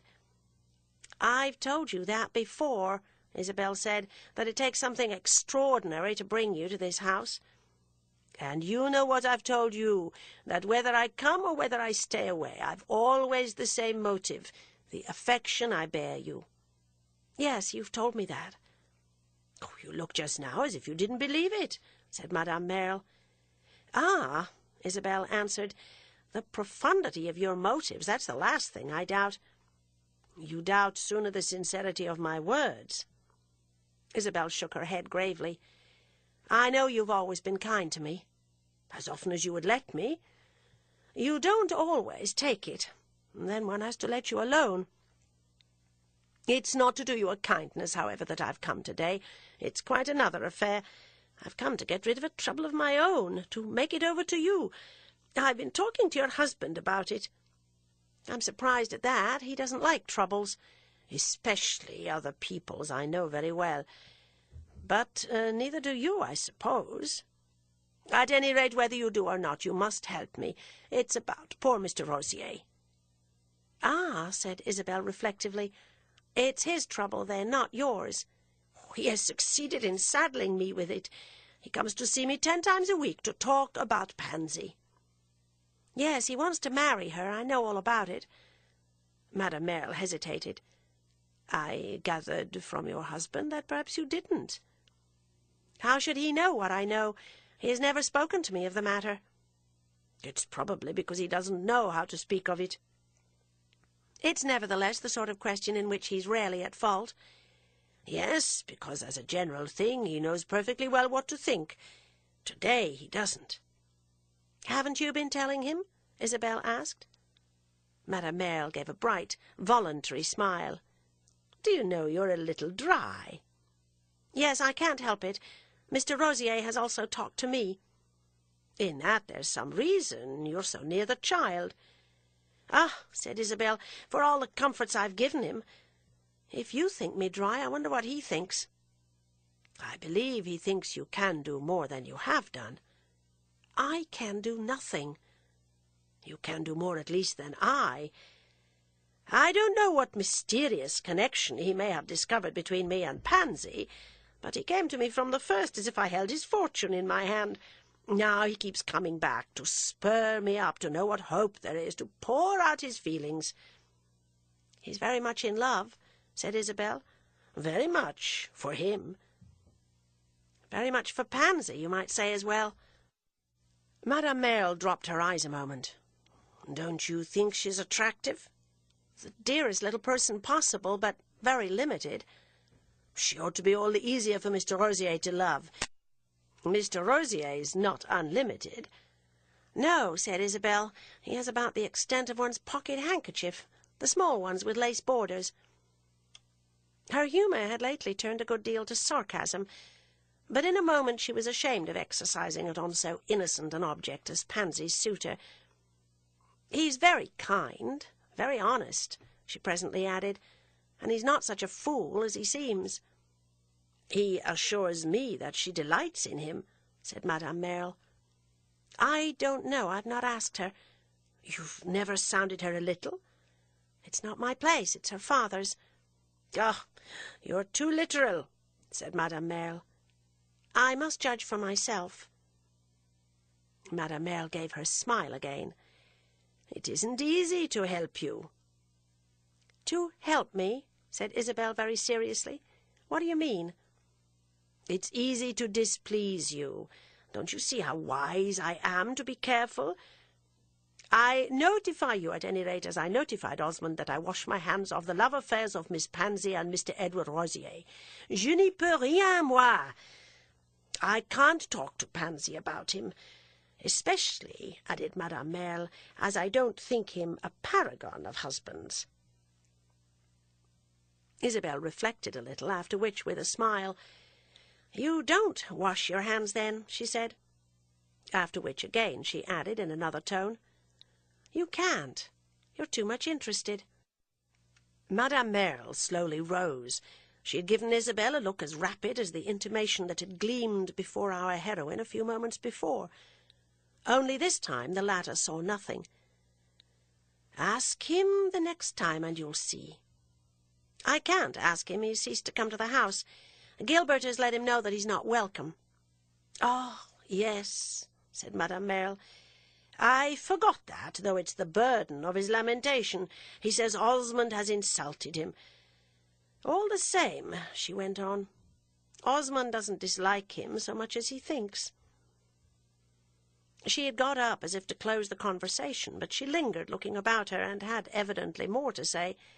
Isabel perceived this, and even saw the point she had in view, but Isabel also had her own reasons for not opening the way. "That must have pleased him, if you've told him," she answered, smiling. "Certainly I've told him. As far as that goes, I've encouraged him. I've preached patience. I've said that his case isn't desperate if he'll only hold his tongue and be quiet. Unfortunately, he has taken it into his head to be jealous." "Jealous?" "Jealous of Lord Warburton, who he says is always here." Isabel, who was tired, had remained sitting, but at this she also rose. "Ah!" she exclaimed simply, moving slowly to the fireplace. Madame Merle observed her as she passed, and while she stood a moment before the mantel-glass and pushed into its place a wandering tress of hair, "Poor Mr. Rosier keeps saying there's nothing impossible in Lord Warburton's falling in love with Pansy," Madame Merle went on. Isabel was silent a little. She turned away from the glass. "It's true, there's nothing impossible," she returned at last, gravely and more gently. "So I've had to admit to Mr. Rosier. So, too, your husband thinks." "That I don't know." "Ask him, and you'll see." "I shall not ask him," said Isabel. "Pardon me, I forgot you had pointed that out. Of course," Madame Merle added, "you've had infinitely more observation of Lord Warburton's behaviour than I. I see no reason why I shouldn't tell you that he likes my stepdaughter very much." Madame Merle gave one of her quick looks again. "Likes her, you mean, as Mr. Rosier means?" "I don't know how Mr. Rosier means, but Lord Warburton has let me know that he's charmed with Pansy." "And you've never told Osmond?" This observation was immediate, precipitate. It almost burst from Madame Merle's lips. Isabel's eyes rested on her. "I suppose he'll know in time. Lord Warburton has a tongue and knows how to express himself." Madame Merle instantly became conscious that she had spoken more quickly than usual, and the reflection brought the colour to her cheek. She gave the treacherous impulse time to subside, and then said, as if she had been thinking it over a little, "That would be better than marrying poor Mr. Rosier. Much better, I think. It would be very delightful. It would be a great marriage. It's really very kind of him. Very kind of him. To drop his eyes on a simple little girl. I don't see that. It's very good of you, but after all, Pansy Osmond's the most attractive person he has ever known," Isabel exclaimed. Madame Merle stared, and indeed she was justly bewildered. "Ah, a moment ago I thought you seemed rather to disparage her." "I said she was limited, and so she is, and so's Lord Warburton." "So are we all, if you come to that. If it's no more than Pansy deserves, all the better. But if she fixes her affections on Mr. Rosier, I won't admit that she deserves it. That will be too perverse." "Mr. Rosier's a nuisance," Isabel cried abruptly. "I quite agree with you, and I'm delighted to know that I'm not expected to feed his flame. For the future, when he calls on me, my door shall be closed to him." And gathering her mantle together, Madame Merle prepared to depart. She was checked, however, on her progress to the door by an inconsequent request from Isabel. "All the same, you know, be kind to him." She lifted her shoulders and eyebrows and stood looking at her friend. "I don't understand your contradictions. Decidedly I shan't be kind to him, for it will be a false kindness. I want to see her married to Lord Warburton." "You'd better wait till he asks her." "If what you say is true, he'll ask her. Especially," said Madame Merle in a moment, "if you make him." "If I make him?" "It's quite in your power. You've great influence with him." Isabel frowned a little. "Where did you learn that?" "Mrs. Touchett told me." "Not you, never," said Madame Merle, smiling.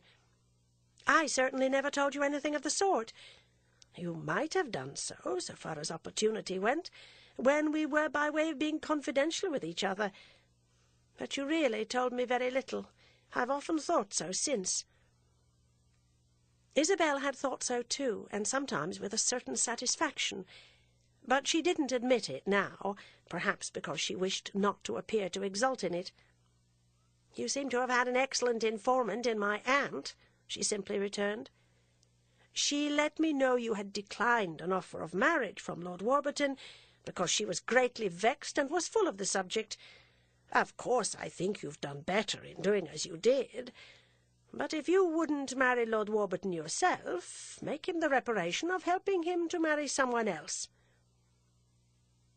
Isabel listened to this with a face that persisted in not reflecting the bright expressiveness of Madame Merle's. But in a moment she said, reasonably and gently enough, "I should be very glad indeed if, as regards Pansy, it could be arranged." Upon which her companion, who seemed to regard this as a speech of good omen, embraced her more tenderly than might have been expected, and triumphantly withdrew. Chapter 41. Osmond touched on this matter that evening for the first time, coming very late into the drawing-room where she was sitting alone. They had spent the evening at home, and Pansy had gone to bed. He himself had been sitting since dinner in a small apartment in which he had arranged his books and which he called his study. At 10 o'clock Lord Warburton had come in, as he always did when he knew from Isabel that she was going to be at home. He was going somewhere else, and he sat for half an hour. Isabel, after asking him for news of Ralph, said very little to him on purpose. She wished him to talk with her stepdaughter. She pretended to read. She even went after a little to the piano. She asked herself if she mightn't leave the room. She had come little by little to think well of the idea of Pansy's becoming the wife of the master of beautiful Lochley, though at first it had not presented itself in a manner to excite her enthusiasm. Madame Merle that afternoon had applied the match to an accumulation of inflammable material. When Isabel was unhappy, she always looked about her, partly from impulse and partly by theory, for some form of positive exertion. She could never rid herself of the sense that unhappiness was a state of disease, of suffering as opposed to doing. To do, it hardly mattered what, would therefore be an escape, perhaps in some degree a remedy. Besides, she wished to convince herself that she had done everything possible to content her husband. She was determined not to be haunted by visions of his wife's limpness under appeal. It would please him greatly to see Pansy married to an English nobleman, and justly please him, since this nobleman was so sound a character. It seemed to Isabel that if she could make it her duty to bring about such an event, she should play the part of a good wife. She wanted to be that. She wanted to be able to believe sincerely and with proof of it that she had been that. Then such an undertaking had other recommendations. It would occupy her, and she desired occupation. It would even amuse her, and if she could really amuse herself, she perhaps might be saved. Lastly, it would be a service to Lord Warburton, who evidently pleased himself greatly with the charming girl. It was a little weird he should, being what he was, but there was no accounting for such impressions. Pansy might captivate anyone at least but Lord Warburton. Isabel would have thought her too small, too slight, perhaps even too artificial for that. There was always a little of the doll about her, and that was not what he had been looking for. Still, who could say what men ever were looking for? They looked for what they found. They knew what pleased them only when they saw it. No theory was valid in such matters, and nothing was more unaccountable or more natural than anything else. If he had cared for her, it might seem odd he should care for Pansy, who was so different. But he had not cared for her so much as he had supposed. Or if he had completely got over it, and it was natural that as that affair had failed, he should think something of quite another sort might succeed. Enthusiasm, as I say, had not come at first to Isabel, but it came today and made her feel almost happy. It was astonishing what happiness she could still find in the idea of procuring a pleasure for her husband. It was a pity, however, that Edward Rosier had crossed their path. At this reflection, the light that had suddenly gleamed upon that path lost something of its brightness. Isabel was unfortunately as sure that Pansy thought Mr. Rosier the nicest of all the young men, as sure as if she had held an interview with her on the subject. It was very tiresome she should be so sure, when she had carefully abstained from informing herself, almost as tiresome as that poor Mr. Rosier should have taken it into his own head. He was certainly very inferior to Lord Warburton. It was not the difference in fortune so much as the difference in the men. The young American was really so light a weight. He was much more of the type of the useless fine gentleman than the English nobleman. It was true that there was no particular reason why Pansy should marry a statesman. Still, if a statesman admired her, that was his affair, and she would make a perfect little pearl of a peeress. It may seem to the reader that Mrs. Osmond had grown of a sudden strangely cynical, for she ended by saying to herself that this difficulty could probably be arranged. An impediment that was embodied in poor Rosier could not anyhow present itself as a dangerous one. There were always means of levelling secondary obstacles. Isabel was perfectly aware that she had not taken the measure of Pansy's tenacity, which might prove to be inconveniently great, but she inclined to see her as rather letting go under suggestion than as clutching under deprecation, since she had certainly the faculty of assent, developed in a very much higher degree than that of protest. She would cling, yes, she would cling, but it really mattered to her very little what she clung to. Lord Warburton would do as well as Mr. Rosier, especially as she seemed quite to like him. She had expressed this sentiment to Isabel without a single reservation. She had said she thought his conversation most interesting. He had told her all about India. His manner to Pansy had been of the rightest and easiest. Isabel noticed that for herself, as she also observed that he talked to her not in the least in a patronizing way, reminding himself of her youth and simplicity, but quite as if she understood his subjects with that sufficiency with which she followed those of the fashionable operas. This went far enough for attention to the music and the baritone. He was careful only to be kind. He was as kind as he had been to another fluttered young chit at Gardencourt. A girl might well be touched by that. She remembered how she herself had been touched, and said to herself that if she had been as simple as Pansy, the impression would have been deeper still. She had not been simple when she refused him. That operation had been as complicated as, later, her acceptance of Osmond had been. Pansy, however, in spite of her simplicity, really did understand, and was glad that Lord Warburton should talk to her, not about her partners and bouquets, but about the state of Italy, the condition of the peasantry, the famous grist tax, the pellagra, his impressions of Roman society. She looked at him as she drew her needle through her tapestry with sweet, submissive eyes, and when she lowered them she gave little quiet, oblique glances at his person, his hands, his feet, his clothes, as if she were considering him. Even his person, Isabel might have reminded her, was better than Mr. Rosier's. But Isabel contented herself at such moments with wondering where this gentleman was.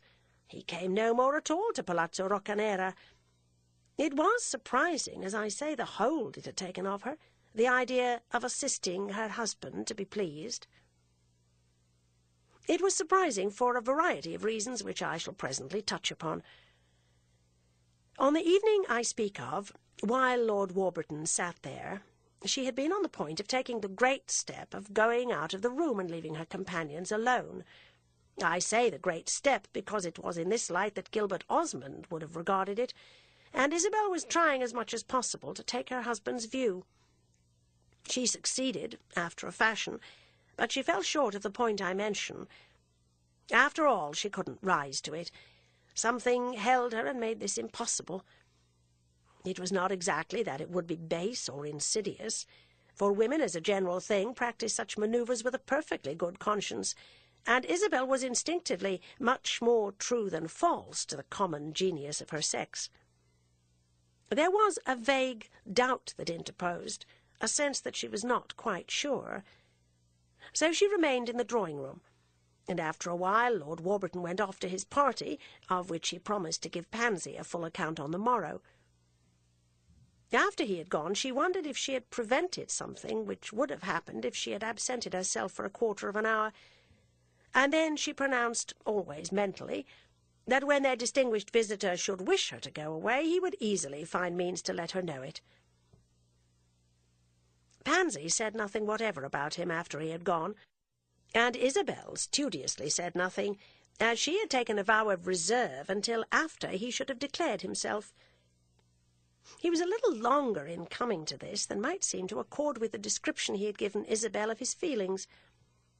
Pansy went to bed, and Isabel had to admit that she could not now guess what her stepdaughter was thinking of. Her transparent little companion was, for the moment, not to be seen through. She remained alone, looking at the fire, until at the end of half an hour her husband came in. He moved about a while in silence, and then sat down. He looked at the fire like herself. But she now had transferred her eyes from the flickering flame in the chimney to Osmond's face, and she watched him while he kept his silence. Covert observation had become a habit with her. An instinct, of which it is not an exaggeration to say that it was allied to that of self-defence, had made it habitual. She wished as much as possible to know his thoughts, to know what he would say beforehand, so that she might prepare her answer. Preparing answers had not been her strong point of old. She had rarely, in this respect, got further than thinking afterwards of clever things she might have said. But she had learned caution, learned it in a measure from her husband's very countenance. It was the same face she had looked into with eyes equally earnest, perhaps, but less penetrating, on the terrace of a Florentine villa, except that Osmond had grown slightly stouter since his marriage. He still, however, might strike one as very distinguished. "Has Lord Warburton been here?" he presently asked. "Yes, he stayed half an hour." "Did he see Pansy?" "Yes, he sat on the sofa beside her." "Did he talk with her much?" "He talked almost only to her." "It seems to me he's attentive, isn't that what you call it?" "I don't call it anything," said Isabel. "I've waited for you to give it a name." "That's a consideration you don't always show," Osmond answered after a moment. "I've determined this time to try and act as you'd like. I've so often failed of that." Osmond turned his head, slowly looking at her. "Are you trying to quarrel with me?" "No, I'm trying to live at peace." "Nothing's more easy. You know I don't quarrel myself." "What do you call it when you try to make me angry?" Isabel asked. "I don't try. If I've done so, it has been the most natural thing in the world. Moreover, I'm not in the least trying now." Isabel smiled. "It doesn't matter. I've determined never to be angry again." "That's an excellent resolve. Your temper isn't good." "No, it's not good." She pushed away the book she had been reading and took up the band of tapestry Pansy had left on the table. "That's partly why I've not spoken to you about this business of my daughter's," Osmond said, designating Pansy in the manner that was most frequent with him. "I was afraid I should encounter opposition, that you too would have views on the subject. I've sent little Rosier about his business." "You were afraid I'd plead for Mr. Rosier? Haven't you noticed that I've never spoken to you of him?" "I've never given you a chance. We've so little conversation in these days. I know he was an old friend of yours." "Yes, he's an old friend of mine." Isabel cared little more for him than for the tapestry that she held in her hand. But it was true that he was an old friend, and that with her husband she felt a desire not to extenuate such ties. He had a way of expressing contempt for them which fortified her loyalty to them, even when, as in the present case, they were in themselves insignificant. She sometimes felt a sort of passion of tenderness for memories which had no other merit than that they belonged to her unmarried life. "But as regards Pansy," she added in a moment, "I've given him no encouragement." "That's fortunate," Osmond observed. Fortunate for me, I suppose you mean.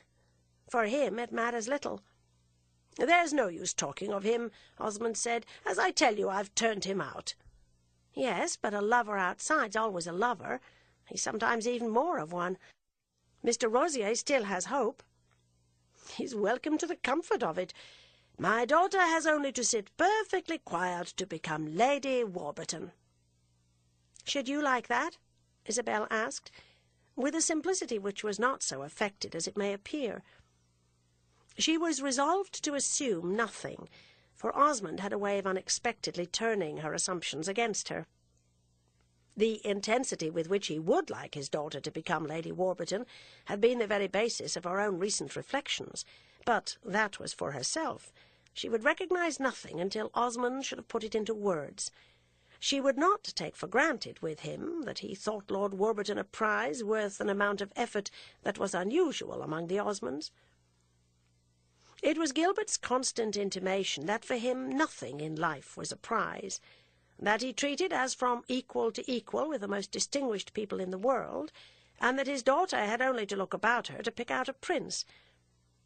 It cost him, therefore, a lapse from consistency to say explicitly that he yearned for Lord Warburton, and that if this nobleman should escape, his equivalent might not be found, with which, moreover, it was another of his customary implications that he was never inconsistent.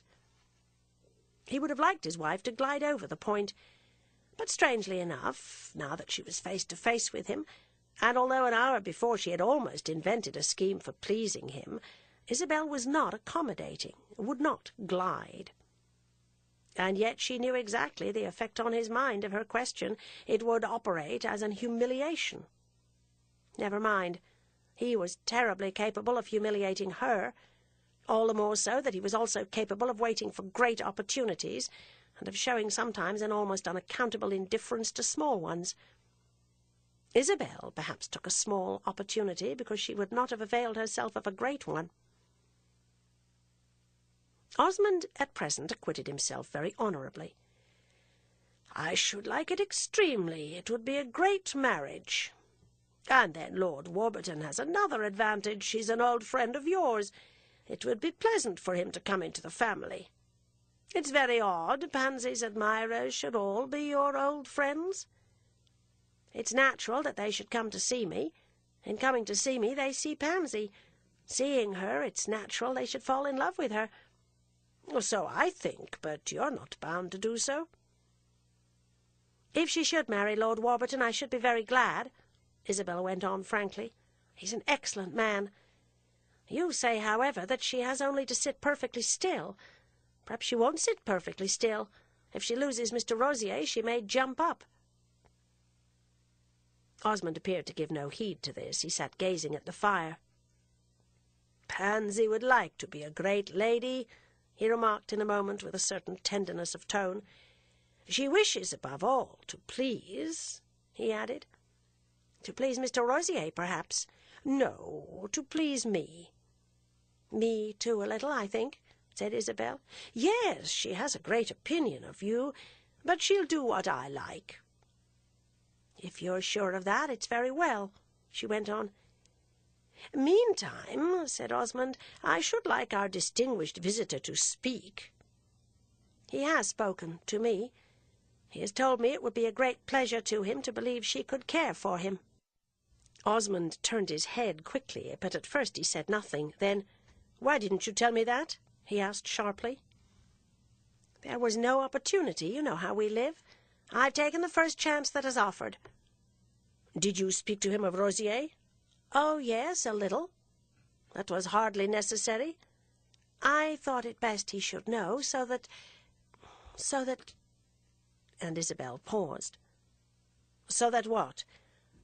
"So that he might act accordingly." "So that he might back out, do you mean?"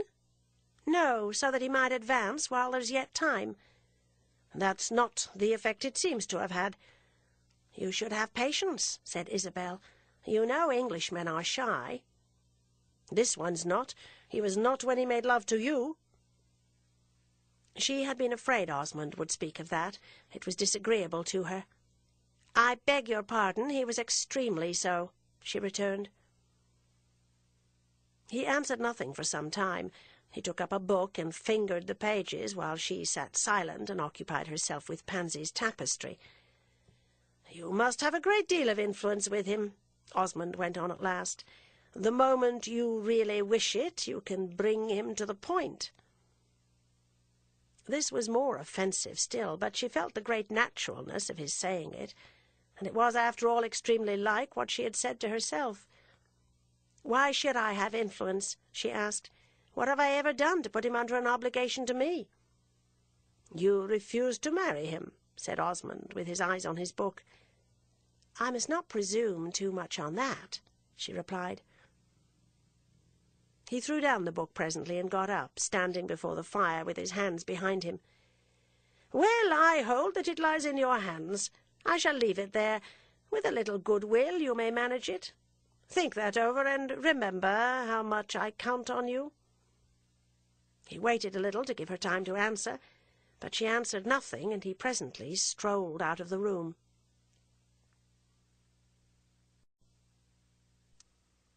Chapter 42. She had answered nothing because his words had put the situation before her, and she was absorbed in looking at it.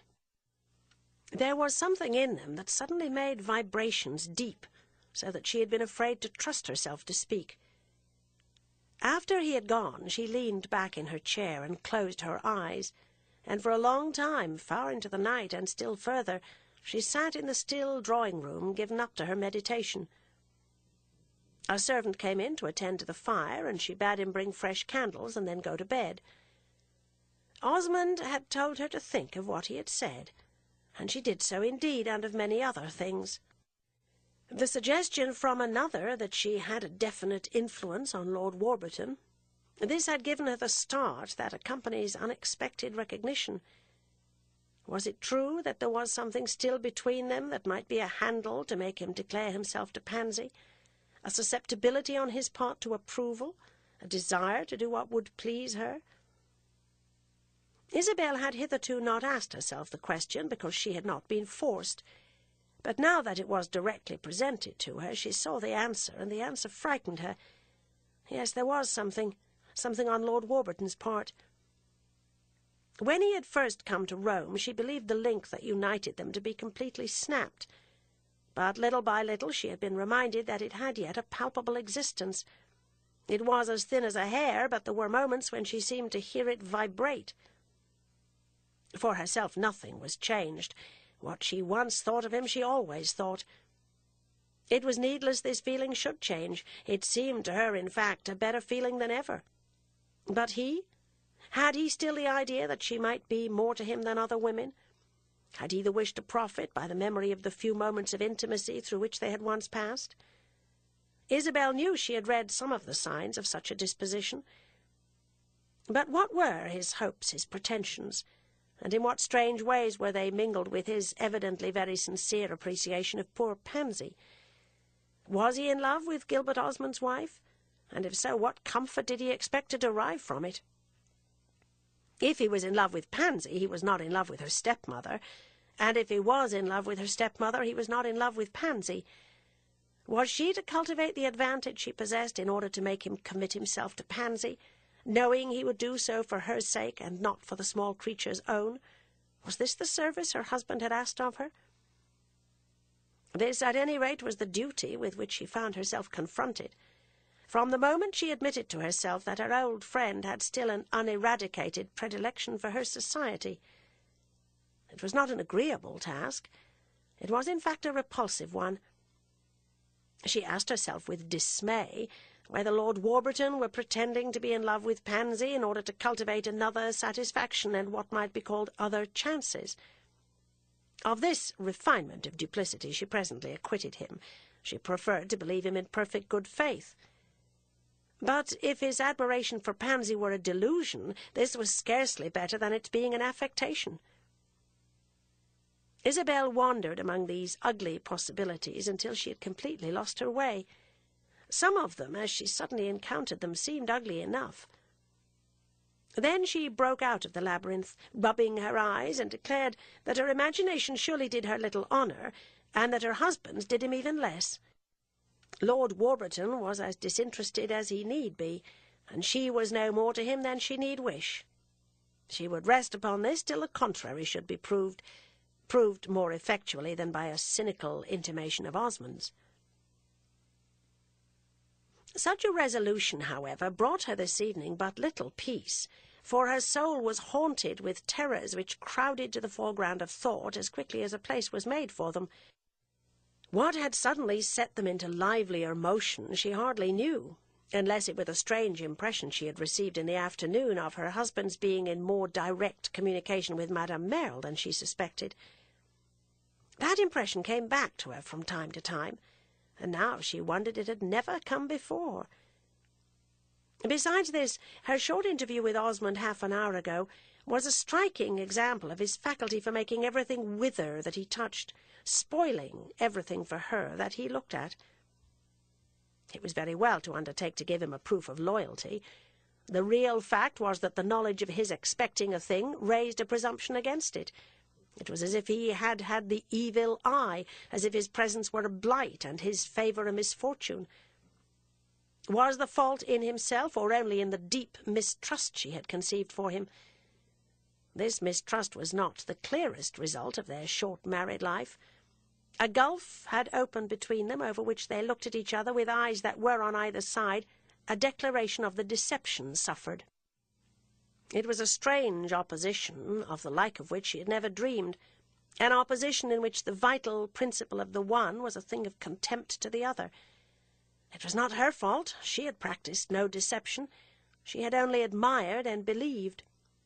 She had taken all the first steps in the purest confidence, and then she had suddenly found the infinite vista of a multiplied life to be a dark, narrow alley with a dead wall at the end. Instead of leading to the high places of happiness, from which the world would seem to lie below one, so that one could look down with a sense of exaltation and advantage, and judge and choose and pity, it led rather downward and earthward into realms of restriction and depression, where the sound of other lives, easier and freer, was heard as from above, and where it served to deepen the feeling of failure. It was her deep distrust of her husband. This was what darkened the world. That is a sentiment easily indicated, but not so easily explained, and so composite in its character that much time and still more suffering had been needed to bring it to its actual perfection. Suffering with Isabel was an active condition. It was not a chill, a stupor, a despair. It was a passion of thought, of speculation, of response to every pressure. She flattered herself that she had kept her failing faith to herself, however, that no one suspected it but Osmond. Oh, he knew it, and there were times when she thought he enjoyed it. It had come gradually. It was not till the first year of their life together, so admirably intimate at first, had closed, that she had taken the alarm. Then the shadows had begun to gather. It was as if Osmond, deliberately, almost malignantly, had put the lights out one by one. The dusk at first was vague and thin, and she could still see her way in it, but it steadily deepened, and if now and again it had occasionally lifted, there were certain corners of her prospect that were impenetrably black. These shadows were not an emanation from her own mind. She was very sure of that. She had done her best to be just and temperate, to see only the truth. They were a kind of creation and consequence of her husband's very presence. They were not his misdeeds, his turpitudes. She accused him of nothing, that is, but of one thing, which was not a crime. She knew of no wrong he had done. He was not violent, he was not cruel. She simply believed he hated her. That was all she accused him of.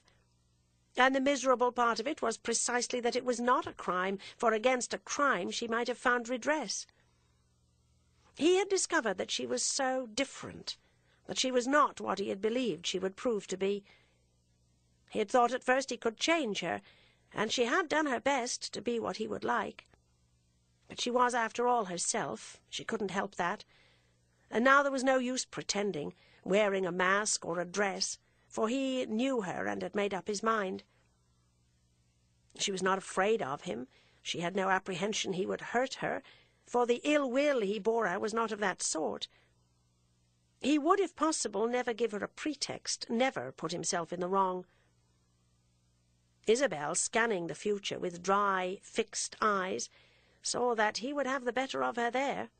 She would give him many pretexts. She would often put herself in the wrong.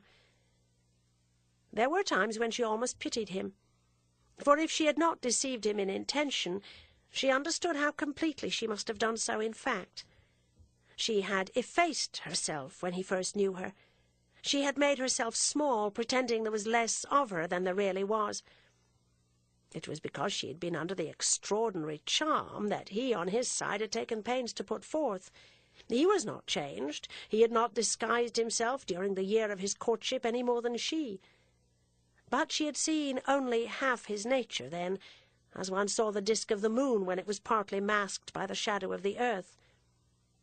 She saw the full moon now. She saw the whole man. She had kept still, as it were, so that he should have a free field, and yet in spite of this she had mistaken a part for the whole. Ah, she had been immensely under the charm. It had not passed away, it was there still. She still knew perfectly what it was that made Osmond delightful when he chose to be. He had wished to be when he made love to her, and as she had wished to be charmed, it was not wonderful he had succeeded. He had succeeded because he had been sincere. It never occurred to her now to deny him that. He admired her. He had told her why. Because she was the most imaginative woman he had known. It might very well have been true, for during those months she had imagined a world of things that had no substance. She had had a more wondrous vision of him, fed through charmed senses, and oh, such a stirred fancy! She had not read him right. A certain combination of features had touched her, and in them she had seen the most striking of figures. That he was poor and lonely, and yet that somehow he was noble, that was what had interested her and seemed to give her her opportunity. There had been an indefinable beauty about him, in his situation, in his mind, in his face. She had felt at the same time that he was helpless and ineffectual, but the feeling had taken the form of a tenderness which was the very flower of respect. He was like a sceptical voyager, strolling on the beach while he waited for the tide, looking seaward, yet not putting to sea. It was in all this she had found her occasion. She would launch his boat for him. She would be his providence. It would be a good thing to love him. And she had loved him. She had so anxiously and yet so ardently given herself. A good deal for what she found in him, but a good deal also for what she brought him and what might enrich the gift. As she looked back at the passion of those full weeks, she perceived in it a kind of maternal strain, the happiness of a woman who felt that she was a contributor, that she came with charged hands. But for her money, as she saw today, she would never have done it. And then her mind wandered off to poor Mr. Touchett, sleeping under English turf, the beneficent author of infinite woe. For this was the fantastic fact. At bottom her money had been a burden, had been on her mind, which was filled with a desire to transfer the weight of it to some other conscience, to some more prepared receptacle. What would lighten her own conscience more effectually than to make it over to the man with the best taste in the world? Unless she should have given it to a hospital, there would have been nothing better she could do with it. And there was no charitable institution in which she had been as much interested as in Gilbert Osmond. He would use her fortune in a way that would make her think better of it, and rub off a certain grossness attaching to the good luck of an unexpected inheritance. There had been nothing very delicate in inheriting £70,000. The delicacy had been all in Mr. Touchett's leaving them to her. But to marry Gilbert Osmond and bring him such a portion, in that there would be delicacy for her as well. There would be less for him, that was true, but that was his affair, and if he loved her he wouldn't object to her being rich. Had he not had the courage to say he was glad she was rich? Isabel's cheek burned when she asked herself if she had really married on a factitious theory in order to do something finely appreciable with her money. But she was able to answer quickly enough that this was only half the story. It was because a certain ardour took possession of her, a sense of the earnestness of his affection and a delight in his personal qualities. He was better than anyone else. This supreme conviction had filled her life for months, and enough of it still remained to prove to her that she could not have done otherwise. The finest, in the sense of being the subtlest, manly organism she had ever known, had become her property, and the recognition of her having but to put out her hands and take it had been originally a sort of act of devotion. She had not been mistaken about the beauty of his mind. She knew that organ perfectly now. She had lived with it, she had lived in it almost. It appeared to have become her habitation. If she had been captured, it had taken a firm hand to seize her. That reflection perhaps had some worth. A mind more ingenious, more pliant, more cultivated, more trained to admirable exercises she had not encountered, and it was this exquisite instrument she had now to reckon with. She lost herself in infinite dismay when she thought of the magnitude of his deception. It was a wonder, perhaps, in view of this, that he didn't hate her more. She remembered perfectly the first sign he had given of it. It had been like the bell that was to ring up the curtain upon the real drama of their life. He said to her one day that she had too many ideas and that she must get rid of them. He had told her that already before their marriage, but then she had not noticed it. It had come back to her only afterwards. This time she might well have noticed it, because he had really meant it. The words had been nothing superficially, but when in the light of deepening experience she had looked into them, they had then appeared portentous. He had really meant it. He would have liked her to have nothing of her own but her pretty appearance. She had known she had too many ideas. She had more even than he had supposed, many more than she had expressed to him when he had asked her to marry him. Yes, she had been hypocritical. She had liked him so much. She had too many ideas for herself, but that was just what one married for, to share them with someone else. One couldn't pluck them up by the roots, though of course one might suppress them, be careful not to utter them. It had not been this, however, his objecting to her opinions. This had been nothing. She had no opinions, none that she would not have been eager to sacrifice in the satisfaction of feeling herself loved for it. What he had meant had been the whole thing, her character, the way she felt, the way she judged. This was what she had kept in reserve. This was what he had not known until he had found himself, with the door closed behind, as it were, set down face to face with it. She had a certain way of looking at life which he took as a personal offence. Heaven knew that now at least it was a very humble, accommodating way. The strange thing was that she should not have suspected from the first that his own had been so different. She had thought it so large, so enlightened, so perfectly that of an honest man and a gentleman. Hadn't he assured her that he had no superstitions, no dull limitations, no prejudices that had lost their freshness? Hadn't he all the appearance of a man living in the open air of the world, indifferent to small considerations, caring only for truth and knowledge, and believing that two intelligent people ought to look for them together, and whether they found them or not, find at least some happiness in the search? He had told her he loved the conventional, but there was a sense in which this seemed a noble declaration. In that sense, that of the love of harmony and order and decency and of all the stately offices of life, she went with him freely, and his warning had contained nothing ominous. But when, as the months had elapsed, she had followed him further, and he had led her into the mansion of his own habitation, then she had seen where she really was.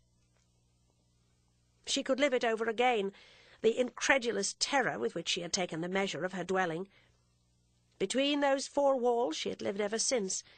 They were to surround her for the rest of her life. It was the house of darkness, the house of dumbness, the house of suffocation.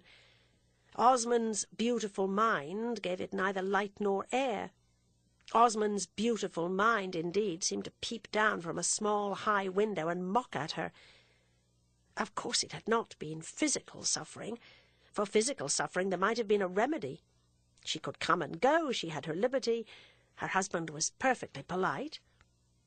He took himself so seriously, it was something appalling.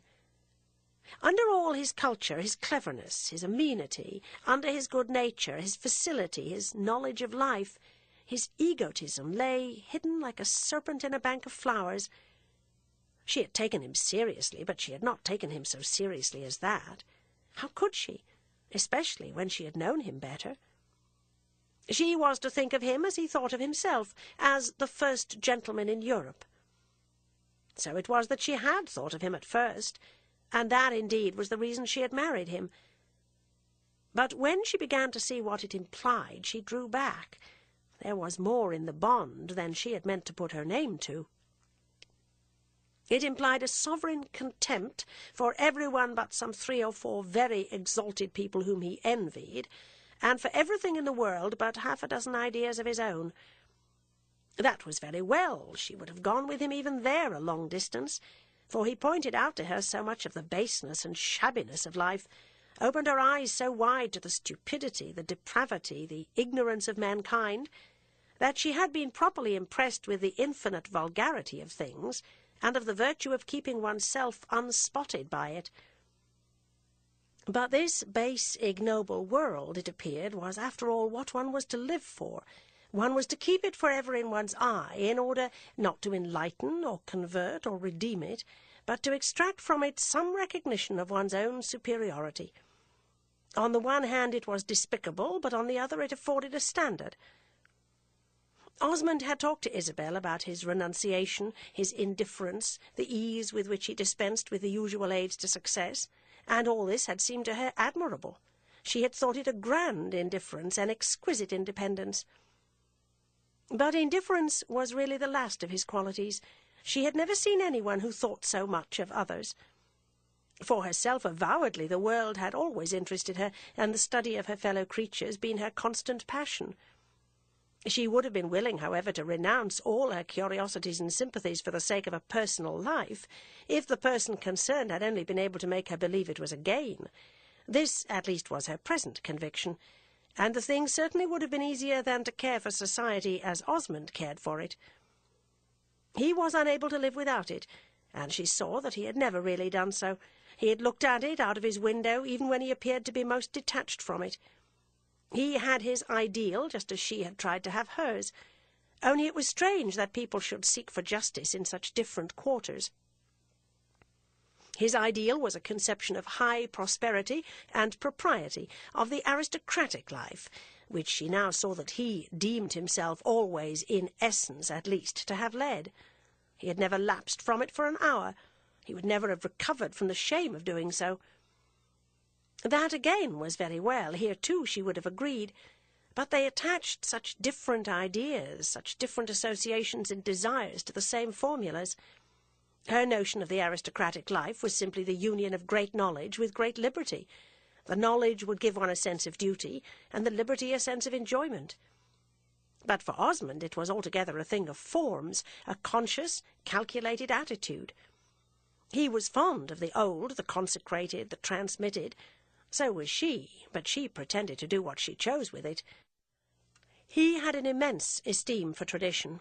He had told her once that the best thing in the world was to have it, but that if one was so unfortunate as not to have it, one must immediately proceed to make it. She knew that he meant by this that she hadn't it, but that he was better off, though from what source he had derived his traditions she never learned. He had a very large collection of them, however, that was very certain, and after a little she began to see. The great thing was to act in accordance with them. The great thing not only for him but for her.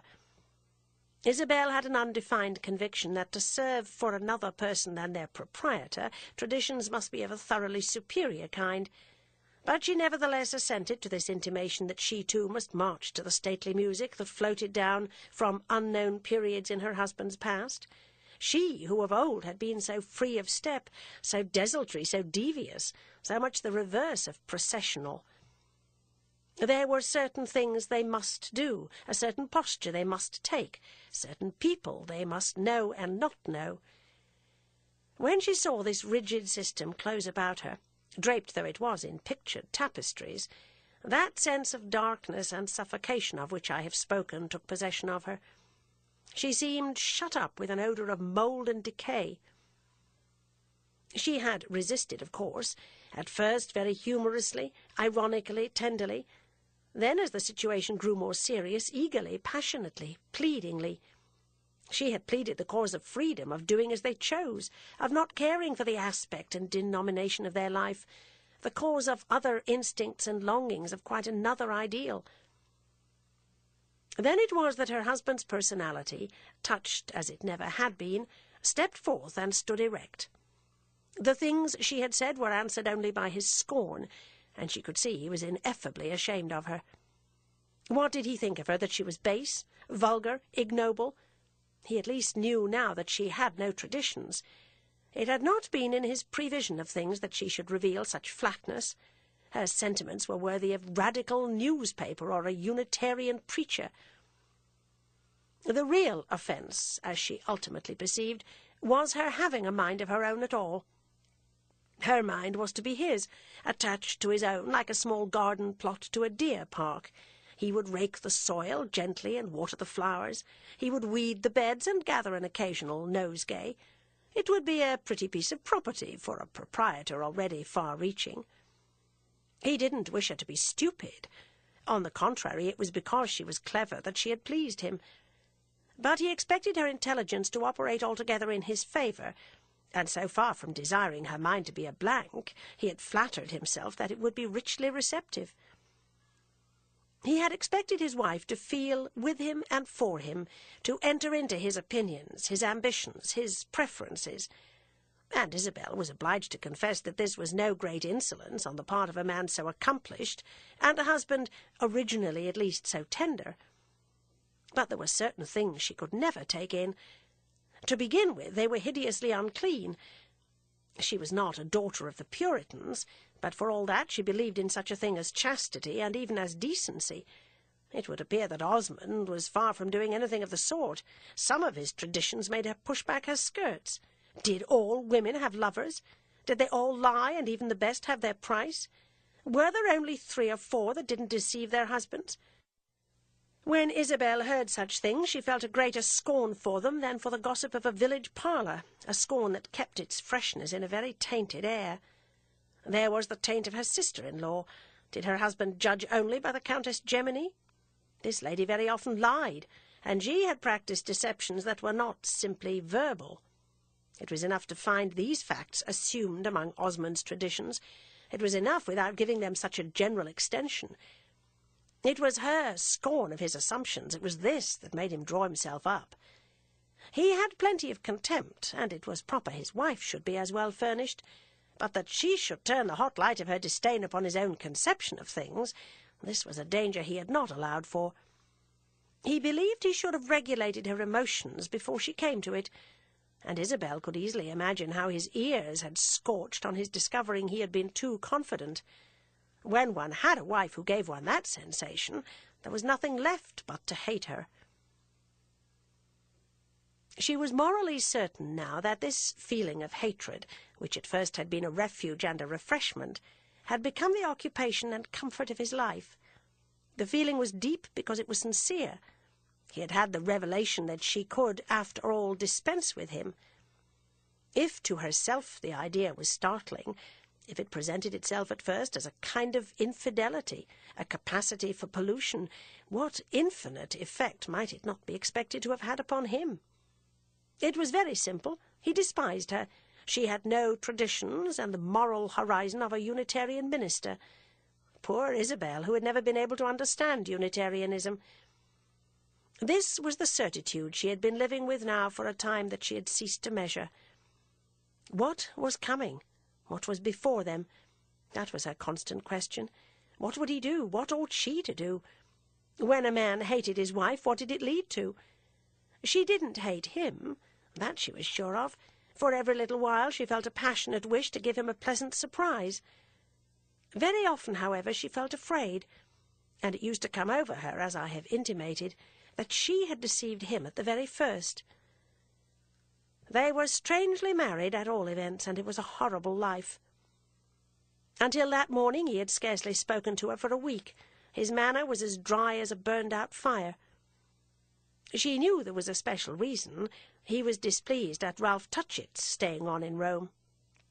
He thought she saw too much of her cousin. He had told her a week before it was indecent she should go to him at his hotel.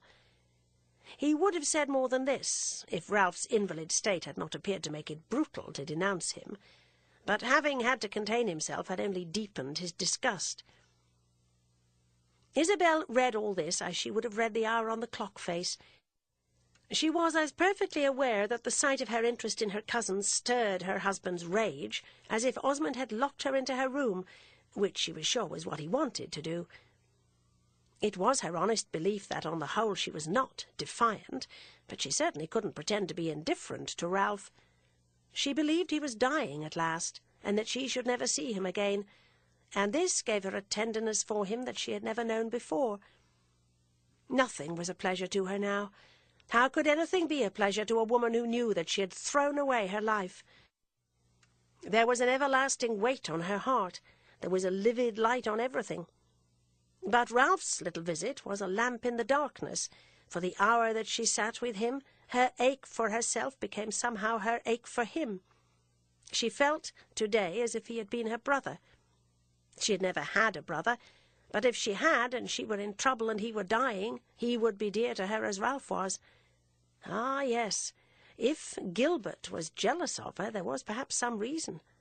It didn't make Gilbert look better to sit for half an hour with Ralph.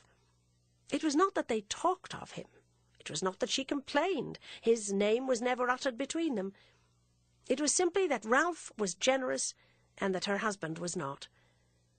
There was something in Ralph's talk, in his smile, in the mere fact of his being in Rome, that made the blasted circle round which she walked more spacious.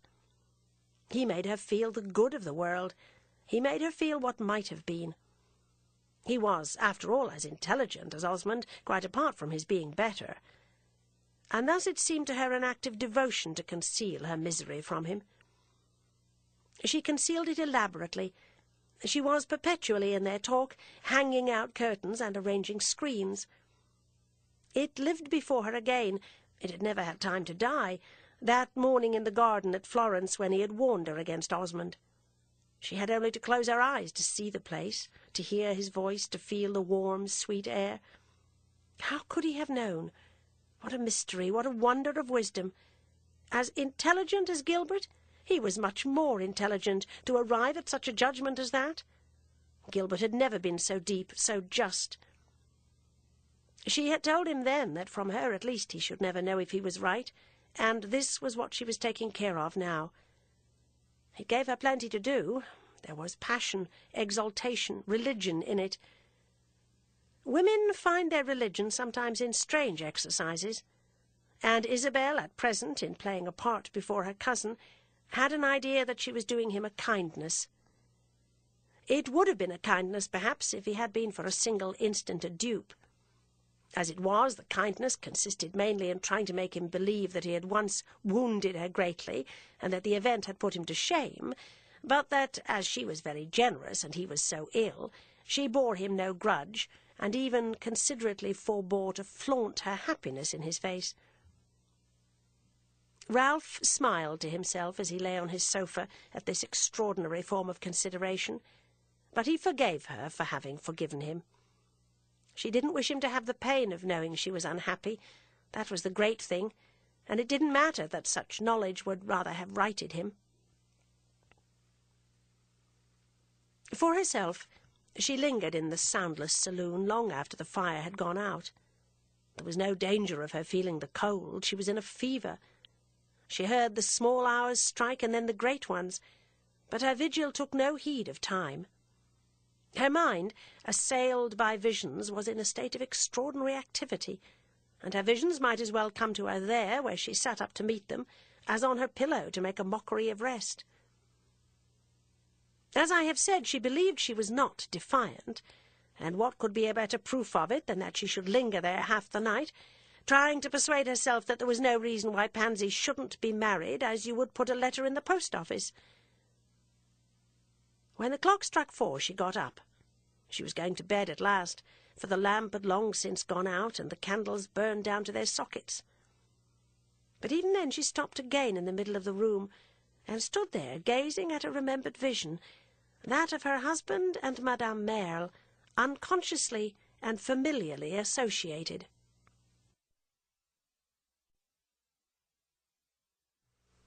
Chapter 43. 3 nights after this she took Pansy to a great party, to which Osmond, who never went to dances, did not accompany them. Pansy was as ready for a dance as ever. She was not of a generalizing turn, and had not extended to other pleasures the interdict she had seen placed on those of love. If she was biding her time, or hoping to circumvent her father, she must have had a prevision of success. Isabel thought this unlikely. It was much more likely that Pansy had simply determined to be a good girl. She had never had such a chance, and she had a proper esteem for chances. She carried herself no less attentively than usual, and kept no less anxious an eye upon her vaporous skirts. She held her bouquet very tight, and counted over the flowers for the 20th time. She made Isabel feel old. It seemed so long since she had been in a flutter about a ball. Pansy, who was greatly admired, was never in want of partners, and very soon after their arrival she gave Isabel, who was not dancing, her bouquet to hold. Isabel had rendered her this service for some minutes, when she became aware of the near presence of Edward Rosier. He stood before her. He had lost his affable smile, and wore a look of almost military resolution. The change in his appearance would have made Isabel smile, if she had not felt his case to be at bottom a hard one. He had always smelt so much more of heliotrope than of gunpowder. He looked at her a moment somewhat fiercely, as if to notify her he was dangerous, and then dropped his eyes on her bouquet. After he had inspected it, his glance softened, and he said quickly, "It's all Pansy's. It must be hers." Isabel smiled kindly. "Yes, it's hers. She gave it to me to hold." "May I hold it a little, Mrs. Osmond?" the poor young man asked. "No, I can't trust you. I'm afraid you wouldn't give it back." "I'm not sure that I should. I should leave the house with it instantly. But may I not at least have a single flower?" Isabel hesitated a moment, and then, smiling still, held out the bouquet. "Choose one yourself. It's frightful what I'm doing for you." "Ah, if you do no more than this, Mrs. Osmond," Rosier exclaimed, with his glass in one eye, carefully choosing his flower. "Don't put it into your buttonhole," she said. "Don't for the world. I should like her to see it. She has refused to dance with me, but I wish to show her that I believe in her still. It's very well to show it to her, but it's out of place to show it to others. Her father has told her not to dance with you. And is that all you can do for me?" "I expected more from you, Mrs. Osmond," said the young man in a tone of fine general reference. "You know our acquaintance goes back very far, quite into the days of our innocent childhood." "Don't make me out too old," Isabel patiently answered. "You come back to that very often, and I've never denied it. But I must tell you that, old friends as we are, if you had done me the honour to ask me to marry you, I should have refused you on the spot." "Oh, you don't esteem me, then. Say at once that you think me a mere Parisian trifler." "I esteem you very much, but I'm not in love with you. What I mean by that, of course, is that I'm not in love with you for Pansy." "Very good. I see. You pity me, that's all." And Edward Rosier looked all round inconsequently with his single glass. It was a revelation to him that people shouldn't be more pleased, but he was at least too proud to show that the deficiency struck him as general. Isabel for a moment said nothing. His manner and appearance had not the dignity of the deepest tragedy. His little glass, among other things, was against that. But she suddenly felt touched. Her own unhappiness, after all, had something in common with his, and it came over her more than before that here in recognizable, if not in romantic form, was the most affecting thing in the world, young love struggling with adversity. "Would you really be very kind to her?" she finally asked in a low tone. He dropped his eyes devoutly and raised the little flower that he held in his fingers to his lips. Then he looked at her. "You pity me, but don't you pity her a little?" "I don't know. I'm not sure. She'll always enjoy life." It will depend on what you call life, Mr. Rosier effectively said. She won't enjoy being tortured. There'll be nothing of that. I'm glad to hear it. She knows what she's about, you'll see. I think she does, and she'll never disobey her father. But she's coming back to me, Isabel added, and I must beg you to go away.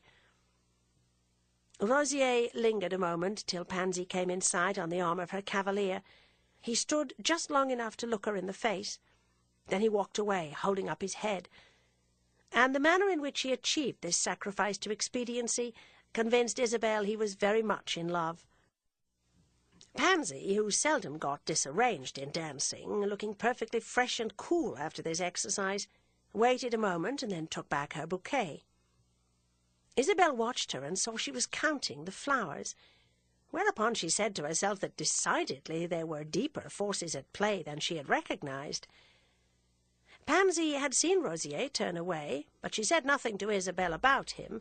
She talked only of her partner, after he had made his bow and retired, of the music, the floor, the rare misfortune of having already torn her dress. Isabel was sure, however, she had discovered her lover to have abstracted a flower, though this knowledge was not needed to account for the dutiful grace with which she responded to the appeal of her next partner. That perfect amenity under acute constraint was part of a larger system. She was again led forth by a flushed young man, this time carrying her bouquet, and she had not been absent many minutes when Isabel saw Lord Warburton advancing through the crowd. He presently drew near and bade her good evening. She had not seen him since the day before. He looked about him, and then, "Where's the little maid?" he asked. It was in this manner that he had formed the harmless habit of alluding to Miss Osmond. "She's dancing," said Isabel. "You'll see her somewhere." He looked among the dancers, and at last caught Pansy's eye. "She sees me, but she won't notice me," he then remarked. "Are you not dancing?" "As you see, I'm a wallflower." "Won't you dance with me?" "Thank you, I'd rather you should dance with the little maid." "One needn't prevent the other, especially if she's engaged." "She's not engaged for everything, and you can reserve yourself. She dances very hard, and you'll be the fresher." "She dances beautifully," said Lord Warburton, following her with his eyes. "Ah, at last," he added, "she has given me a smile." He stood there with his handsome, easy, important physiognomy, and as Isabel observed him, it came over her, as it had done before, that it was strange a man of his mettle should take an interest in a little maid. It struck her as a great incongruity. Neither Pansy's small fascinations, nor his own kindness, his good nature, not even his need for amusement, which was extreme and constant, were sufficient to account for it. "I should like to dance with you," he went on in a moment, turning back to Isabel, "but I think I like even better to talk with you." "Yes, it's better, and it's more worthy of your dignity. Great statesmen oughtn't to waltz." "Don't be cruel. Why did you recommend me then to dance with Miss Osmond?" "Oh, that's different. If you danced with her, it would look simply like a piece of kindness, as if you were doing it for her amusement. If you dance with me, you'll look as if you were doing it for your own." "And pray, haven't I a right to amuse myself?" "No, not with the affairs of the British Empire on your hands." "The British Empire be hanged. You're always laughing at it." "Amuse yourself with talking to me," said Isabel. "I'm not sure it's really a recreation. You're too pointed. I've always to be defending myself. And you strike me as more than usually dangerous tonight. Will you absolutely not dance?" "I can't